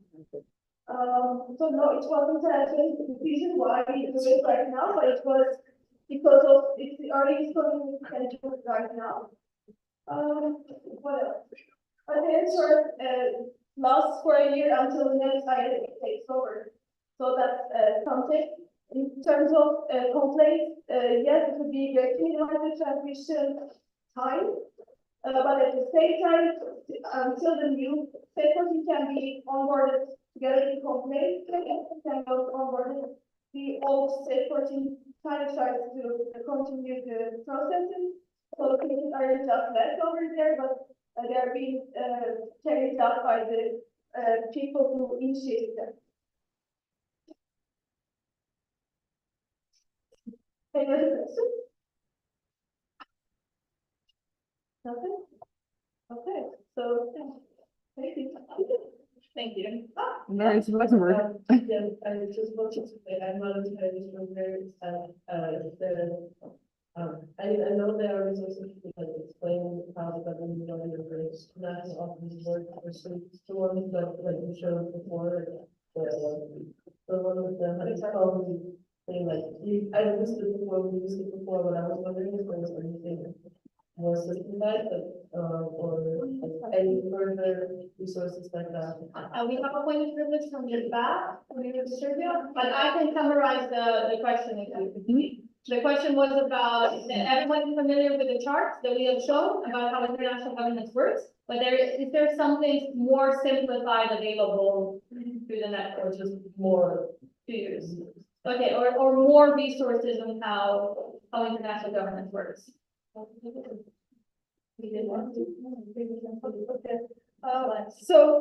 here's the chart. That's not the common one you see on members platform, but this one has a bit more information, so that's why we also like to use it in our updates. You can also use it to explain procedures and how structure works for your members. But on top of that, you can go to members platform, VT, and there is also governance structure policy, you can use that. But if you want us to be a training, like government body, but also it was take from before that alternative had training together that requested GD to be more of it. We hire encourage to do so. We're more happy to go to an event, either digitally or in person to training. So that's also an option available to you. Any other questions? You will be ready. Yeah. So in terms of the reporting, I really wanted to ask this question last. Because I'm not sure how you style your reports now. Because I see a lot of differences between different GB members styling their reports. Obviously, they describe different things and they include different managers. Is there any sort of like strategic approach to what are you supposed to report or not? Because you're given, as you said, you're giving updates from the start of this journey, and I see a lot of stuff reported from some previous and I'm always confused about it, and it keeps happening. Is there like anything that needs to be? Because like it's also unnecessarily long, frankly. If there's stuff from previous things. Yeah. Sometimes some of the action points or some of the projects are supposed to happen over a longer period of time. So the style of reporting currently is in quarters, as you can notice. But sometimes some of the things have begun in 2 quarters ago and are still ongoing. And it's supposed to indicate if a project is ongoing, or if it had ended, or if it's an initial phase. So we kind of stick to the guides we have in the template. Ideally, as you pointed out, it should be the most recent, most relevant for you to know, and not necessarily something you've heard at the previous BNC meeting. But if something you've heard at the previous BNC meeting is still being worked on, then you deserve to know it's still being worked on. But it also depends a lot on the governing body member, what they want, how they want to structure what they're trying to communicate to the network, as well as the summary part of what they want to say. Also, it sometimes depends, frankly, on whether or not we know that we are joining the BNC meeting. So the two of us knew when we were writing this that we will be here and available for your questions. And some of them knew they weren't going to be here, so they wrote a little lengthier update so that you could read up. Because if they're not here to answer your question directly. But yeah, now I still want to add something on top of this because I understand what specific point you're referring to. Yes, there is some kind of a different style or a different understanding of update among the GB members that don't personally what they want to reflect to you. Some of them prefer that they show you entire work they have done throughout their entire term, no matter how long that was. And some of them prefer that they give you the most recent update since the beginning of the term of the year or since the previous BNC meeting so that you get information in between. So yeah, there's some, I don't want to say inconsistency or informalization, but I agree that perhaps it's better if we discuss it and if you also want to give your input on what exactly you want to hear from us at the update, whether it should contain all of the terms, just the beginning of the year or in between the entities, that will also help us target the information that we want to give to you. And just a quick note, just for you to be aware of, what is written there obviously isn't the only thing that these people are working on. Sometimes, you know, I get the moment when I have to write the updates and I sit down and I look at the template and then I'm like, I don't know, I've done nothing. And then I produce 10 points because I indeed did do something, you know, it just takes a while. But yeah, there was about to be a point raised. And you still have a point, yeah, you're right. It's not relevant to start it. I have a question for both the that make the right system. We have some attending time. We as our board members, because we have actually like maybe more knowledge, but basically like we were just getting better. There, we still have the last competition and the trainers. Will we get any sort of updates of the spots regarding any like what further information? Because it's like for things that are like corner, it'll be difficult to like maintain the education for the travel. So I don't know if there are any updates or will there any sort of updates at all. Okay, thank you. That's a great question because we also have a project manager that is working on the summer attending the room. And if there is anything that I failed to mention and correctly, but we are nearing the final selection of the leadership of the summer academy. We have also trainers. We will also conduct a selection for the editors. We will then open the calls, obviously, for trainers and trainees. And what I encourage you to do again is check the BNC email and fill out the form, the lead analysis form, so that we know how to structure the training, so that we know the amount of people together in collaboration with Switzerland, how many people they can expect.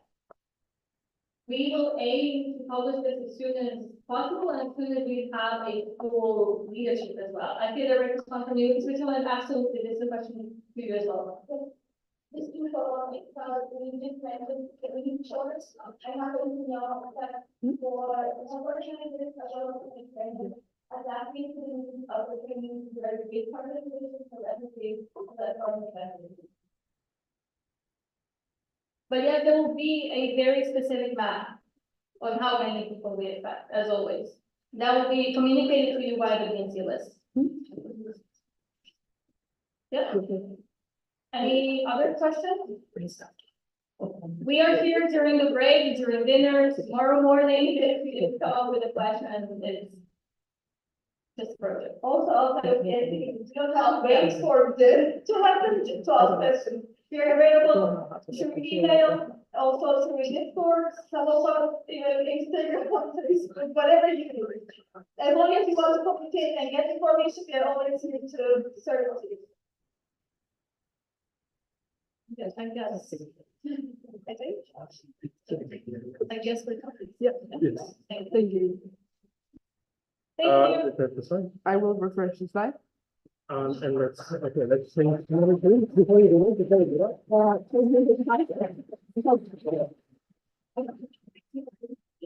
All right, the next thing you'll look forward to is 15 minutes of break. Be back here seated by 17:55. No, 17:55, you are in the room where the workshop you're assigned to take place. Yes, that's where you're seated.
Where am I going? Thursday.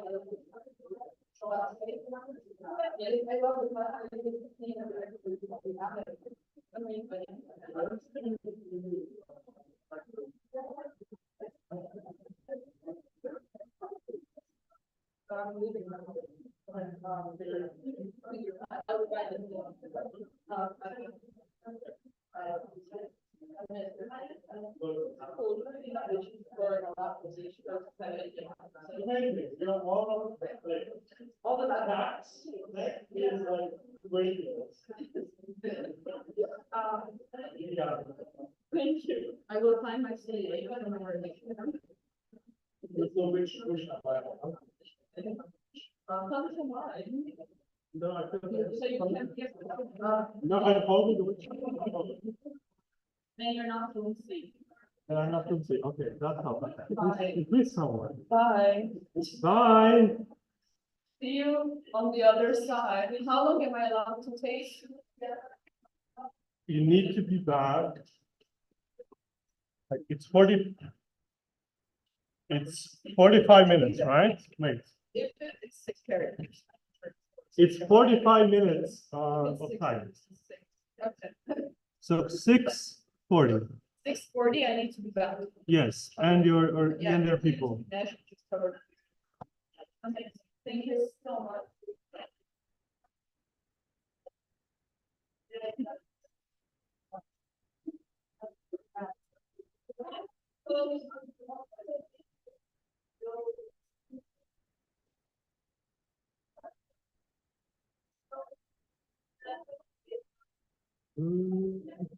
Okay. Oh, they're marked. Okay, doesn't matter. They are marked, doesn't matter. Okay. Well, enjoy workshop. Yeah, I will. I mean, I like literally just.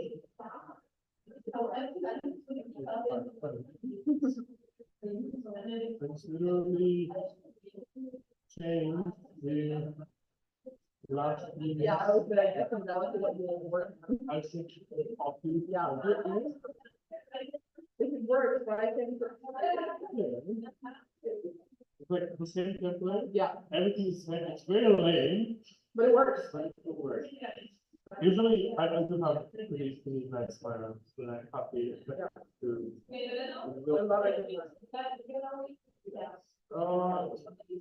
And I do like the thing when if he does me and between I does is I like to do it.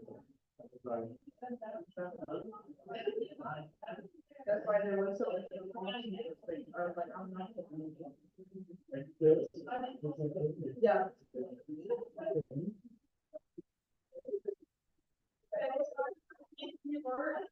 Oh, you did? Oh, nice. Was. Yes. Just like our. That's, Like the colors. Yeah. But they have it, I'll just use that. It's Yeah. fine. Even though like we're not official like part. BSK, 1818.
Guys, the workshops are starting. Actually, they started.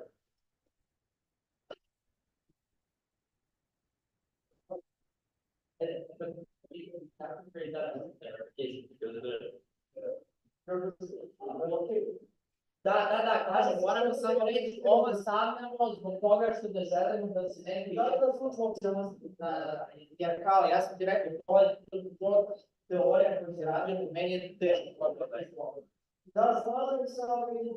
I mean, it's not that, yeah, it's not those people, that, we're supposed to be, that, yeah. Todo el amor, todo el tiempo. Claro,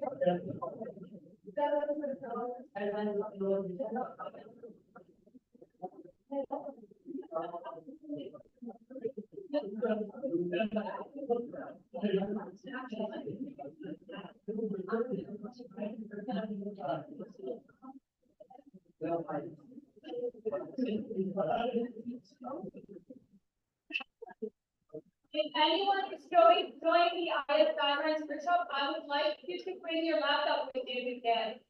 Thank you. We are in room B.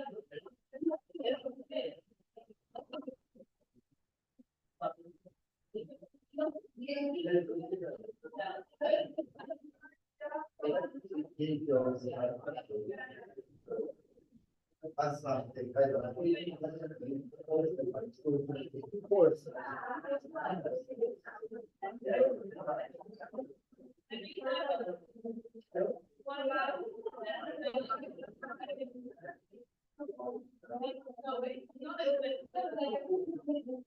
Right. That's it, thank you.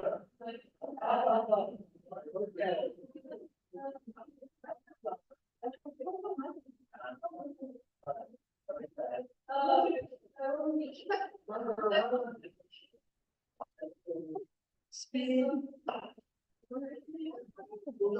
Make myself aerodynamic. Still not NOC. I have it. Oh. Yes. Oh, okay. One of them at 3 AM. That wasn't right. Yes, bro, I had a birthday crisis.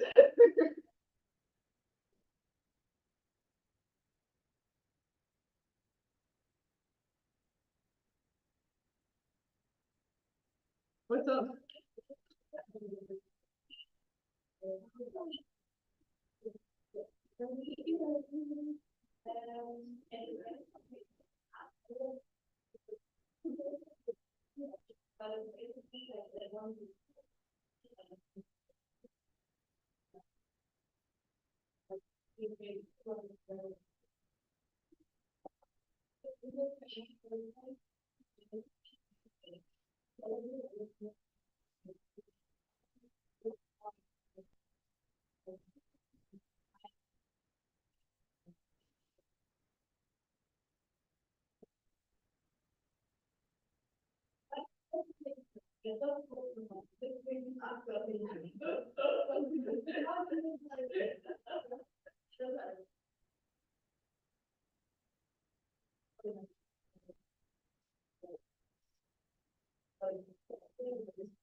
I'm trying to think, what type of first, not to relax.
That's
again, the only place for them. And no one, right now, we come out, but,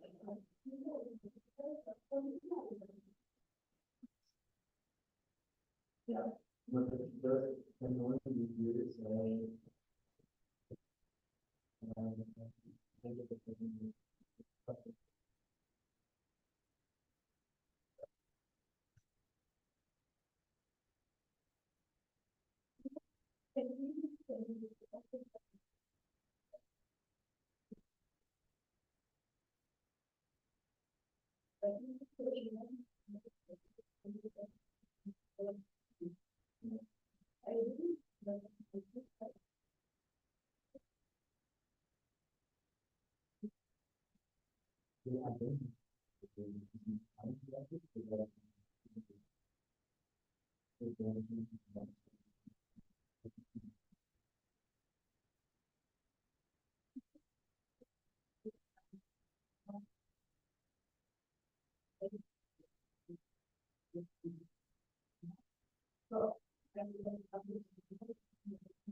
I mean, I will definitely announce this, but I don't really.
I don't know.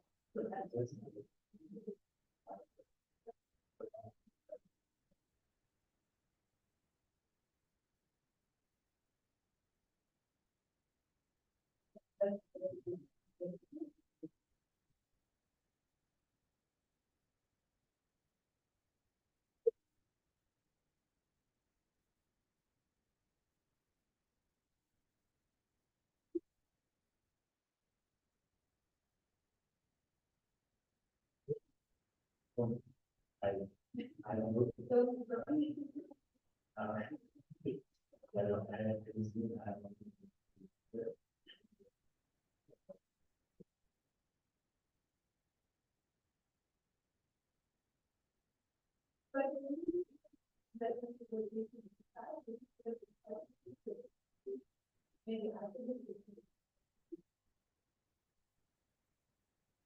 I'm not the worst.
No, I'm also talking about here.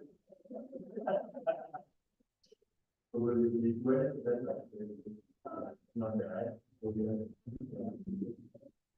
I just formally, but actually, yeah, also. Yeah, I was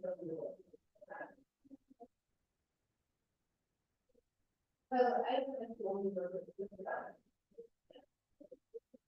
I also, want to speak in the so I will, so I will, so, this would be, rather than or, and then the other thing. That's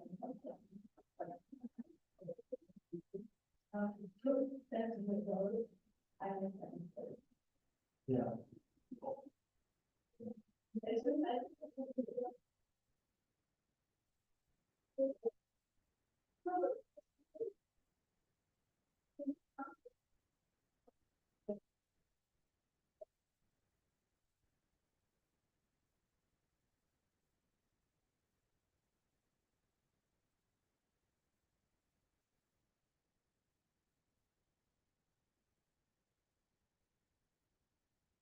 Right,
Okay, please go ahead and that. Yeah. Yeah, that's it. Do you know any? For the application now? I really think. No, you know, I think we have enough work. I can't.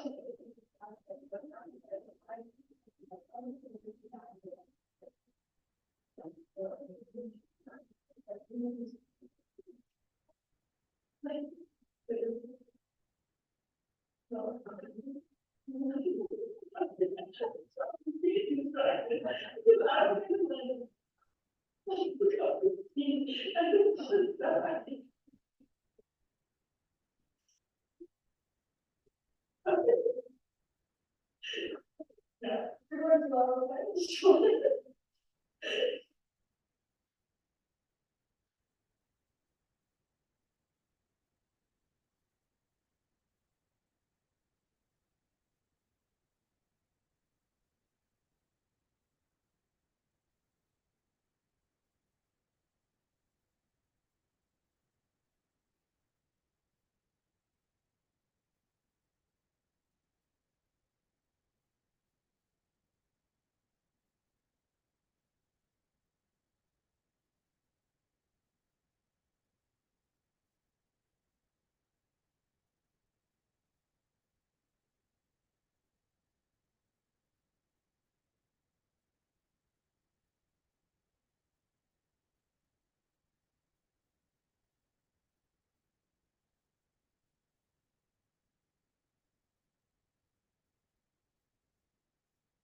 Ja,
vielleicht, also ich bin beschäftigt, aber das ist halt.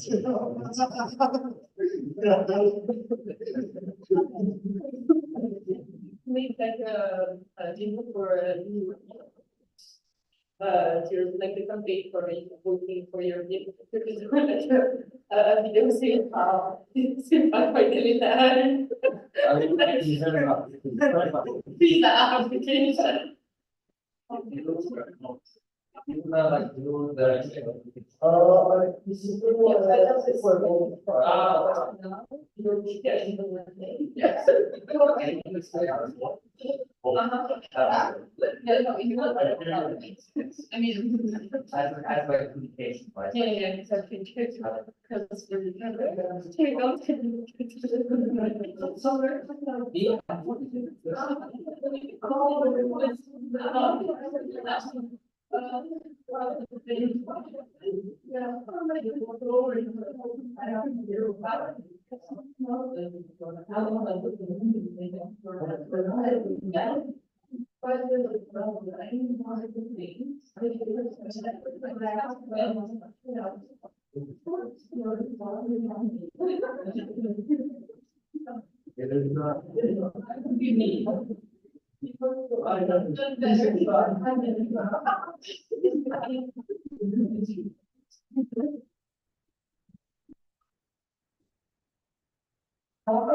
Better, I hate this guy.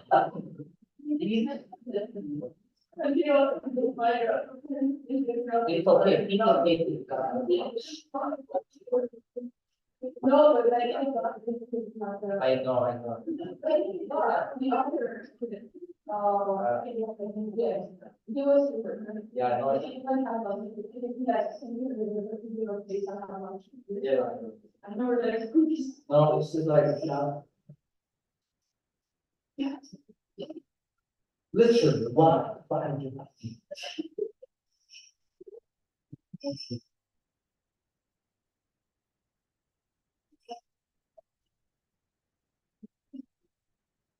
I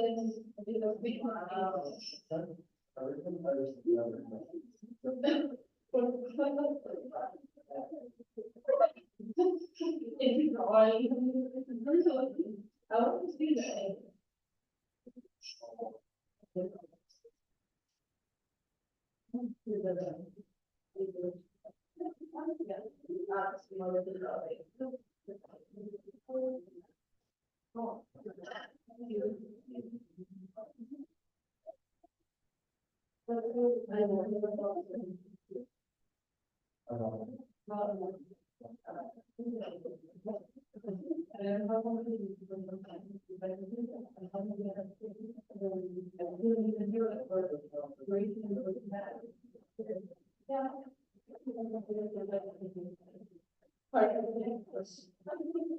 Indeed.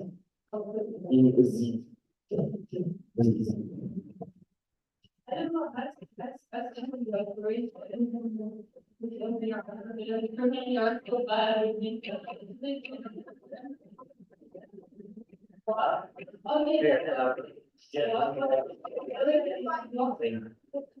Like, every person, everything here, it's like, Yeah, we are. what?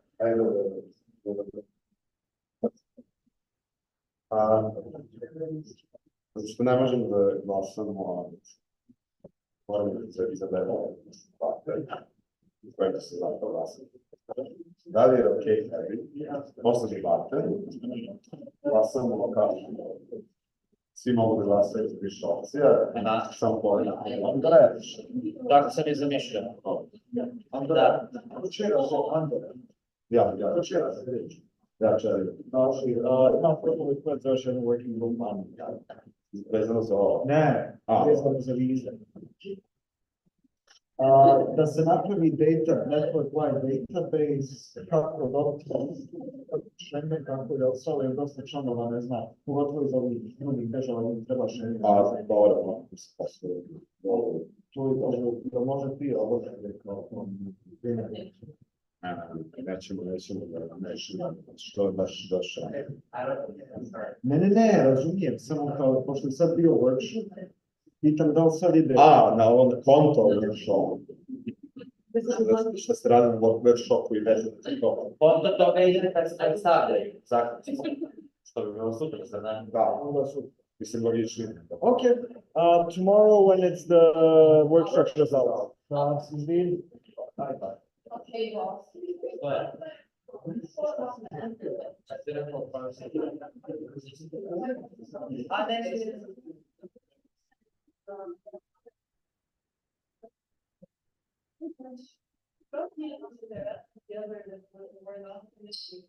Guys, don't go anywhere, sorry.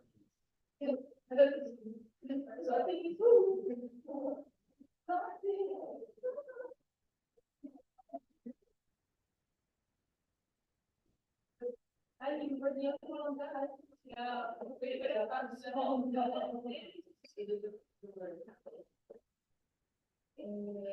I sort of not in the.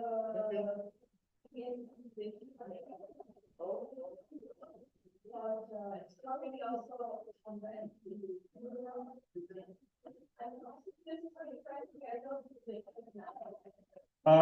Okay, I mean, I was told we are the ladies one here.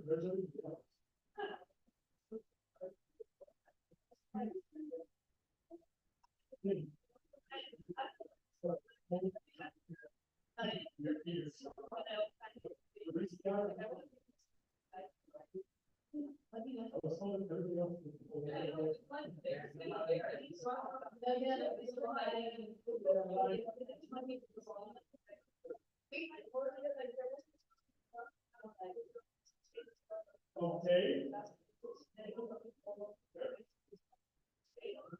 Will you say, sorry, is so late? Or remind you of this?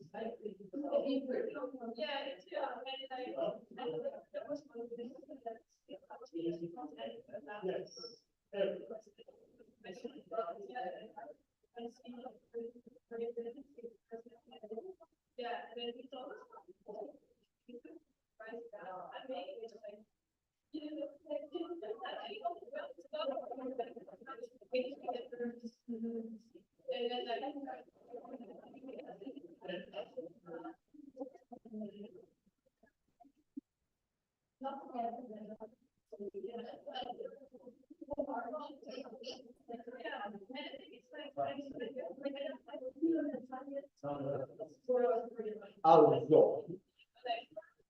Let me,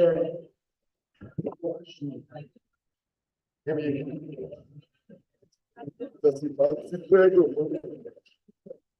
Okay, or Cassian.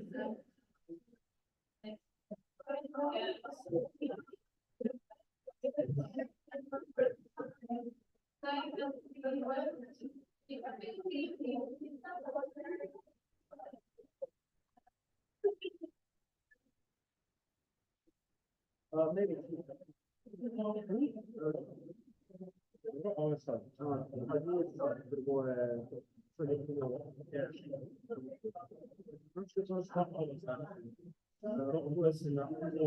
To se odnosi na policy proposal, ne naš, nego policy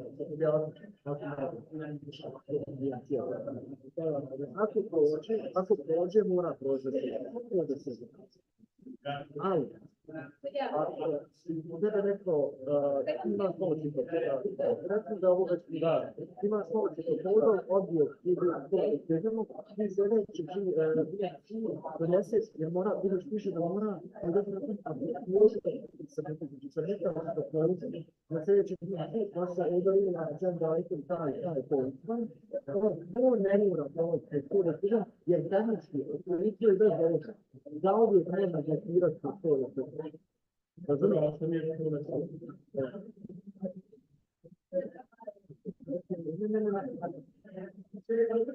ali kao proposal da ovo si proposal da se overview proposal da se overview čekaj bi se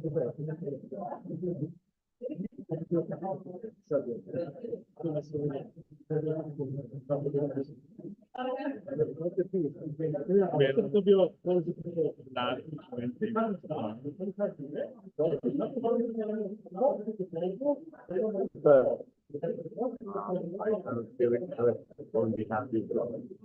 honestly, I would.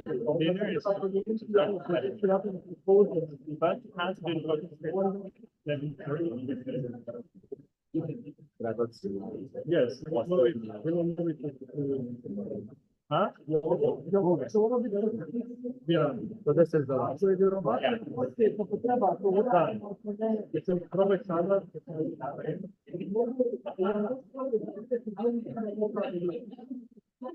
Yeah, guys, be seated. Also, we were told that you were waiting for us, and we returned, and there was nobody here. People. Like, we were told all the other groups are finished, and we were like, okay, let's rush to return here, and there was nobody here. Like, we wasted extra time now, but okay. Now we have a policy proposal, which is the most complex one we have in the all agenda of this BNC meeting, and we really, guys, please, can you just sit? Okay, we really need your complete, utter, undivided attention on this policy proposal, because otherwise this debate will last for 3 hours. This will be chaired by Andor. For sure. Thank you. So before we start, just that there will be no confusion after. The policy, the update to the charter and the proposal has 3 variants, which is not, it's not common. It's not common, yes. Quite rare. At the end of the debates, you will have to choose one that will be voted upon properly. And a co-decision, I would say, with Ivor, is that we will vote informally on all of the options, basically an approval vote. The option that gets the most approvals will be the one that will be voted on fully, yes? Clarification question, do we vote on which we want to vote, or do we vote on our agreement with each and every one? You vote first on which you want to vote for. Okay, so voting in favor does not mean that we vote in favor for the. Yes, so one NC can vote for more options. Yeah, in the end, you will have a formal vote, like a proper one, and you can then disagree with it or agree with it, doesn't matter. But just to clarify this. Just to choose which option we will be voting on, because we don't really have other mechanisms to do it. Okay, we all good? Yes. Okay. Okay, so 22nd agenda item, update to the charter of the UIP, reforming the GB electoral process. Proposing entity being UIP Croatia, spokesperson being Ivor. Okay. So the aim of the proposal is to ensure a higher degree of transparency, democratic legitimacy, as well as to provide increased clarity to all voters by having a system where all votes are worth equally and elections clearly understood. Ivor, the floor is yours. So first and foremost, in terms of history, there's quite some history. We have years ago regarding some of the issues that we tried to resolve with this proposal, because these issues are present. And the TLDR of these issues is you have 3 spots. Yeah, look at those 3 S's. You have 3 votes, right? In regular elections, you pass over a new candidate. What happens with your third vote? Basically, it's dispersed to every other person, which was mathematically proven by the votes in Norway back then, and we also confirmed that's why it's. Can you be louder? Okay, I can be louder, sure. Thank you. Good. So, thank you. All right, moving on. Moving on. Moving on. Yeah, rationale. So there are 3 distinct goals that we have here. Transparency, 1, democratic legitimacy, 2, and 3 is comprehension, or comprehension. These are 3, there are 3 different aims we can have, and each of the 3 variants fulfills these 3 aims to different ways. And the whole point of this is for you to give your input, because it's an important change in voting just what we find to be absolutely the best possible solution is A, questionable whether such a solution exists. And B, we should have a facilitated conversation first before we offer something so profound, because this is a profound change. We're trying to alternate to a considerable extent if we pass this, and with this, the rule system that we have. Moving on. There are some common parts before we variance. And that is that each voter, and that's just a clarification, each voter can cast out to as many votes as there are seats being elected or there are candidates running, whichever the best. Each of the votes can be cast for no candidate. So it preserves what we have already, but is not codified in the economic policy. And I'm sorry for omitting a period at the end of this. Moving on. Unexcusable. Moving on. Yes. And then it comes to variance. And if you go to page 41, I propose this comprehensive overview of all variance. And I will walk you through each one based on this sheet because it's the DLBR version, right? Variant A says basically how you vote is that every candidate has a confidence vote. So that candidate, if we cast a vote, then you're saying, yes, I trust this candidate to be on the governing body. In turn, it proposes a very high and inflexible threshold of a third. And it allows runoffs in case not enough candidates have been elected, or there is a tie for a position. If there is a tie, so more people are tied in their spots. Variant B, on the other hand, doesn't change a bit different. It's still a confidence vote, but it's based on a different kind of threshold. This threshold is more flexible, not the same as C, but quite similar to it. What does that mean? This means that the threshold, depending on the number of candidates, changes because it's a fraction of the total number of candidates. 1 for X, and X is the number of candidates. Under this variant, in accordance to runoff decision made at 2020, runoff will not be allowed. So in case you want to have for example, still want to have runoffs, you can pick and choose between any universe of that. As far as alternative variance is concerned,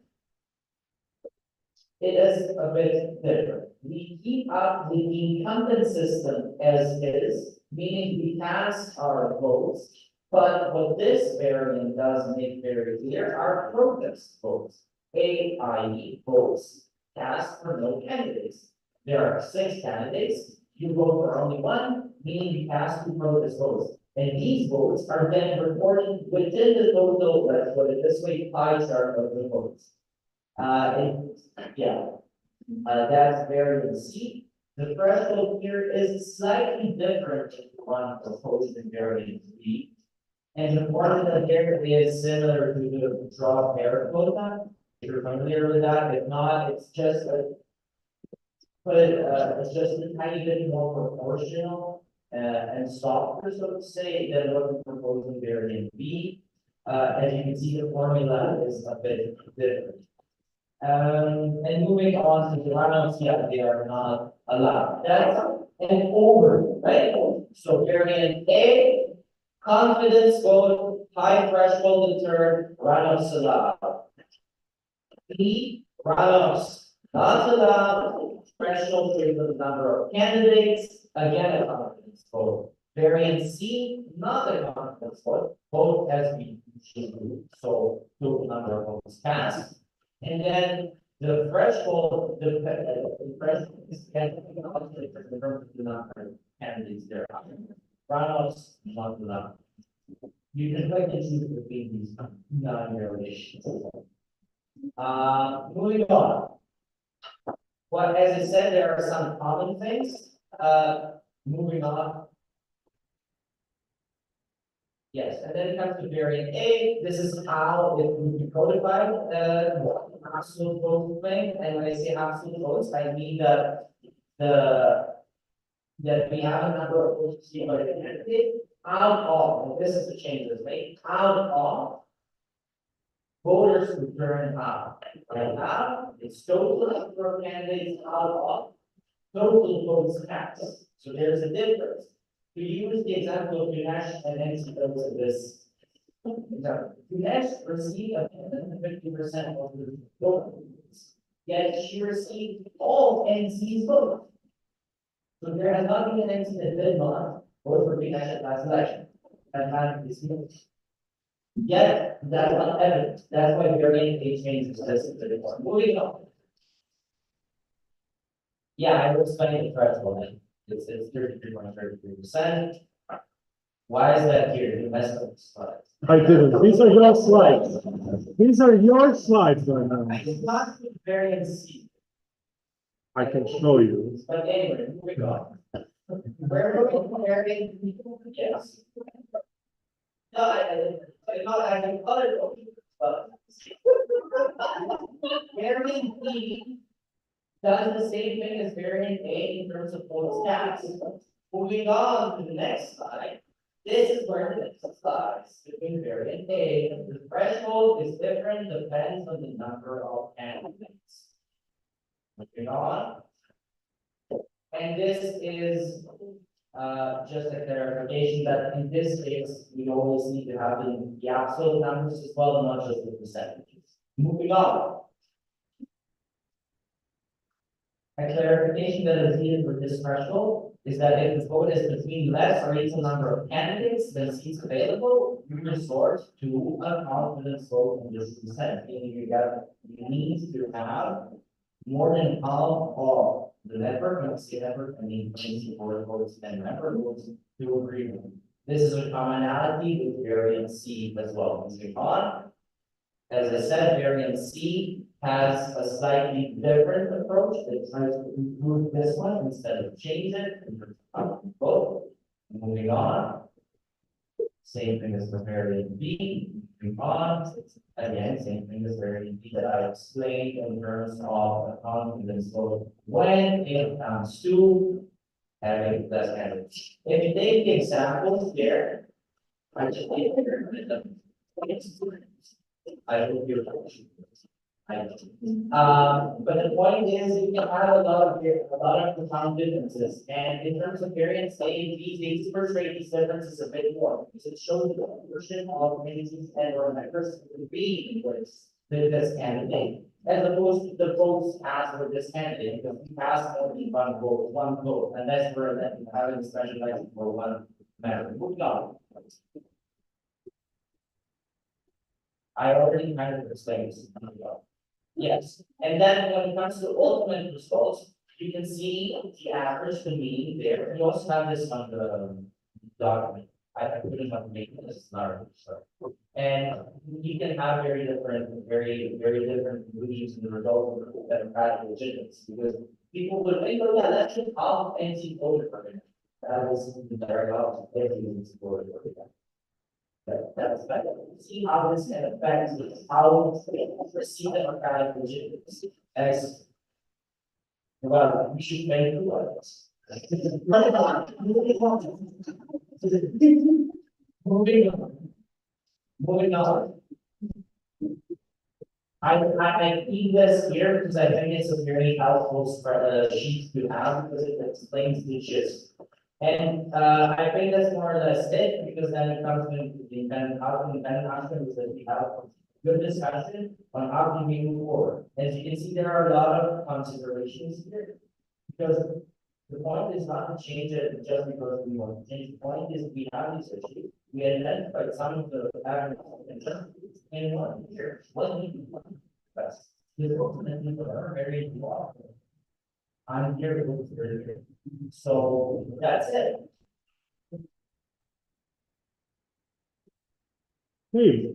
Yeah. So statements. Any MCs willing to do some statementing? I see Bosnia and France. I will be taking first Bosnia and Herzegovina. Yeah, I know. So we'll start with Bosnia. Yeah, before we start, so statements, 1 minute, 30 seconds, points 45, direct responses 25. Bosnia and Herzegovina, and then France. Thank you very much for those very elaborate proposal. We would like to discuss and support the option C.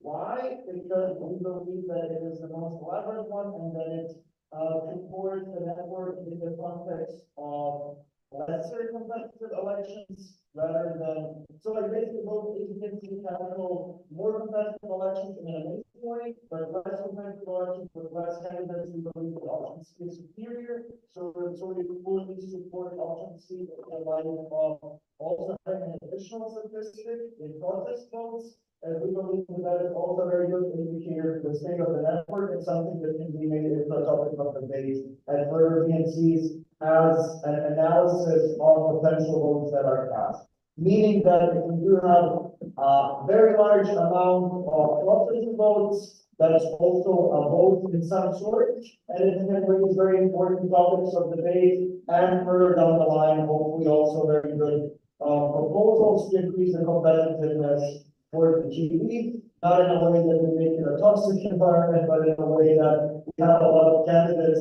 who want to run for the GE, and then that we need to get the best candidates in this context.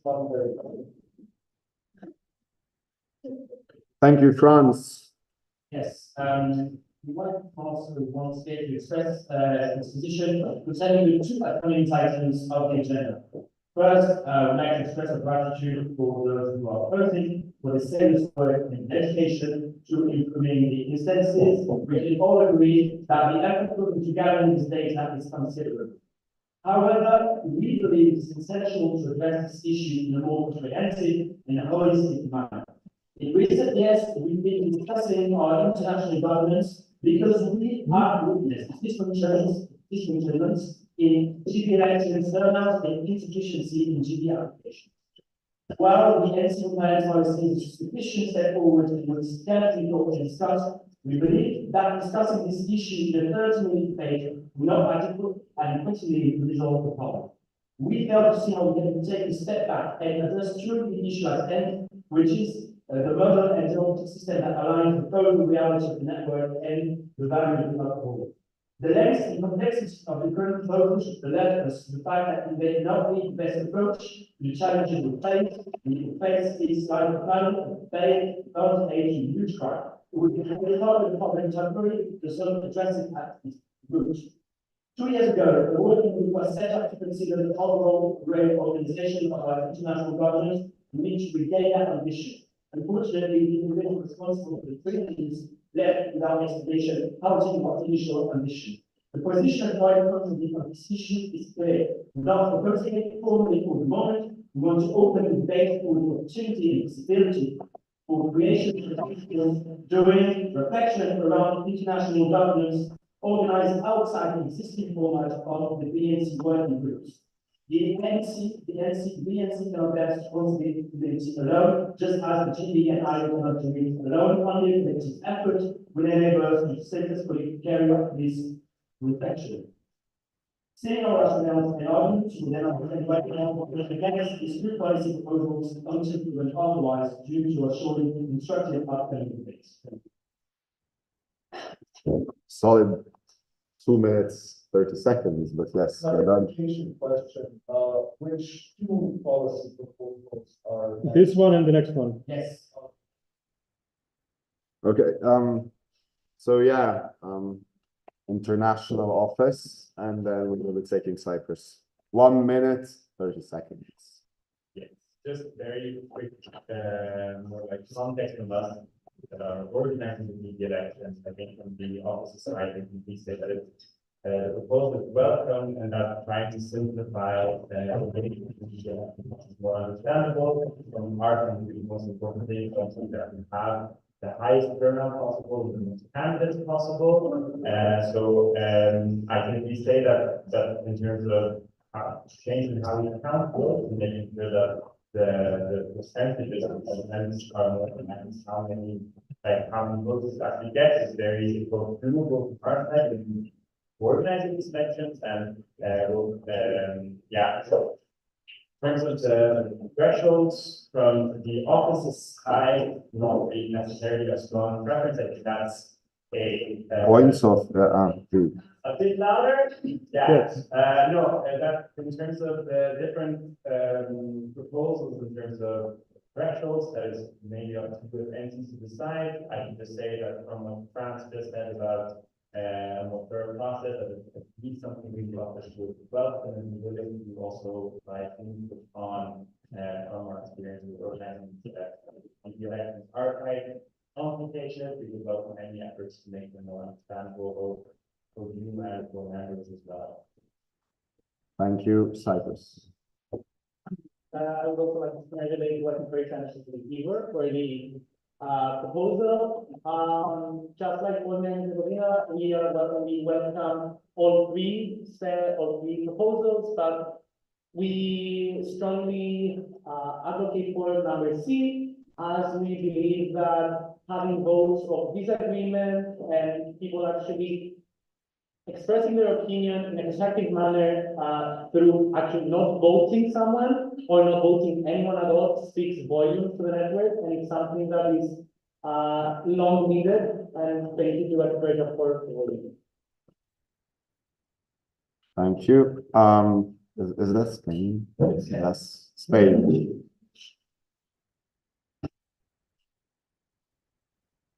All right. Yeah. Thank you very much.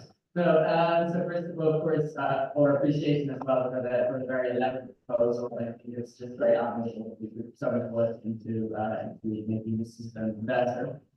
Whilst we fully agree with the formalistic proposal at the start, namely the number of votes, disclosing those fully, and also including the number of abstentions and counting them as well. Like for us, that sounds like good improvements in the first place.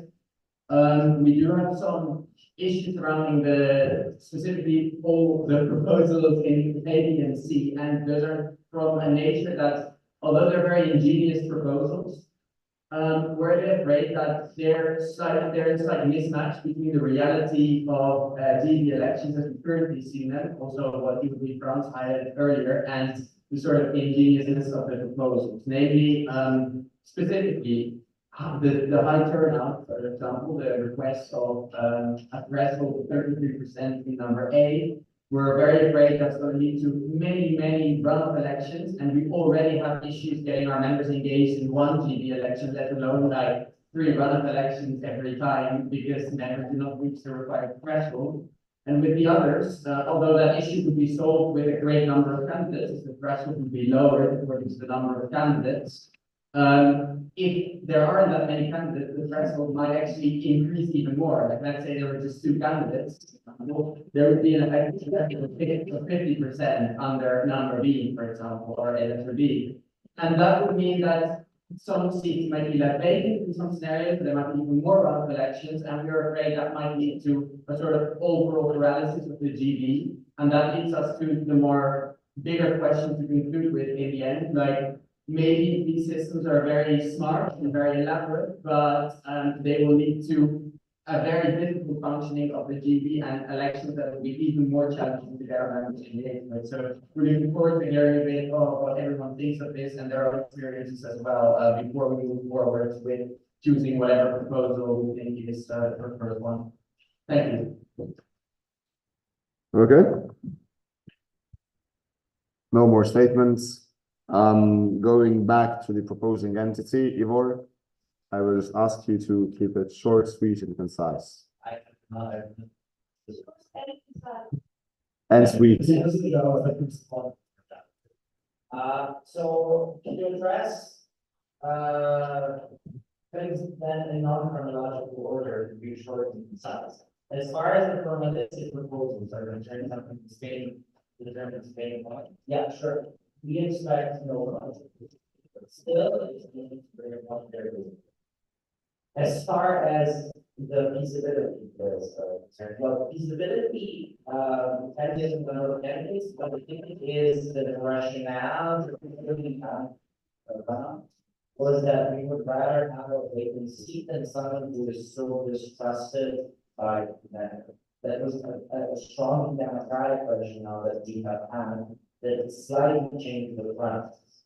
And the whole point of runoffs is that you can actually not find them as such in policy character. Obviously, we have none of that practice, but it was quite an unprecedented goal that person to say, why do you at the time to have a runoff when we have had a lot of these candidates? So that's on the runoff itself. How do you engage members? Yeah, it's a bit more difficult. Maybe someone who has a presidential election, maybe can members and say, we know what runs are. Instead, because they recommend the time that in order to have the grand scheme. In the grand scheme, what matters is that it comes back to democratic legitimacy, border comprehension, and democracy aside. These are 3 different values. As I said, freedom, free variants, which respond to these 3 things differently. Why? Because the slavery discussion also slowly told events to be done. Variant A is by far the most strict. If you personally ask me, do I like it? No, not necessarily. But I think it's important you have a discussion on that as well. You say what is one extreme and you show you what the other. Variance side of 12 years ago, that yes, the natural inclination of our entity for variance as well, not just because of focus was, but also because of what I think was said. It addresses having less candidates more easily, also because threshold variance is by far the lowest. And it can be matched quite, I wouldn't say quite easily, but it can be met more easily than not. And it also depends on the equation answer itself. That's what these protests do matter a lot. Keep in mind, that way, say, oh, I don't like all the candidates. Right? I mean, it's the report that you turn on, but didn't do something. So it increases democratic legitimacy also in that sense, it increases your participation rights. And obviously respond to that. And in terms of half an hour bank stall grants, we are not into the truth of that. We look at the BNC for that. It is the BNC board that chooses the amount of time stalls based on BNC input. EYP for elections input was not out in our council. So we know that don't some find it to be still place for us. As far as the working group, but not a working group is concerned, that's my understanding. Well, I see agreement or disagreement. I did not properly understand that thinking, but what I'm trying to express here is we are fine with having a discussion. That's not an issue. But what we would not recommend, what is simply the case is that if we deliver something at the next meeting, it's going to be right before election, which in my opinion affects the vision. It's a bit sketchy that we change the system just before the election, or while we call for candidates as well. That's why we can do it right now, or we'll have to probably wait a year. And that's the thing. Change it in spring, not in autumn, exactly for those reasons. That is something I was probably perfectly working on. And regarding the proposal on more engaging in that conversation, I'd like to hear more so that I can better understand it and better this. Thanks, Ryan, for the visibility, and as my side, we agree with the clarification. Turnout of candidates matters the most. This is just about resolving some of the issues that exist in the current system, and that is, I can vote for 2 people, yet my third vote is spent on all other people. Thank you. For clarification, when it comes to the agenda setting poll, it's not the BNCB. I mean, we are the ones who decide based on your inputs. 16 NCs, the majority of them stated that 30 minutes is enough, even though we knew that that's very low. But then again, this is a democracy. If you said 30 minutes, then it will be 30 minutes. So I have no idea. Next time, maybe when it comes to like such broad topics, be a bit more, how would I say, realistic and generous. So yeah, when it comes to the debate structure, I mean, we have 5 rounds of debate for 30 minutes. I have no idea, which is, yeah, it's also insane, but we will do that. So the first round is clarifications and common provisions. So I will be very strict now. I will be, I won't be forgiving. So if I tap it, you have 5 seconds or I will shut you down. So it's 45 seconds. That's it. No more, none, nada. Sorry? 45. Direct response, as I've said, 25, that's it. So my point of order is because we can't have any form of press as an institution, but seeing why behind your schedule. And we have you already have something in mind about it. And because we depend on the catering company as well, being around, it's just a point for you to consider. Yeah, we asked you when is the dinner, you haven't replied yet. Okay, fair. Okay, so okay, fair. Are we in agreement? 45 seconds, 25 seconds. I tap. That's 5 seconds before. After that, no more. Good. Bosnia and Herzegovina, and then the IO. Thank you very much. Taking into account that it's a clarification round, we would like to clarify something that was said, and that is the scope of this proposal, which was argued by NYPD France. We need, as the BNC, we need to discuss simple but also complex proposals. Whether it's 30 minutes or 60 minutes, doesn't matter at the end of the day, it's set as it is set, but saying that it's too detailed of a proposal, yes, but at the same time, something that is such a fundamental change to the whole working of the networks needs to be a detailed proposal. The meeting booklet was sent 3 weeks ago, everyone had time to go through it, everyone had time to read everything 10 times, and I think that UIP Croatia, or the proposing entity, condensed everything very nicely in a very concise way, and explained everything very well. So we don't see the issue of this proposal being followed. Thank you. IO. Just clarification to what it was said earlier in response in terms of postponing to later BNC. This has happened in the past that the proposals have been adopted often BNCs during the course of an election. There rules for that where if the election has started, then you will not come into force until the next election. So that's not really a problem, and this is all kind of requests or asks from the IO. We have experienced in the past that policy proposal changes to the DE elections policy have happened, and they have ended up not being enforceable by us. We will just caution kind of rush decisions in terms of how we conduct elections, because we are not all able to enforce it. Thank you. We will be taking Lux, that's a direct response to Croatia, At least there is nothing per se in what we discussed here to define non-enforceable. Is that a correct understanding? No. Point for the IO. To be honest, from our side, as I mentioned in the first point, I think the very, they called it, but the very focused is how we count votes. Totally understand, enforceable. From our side, we do not, however, we have not been able to analyze all of the consequences of different thresholds, for example, from the three different proposals. So that we can't guarantee. As said, Luxembourg and then Germany. Thank you. You like this very elaborate, mathematically elaborate.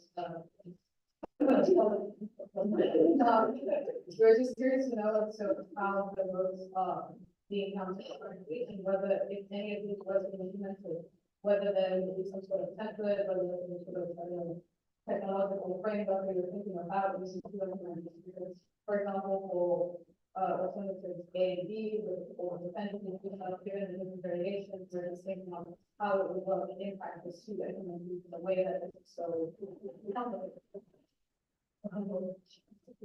Thank you.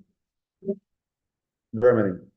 I want to ask what a simple agree disagree election for each candidate has been separately and then taking the top list of candidates for what's the open portion considered that. Because this might be this part of it, from the technological side, but at the same time, it would need to basically avoiding runoffs, making it so that no votes on potential everybody will at the same time. And also, it would make the proposal extremely simple and understandable, even for a person. Armenia. If I'm wrong, correctly, Igor, but simplifying it to that extent doesn't really change anything in the current voting system, because this way you actually have the right to express disagreement to the candidate, and that is shown. And also that makes sure that the votes are simple formalities, which you actually have the right to say your opinion when you cast your vote. So it's not just a yes or no. Is that a direct response? Yes. It's a direct response. Yes. Yeah, Ukraine.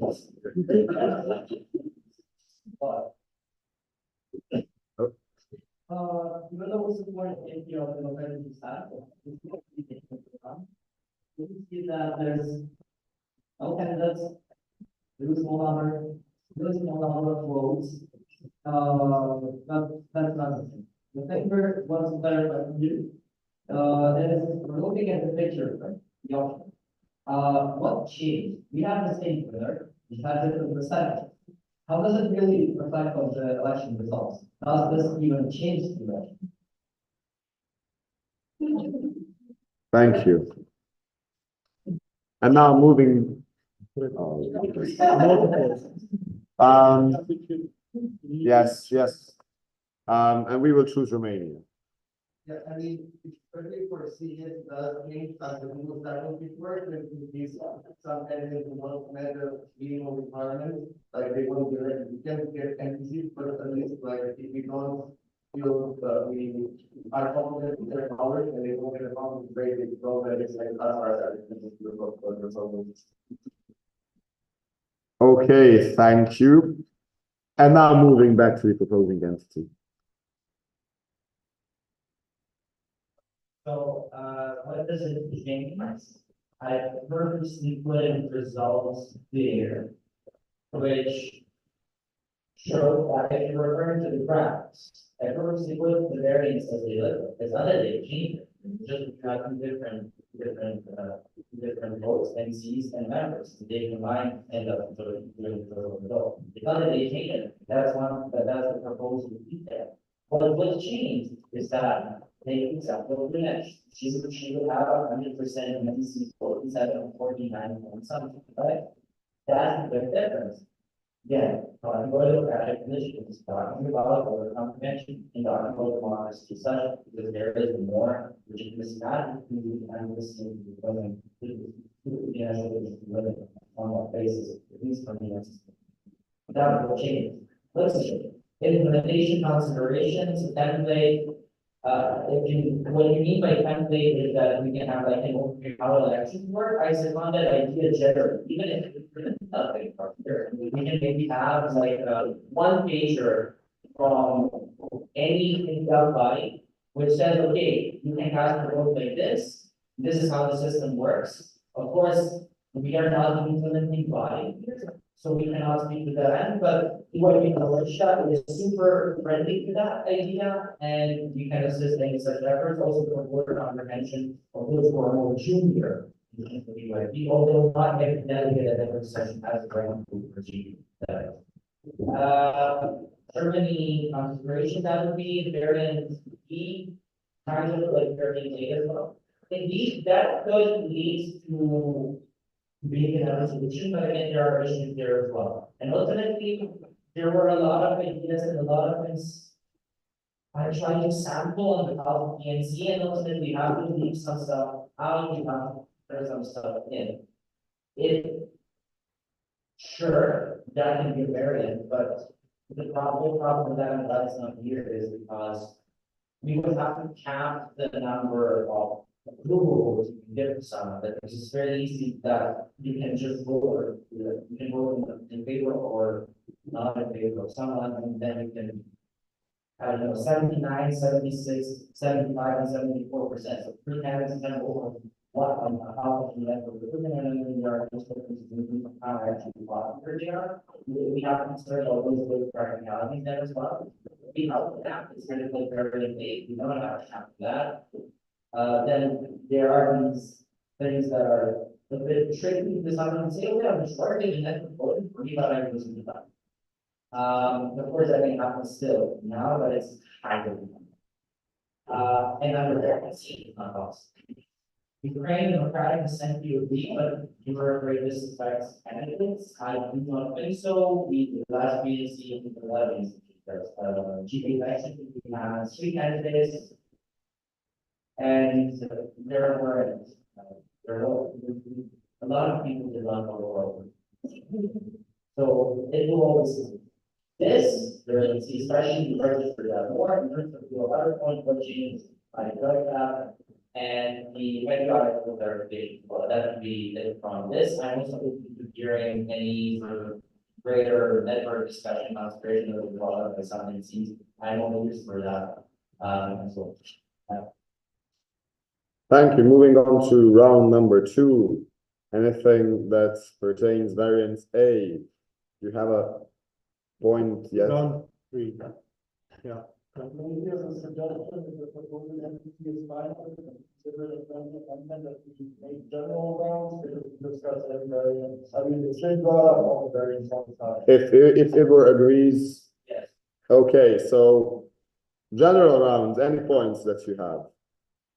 Cool. So we will be starting from Germany and then going to Spain.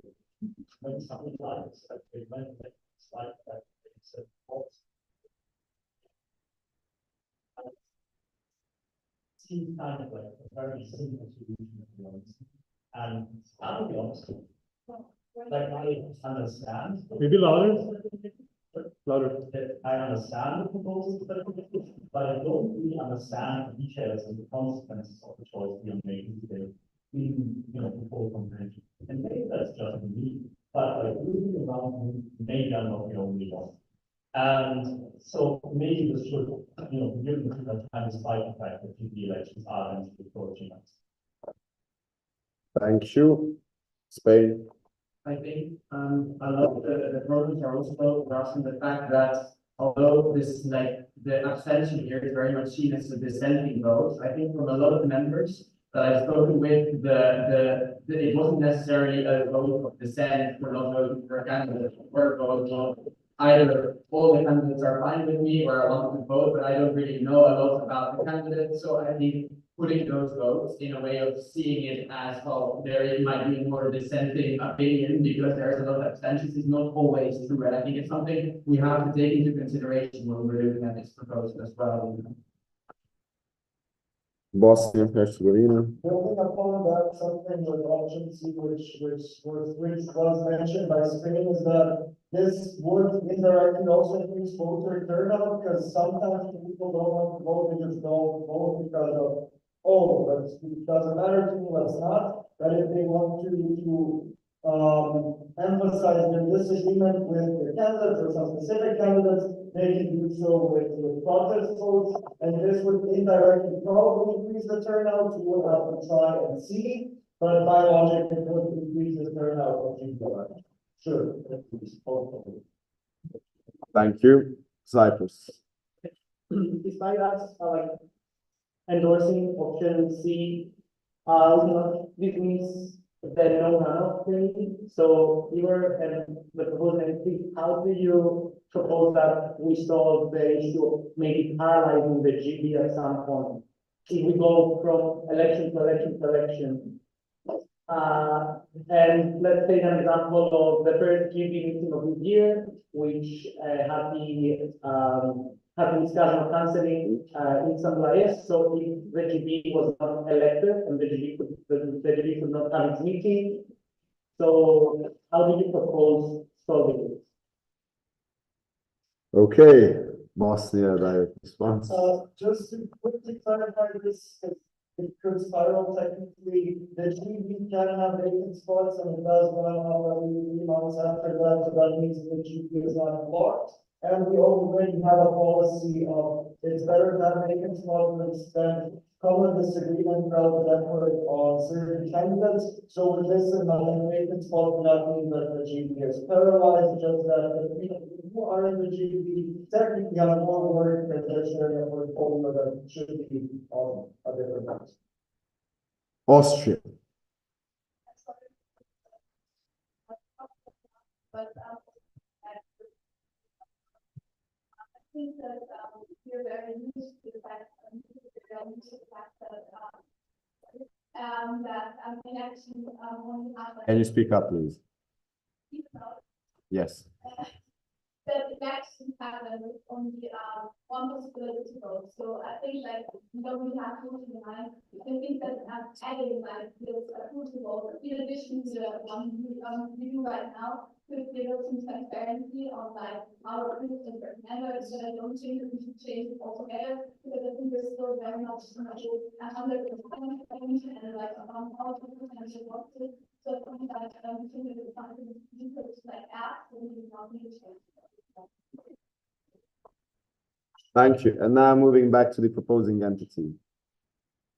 Yes, thank you very much for questions. Points. Honestly, yes, the big problem, the major problem is that losing of power.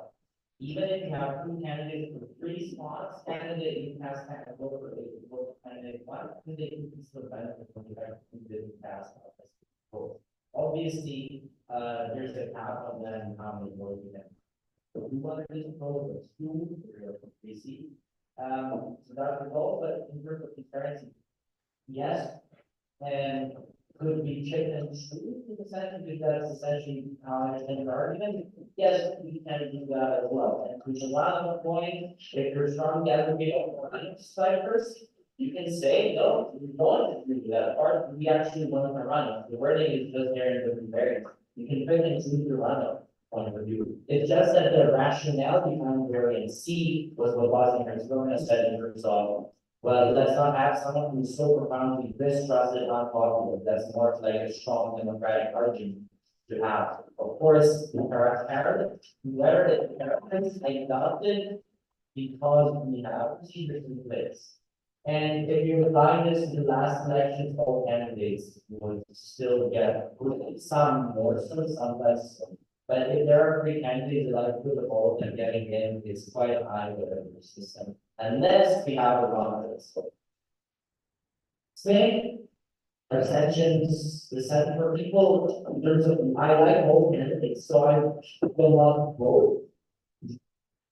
No, but if you vote for a number of candidates that is less than the total number of seats available, and you like a lot of candidates, then you would begin the same, but I struggle to understand which is pretty better. I'm going to say this is Germany, would it be a simple solution? It can be a simple solution, but the rationale behind it is not simple. And rationale, you have to pick the person who will not be elected. Yes, there are candidates who are more popular, sure. But how do we have a system where we have something like that? I mean, we can certainly discuss it, fair, but try to make that argument go to such an answer, to make that argument generally speaking to members. We say, now, X number of X percent of us agree, we're a clear majority. But these people were just more popular, still, this is not represented something. Because ultimately, an election system should be the result of the concrete. And that also has that kind of complementarity element, which is the lacking, if you can get more than, maybe more people that approved of in such a way. Or not approved of whatsoever, because that system makes almost a true no one, because it makes everyone or no one get it. So yeah, that's why we reserve these questions, we put it in the right hand, one at a time. That's what it's needed. But I'm going to be engaging for discussion. Yeah, that's it. Thank you, Igor. Moving to round number 3. If we have any points.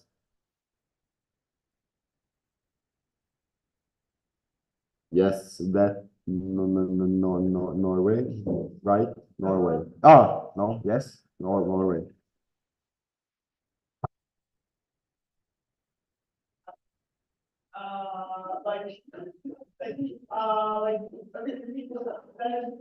It's very unclear what the consequences can be. So if someone has like speculative functionality can be maybe any form of vote.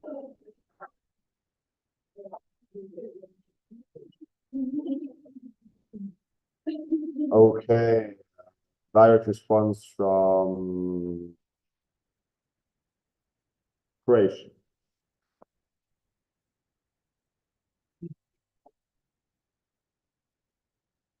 So it is all in here, and I find it a bit confusing for what I think on this debate. Is it too much or is it not enough? Because I've heard folks to do more work, more elaboration, more discussion, and at the same time, I've heard it's not clear what the consequences are. There are equations there on the consequences of these different variables. So I'm not sure what to take from this, but except that maybe we can have this as a starting point of our conversation. And then continue on, which will be a subsidiary argument for the proposal, but a subsidiary move of the proposal is aimed to happen. So, yeah. We're definitely generally speaking, but you can have this as a starting point when you go on calls. But the question is about how we follow. That's Also, I was just commenting, just for future references, the BNC board has a feeling that the majority of the NCs didn't actually read this through as they should have, as it's their responsibility to do so. So for the future, read through every single policy proposal so that we don't have this that's currently happening, because this should not happen. And the responsibility is on the NC reps. Moving on. France. Yes, we have a point proposing NC visuals, and we want to express two things about what we're proposing. The fact that we will be losing touch with our members, that it's already difficult for our members to understand international governments and how they actually have impact and feel. This report is going to be even more difficult. And in the second thing we want to say is that we feel we will be losing efficiency by having either vacant seats or either having run-ups in indefinite manner. And even if in the end there is a majority, would be a default majority or a real support from the members. And we feel that this legal proposal is not collaborated enough, and the consequences are not thought enough about it. Luxembourg.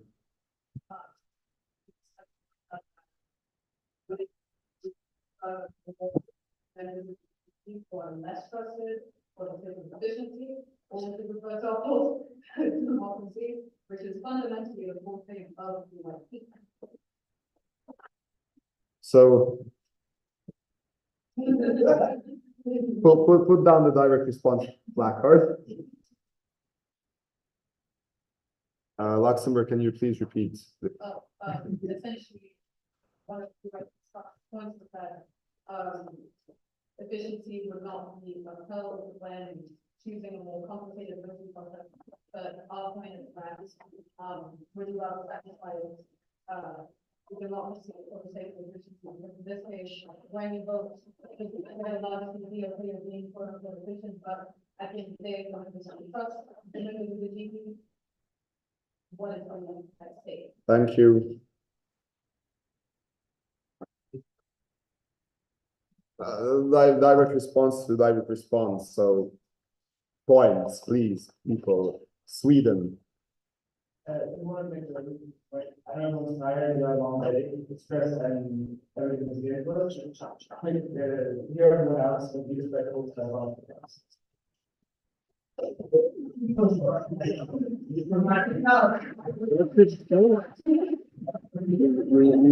We didn't hear. Yes. Okay, just wanted to briefly, it's been a long day, everyone's tired, just make sure to be respectful and try to get everyone out, participating. That's all. Thank you,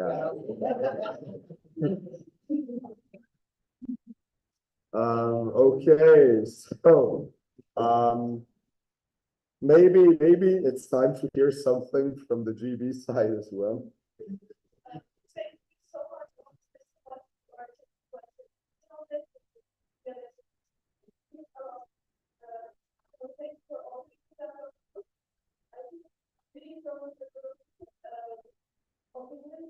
The most popular option seems to be the C, and I want to kind of explain it because right now you have to vote and then people for TV position. You can also use this and we want to exercise the right to vote. But you can also use it as an expression. You have expression mode if you want to use it as an expression. Right now you cannot do it. But it's true this, you can also show that okay, I don't trust enough candidates or I don't trust one candidates. So this the alternative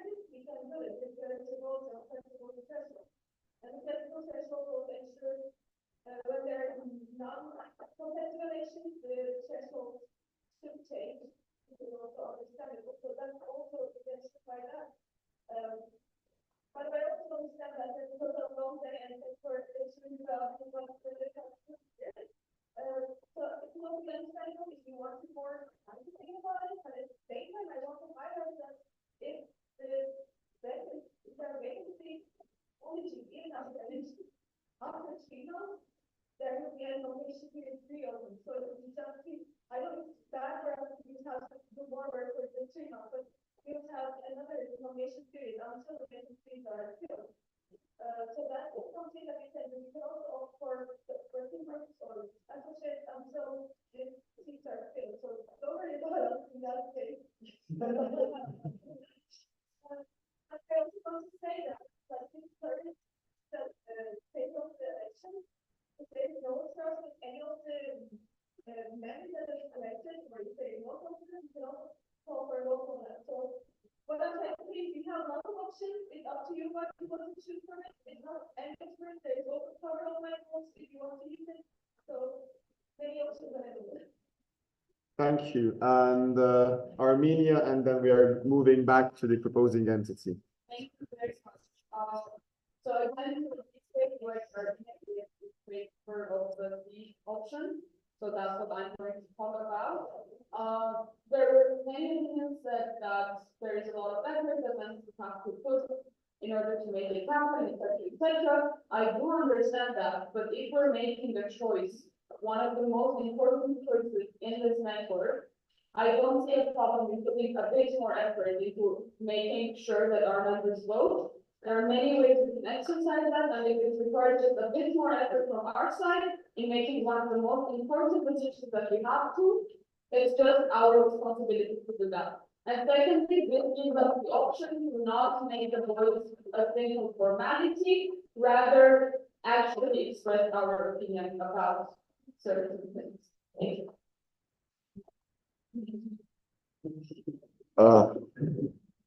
I hate myself because of this.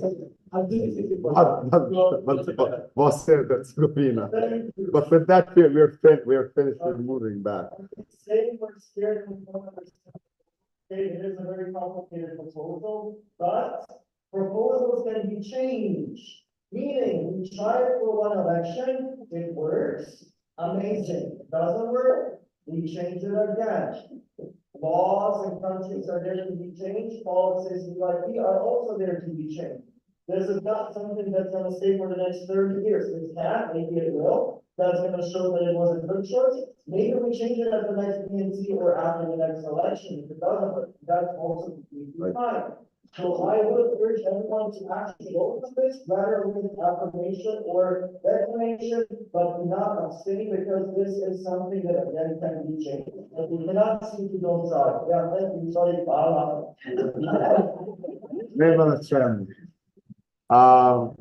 Moving back to the proposing entity. Thank you to governing body for clarifications. Indeed, we have rules in place that seats are that basic.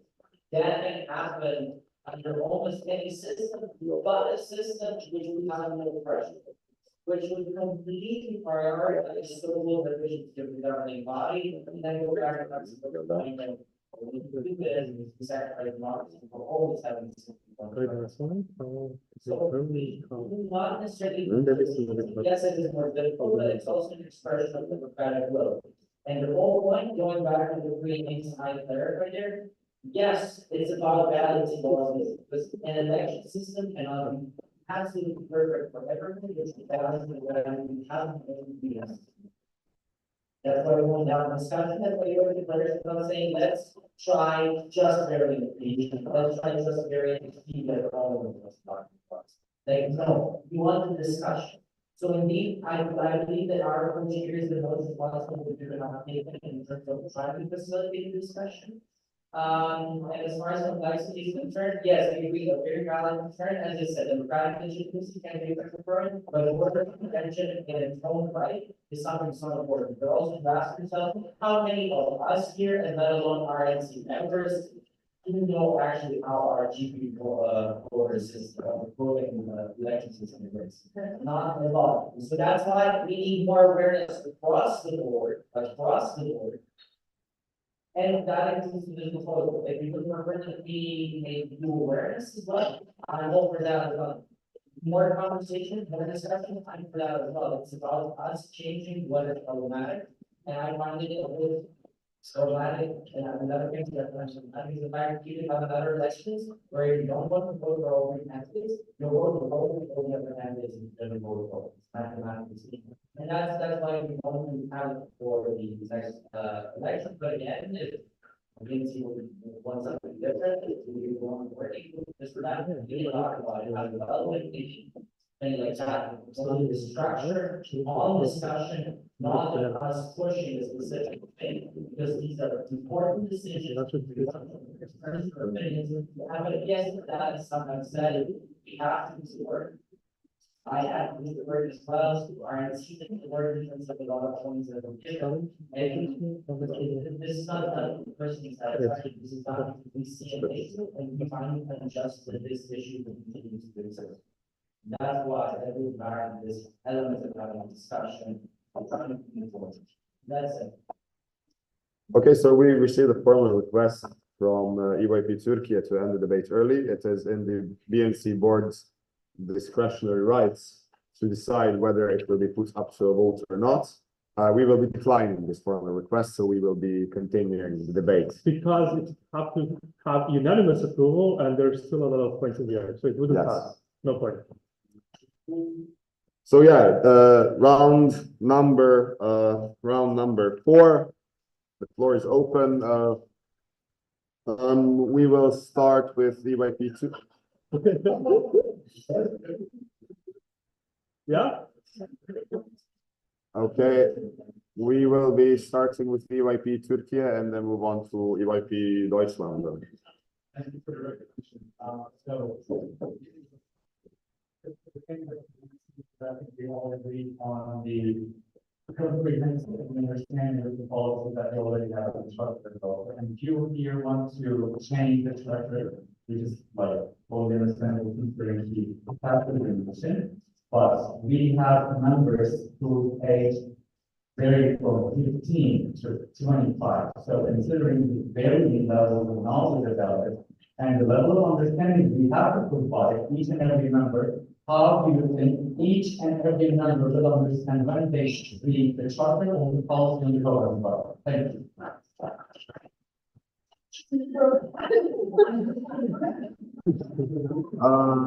Okay, so EYP Switzerland.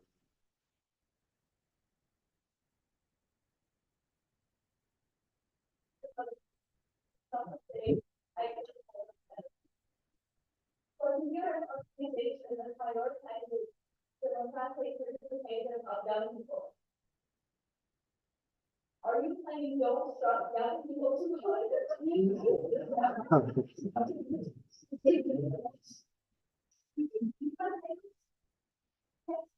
and make sure the election is properly. I don't think any other members can understand. I think it's more of an issue than of any of this. Thank you. As promised, Deutschland. Yes. I think that's very possible. I'd like to slide about past one, like divided by x, which takes the number of candles plus weight of energies. Like I would have a little bit of a harder time explaining something first. And what EYP was going to have to help us about we can change the system the name. Yes, we can, but an institution that constantly changes its election procedure does not appear democratically legitimate in the long run. I would rather opt for changing, like for taking the results now for next election and then coming back here with a better proposal in order to make sure that we nail the next time. I guess direct response from Switzerland. Yes, thank you very much. floor, John, what much of this, not only would we be able to have some information, but also would be more and more resources needed, more people that use or that are affected. And honestly, it's not for now, I would not want to have another question like it.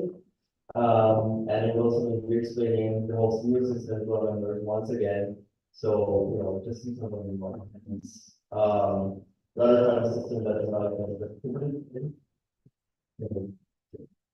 Thank you. I know, so we will take EYP France and then move on to Bosnia and then Cyprus. Yeah, I just the methodology and the different consultations that have been made for documents that will. Thank you. As promised, Bosnia and then Bosnia and Herzegovina and then Cyprus. I want to point out the logistical nature of this, and that is when people are voting, we don't send them the charter, and then they have to go to 60 articles, they get voting instructions.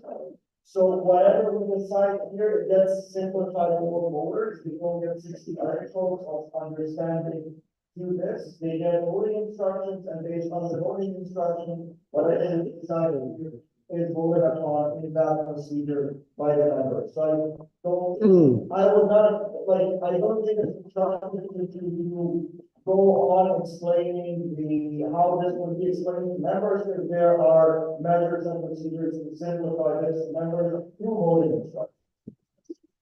Okay, thank you. Direct response from Deutschland. When you kind of complain about more capacity in international governments, then create a system that is the prior statement, not meant to be comprehensible. Like, what? Like if you're saying people don't need to understand it, they just need to follow the instructions. Like, no. As promised, EYP Cyprus. No, there was a lot of, we don't understand this and how are we going to explain this to our members and what are the consequences going around. And to that, I ask this. Do your members actually know the EYP charter as it is right now? Do you understand the consequences of the current electoral system? Because every consequence of this electoral system that is being proposed is briefly, not briefly, detailed explained in the procedure, in the proposal, while the consequences of the current electoral system are not mentioned anywhere. That we can just see them if we, let's say, a person goes out for elections when nobody wants them, but because there's no threshold, there's no competition, they get in. What is proposed by the proposing entity is that the members of EYP can finally have a vote of disagreement. We can come together and say, we disagree with this person being in a position of power, being in a position of international governance. That's what this electoral system is proposing. It's not proposing anything that's too out there, too out of reach. And yes, I understand it might be difficult to understand because mathematics and all of that come into play, but rather possible. Yes, the famous stuff. I'm trying to ignore the direct responses. We will be taking Armenia, but one more point, and then we are moving back to the proposing entity. Thank you. Adding up on what that said, the way we put it out there is the way people are going to comprehend it. Members usually don't understand econ topics. They don't understand 90% of the econ topics that we have in regular session. The way the chairperson put it into words and presented to those delegates, the same 13 and 14-year-old ones, then they understand it. That's it. Thank you. One more point. I mean, I'm willing to accept Turkey as explored the direct response, so it's a proper point.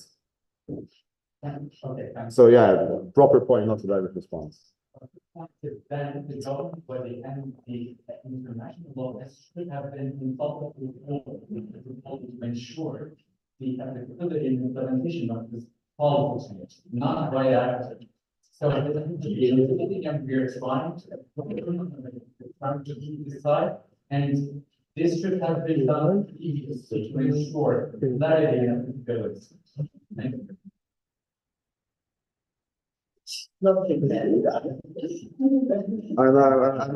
I'm just. Not that we have the PR change. So, Yeah. It's a zero PR. But yours wasn't a direct response. No, it was okay. It was a proper point. Because, just for clarification, because Armenia had a direct response, and I said I'm willing to accept Turkey's as a regular point. So since as Philip is saying, Cyprus doesn't have any direct responses yet, we will be accepting Cyprus. So, I agree with you that GB and I should have been consulted before this, but we've seen through his point that the GB agrees to it, and the IO doesn't. No, wait, the IO does not have the, it's not in the process of implementing the charter changes. It is a co-decision between the GB and the BNC. So the process of the IO that has to undergo is a strictly logistical process. So yes, should it have been consulted beforehand?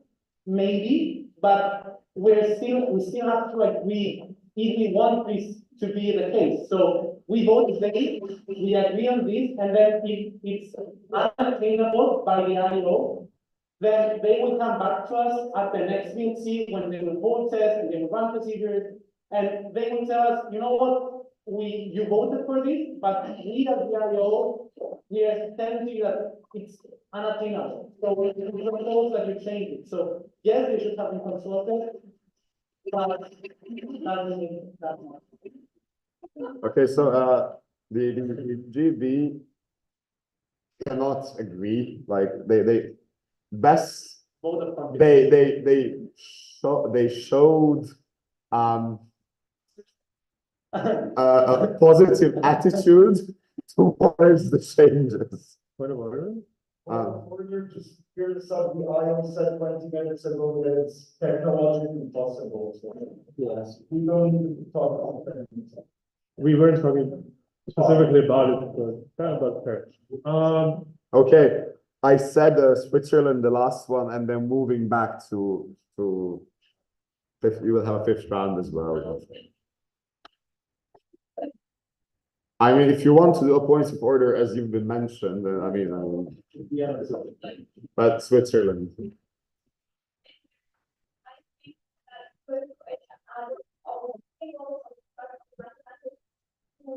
Make it more clear, more intuitive what it's like.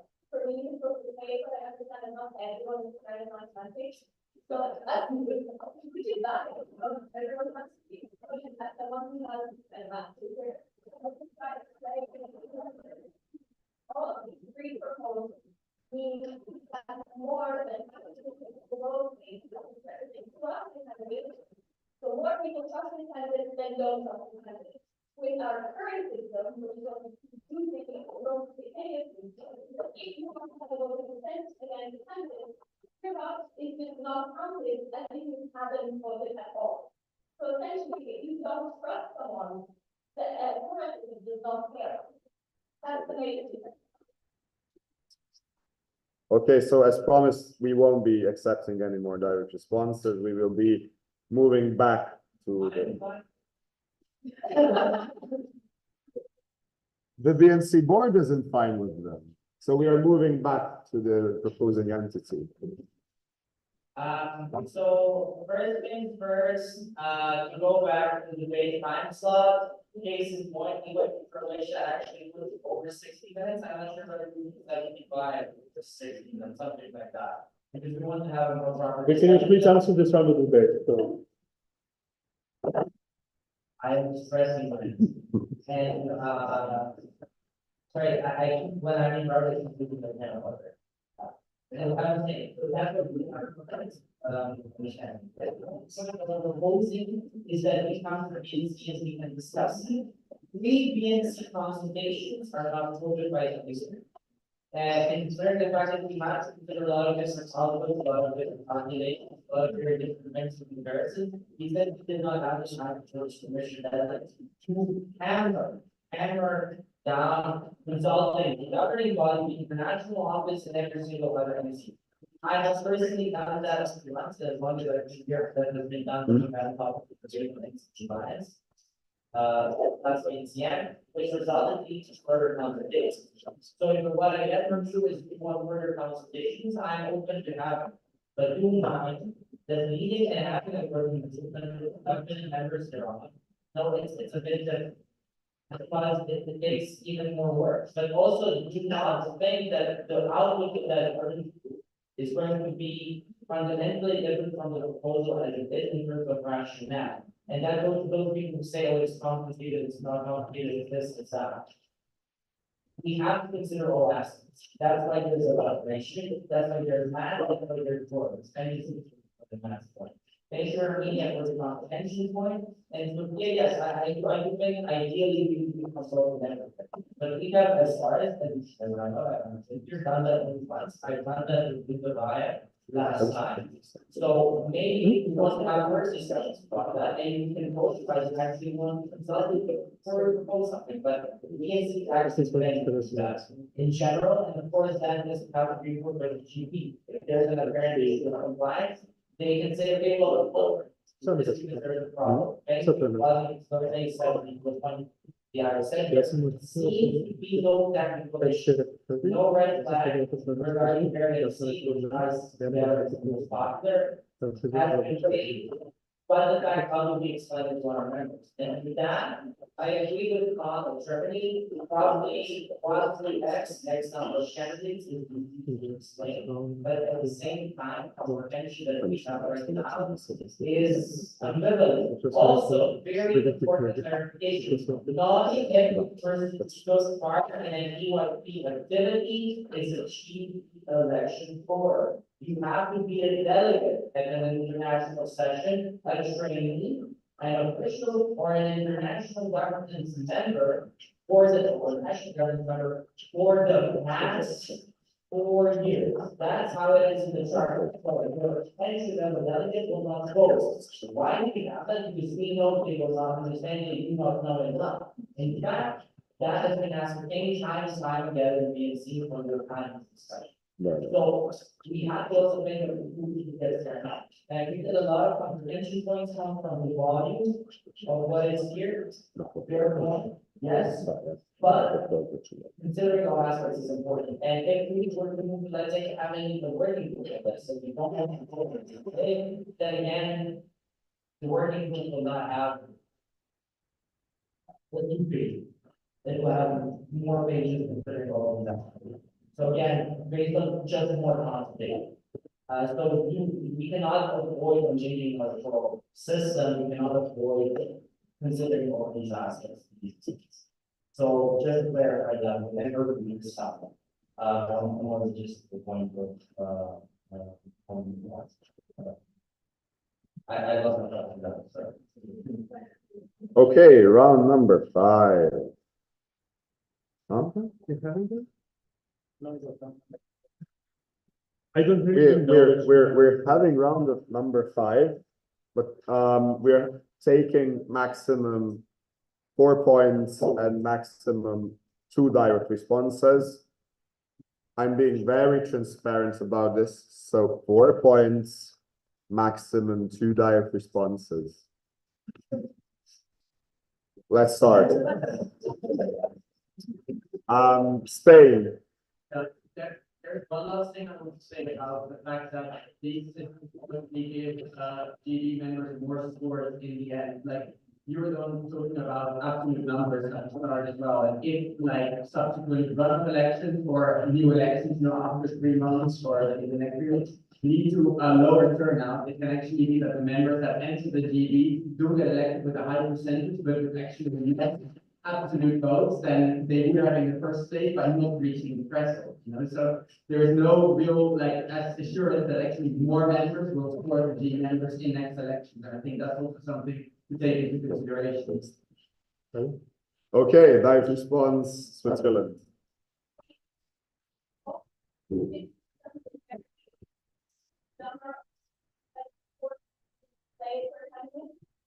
More accurately portrayed, I believe, and it's theory that any new system will lead to less voting. It's a theory, don't know it.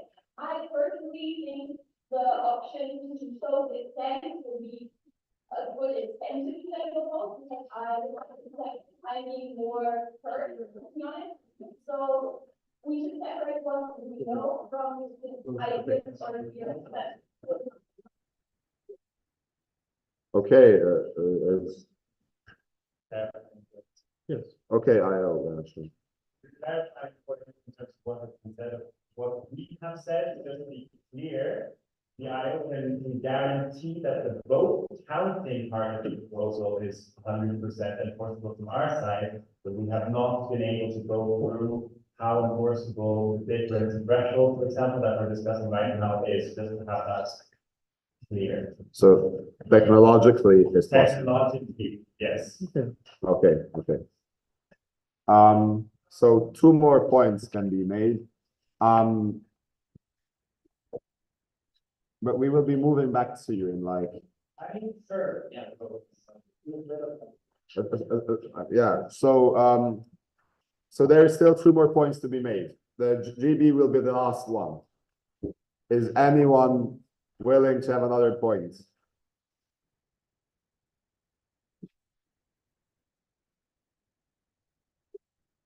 Deutschland and then the GB. I greatly appreciate when I explain the things about it, but I think the fact that we need to ask people, all these people very much in international governments to explain a few aspects, because it's not exactly the sign of confidence. And the other thing I would like to say is that the fundamental problem of the proposal that is making, trying to make a voting system work, there's always e-voting instead of trying to make new one that we affect. That's why we should take the time. Okay, so. Okay, so United Kingdom. So you have an absolute, so we can explain that you don't understand whether there's a louder. Louder. If we needed the math became explained so easily as it did, I don't see how that's even explained to other people and other people will vote.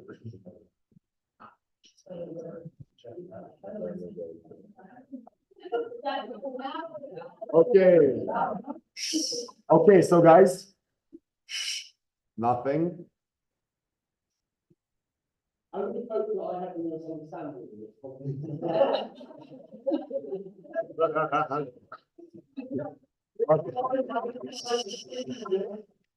So, arguably, you needed the explanation from Nadia, because largely most people didn't understand, largely because many people haven't read it. If it was so easily explained away, obviously it would be explained away easily to the people who will be voting. Okay, as promised, finishing off with the debate with the governing body. Voting. We haven't supported this policy we do not show any support or support against anything. So we have stuff to the regarding either. So to be up to your decision or like decide on whether you need stuff or not. Just clarify that part. To maybe summarize that because everyone is kind of raising that right now. So what is this meeting discussing that? This is a very local and complicated problem, which is hard to understand for yourself. It's also hard for you. It's take the concern for you because you to make make them not vote eligible, which is understandable because understanding is the key to engaging their whole life. But at the same time, I have these two questions. Do I want the threshold to vary because of the changes in candidate numbers and the sponsor minimum? Do I want my vote as an entity and as a man to have an expression motive as well? Which means that do I want it to only fulfill its duty to collect the vote, or do I want to show my opinion through my vote? Please think to yourself and if you say yes, then probably you have an answer to what you want to vote. And at the same time, again, I want to say that you want to have more time to think about it and probably think about other voting systems. And you also rank the candidates and the ones that meet numbers could be better, more confident figure. It could also work that way. So if you want to consider other options, you can still do that no matter how they so just to clarify, we had time until this meeting to discuss about this on this board to amend it. If you haven't done this so far, please take responsibility to try out the meeting. So that the consultation is actually worth, and you can actually see it as a first step towards change, no matter what's done. Okay. No, moving back to the proposing entity. Yes.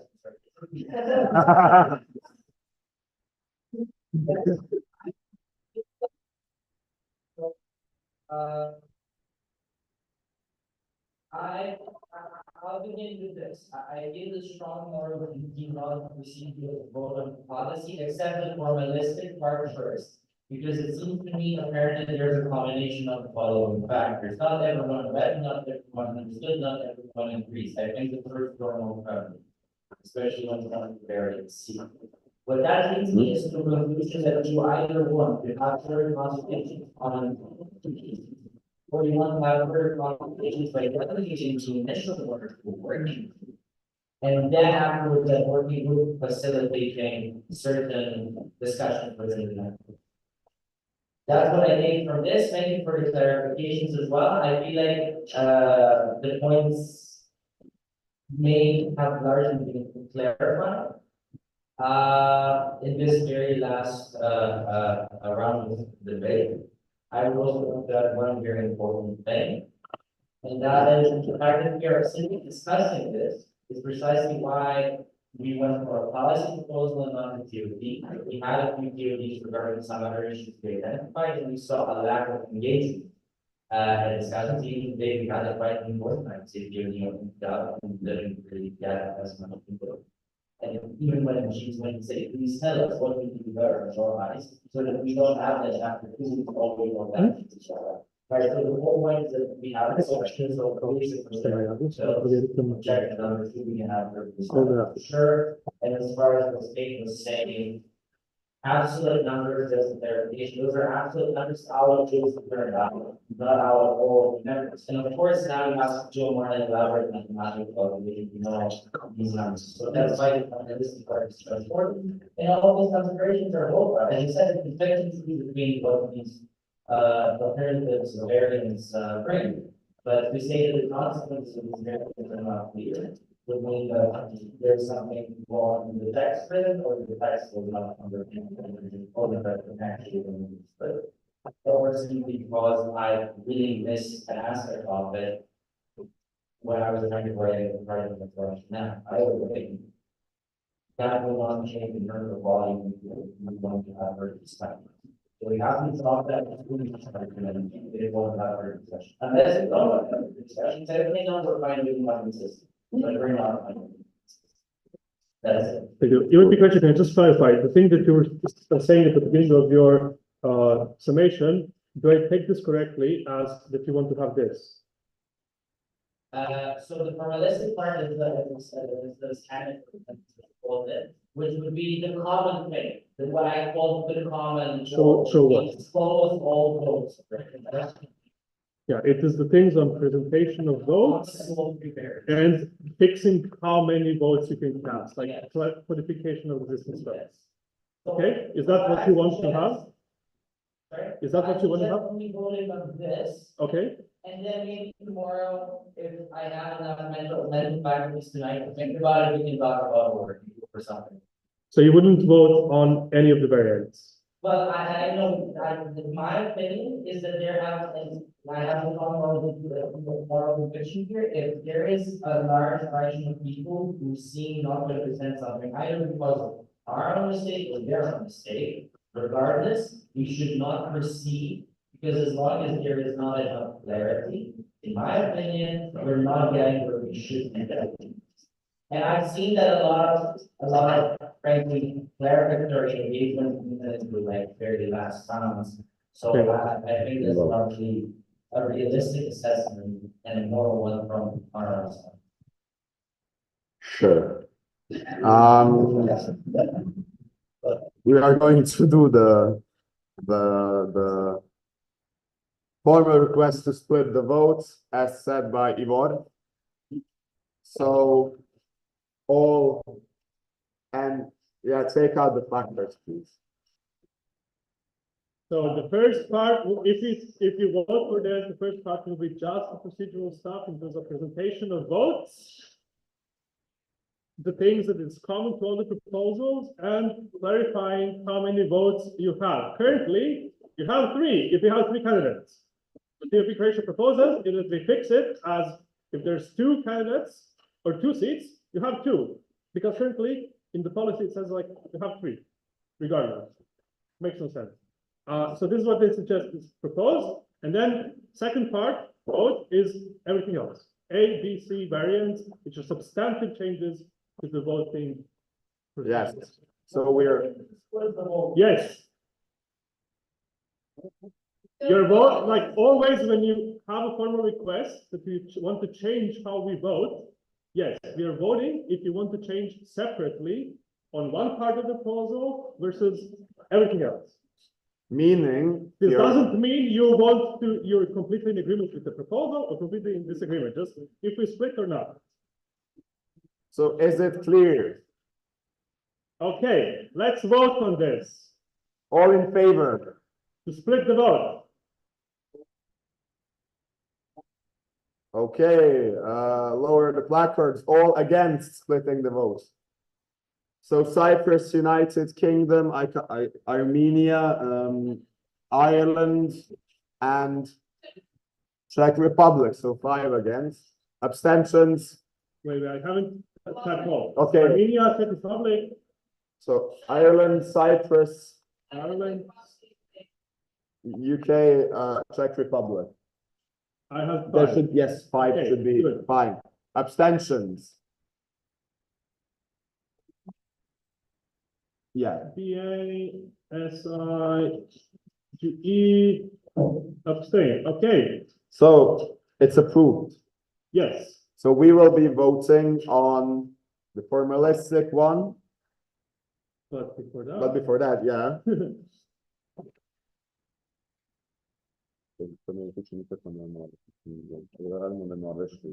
Yes. Okay, the next formal request is by EYP Norway. But we will have to ask EYP Norway to clarify what they actually mean. Informal vote on what? Well, as in to vote on each option. And which one you feel is like the preferred one? Okay. That, although that was stated at the beginning. That was part of the procedure of this thing. Yes. Yes. So do that anyway. So yeah. Granted. Granted. I mean,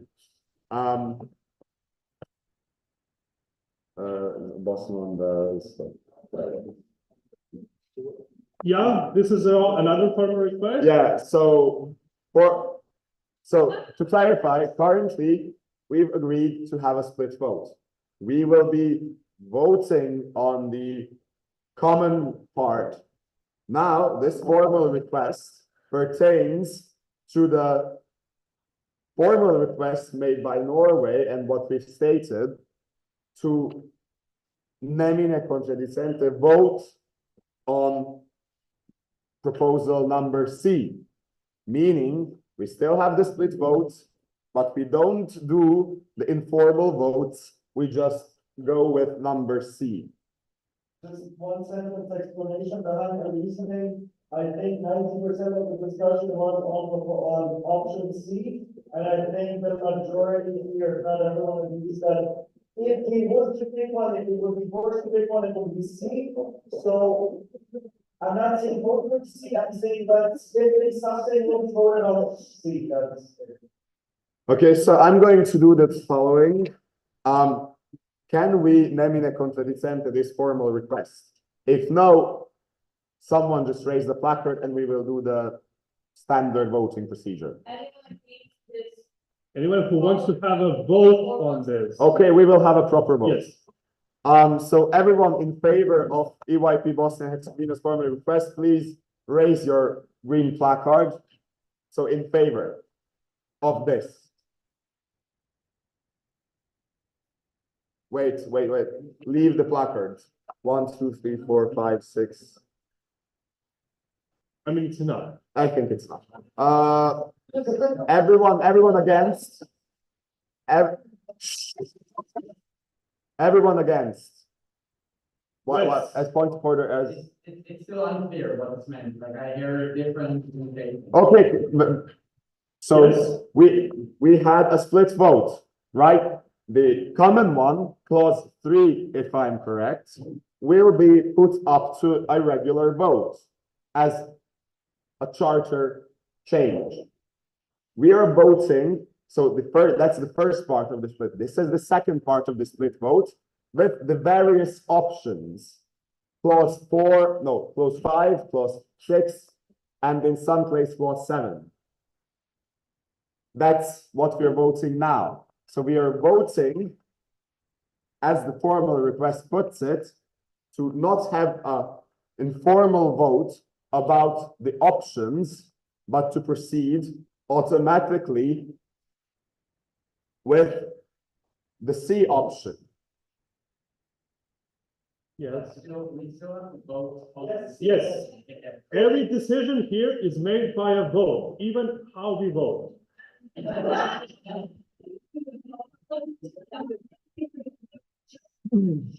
Is this clear now, EYP Spain? Once again, the reason behind this formal request is that we think it's maybe a contradiction that if something will be voted on in C, I'm not saying let's vote for C and not C, I'm saying let's just vote for C because the initial idea was informal on A, informal on B, informal on C, and then vote for something and then 500 votes. So this is Yes. Is that clear now to everyone? Okay, who is in favor of this? Okay, I'm not counting that. Everyone against? Spain and France. And Norway. ES and O. Yes. AZ, right. No, wow, AZ not. Somebody mentioned Azerbaijan. Where is your partner? Good. Okay. Abstentions. Greece. Sweden, I see. So Greece, Portugal, Spain. DK, 4 abstaining, right? Cool. The formal request is approved. Yes. So you need to go out of the thing. Yeah. Yes. Yes. These cancels out. Yes, we're not taking the room temperature on A or B. They're done. Yeah, this is done. Yes. C is the one that the BNC approved as something that we can potentially vote on and work with. Yes. So, okay. We are moving on to the votes on the formalistic part of the proposal, that being clause C. That's the one that is common to every variation, and also can function independently of from any other change. And show that slide again. Yes. So we are voting on this as a proper vote that, if accepted, will change the charter, if the GB approves, to this. Right? Who is in Good. favor of this? I'm not counting out. Against. Against. Abstain. Okay. Albania note it and down. Azerbaijan. All right, we have approved this with N minus 2 votes in favor and 2 votes abstaining. Good. So this is, now the common part is will be sent to the GP on approval. If the GB approves, this is a charter change. And now we just vote on just the C, which is what has remained out of this. Point of order. Like, you were just mentioning earlier that you want to maybe put that vote tomorrow on like. On the working group, but we're talking about the proposal now. Sorry. So. Ivan, correct me if I'm wrong. Ivan was mentioning that he would tomorrow maybe put a proposal to create a working group. We didn't talk about voting on this tomorrow, just on potential working group. I have discussed that option in as a response. I haven't been but as an option we can have. Okay, so potentially that will happen tomorrow. Yes.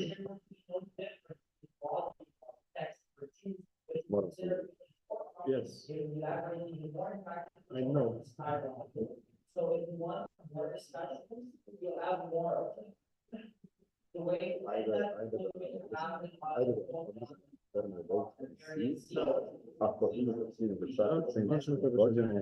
Okay, so we are suggesting the following, as we don't have time anymore. Our suggestion is to have an informal temperature vote on C. If we see that we have a majority needed for a charter change, to proceed to a charter change. If Ivor accepts this. Yes. Okay. Okay. And there's nothing moved to be voted tomorrow. Yes. The working group proposal doesn't exist for now. So if it shows up tomorrow, we'll vote on it tomorrow. So this vote will not affect anything. This is an informal vote on C. If we have a majority that can function, as in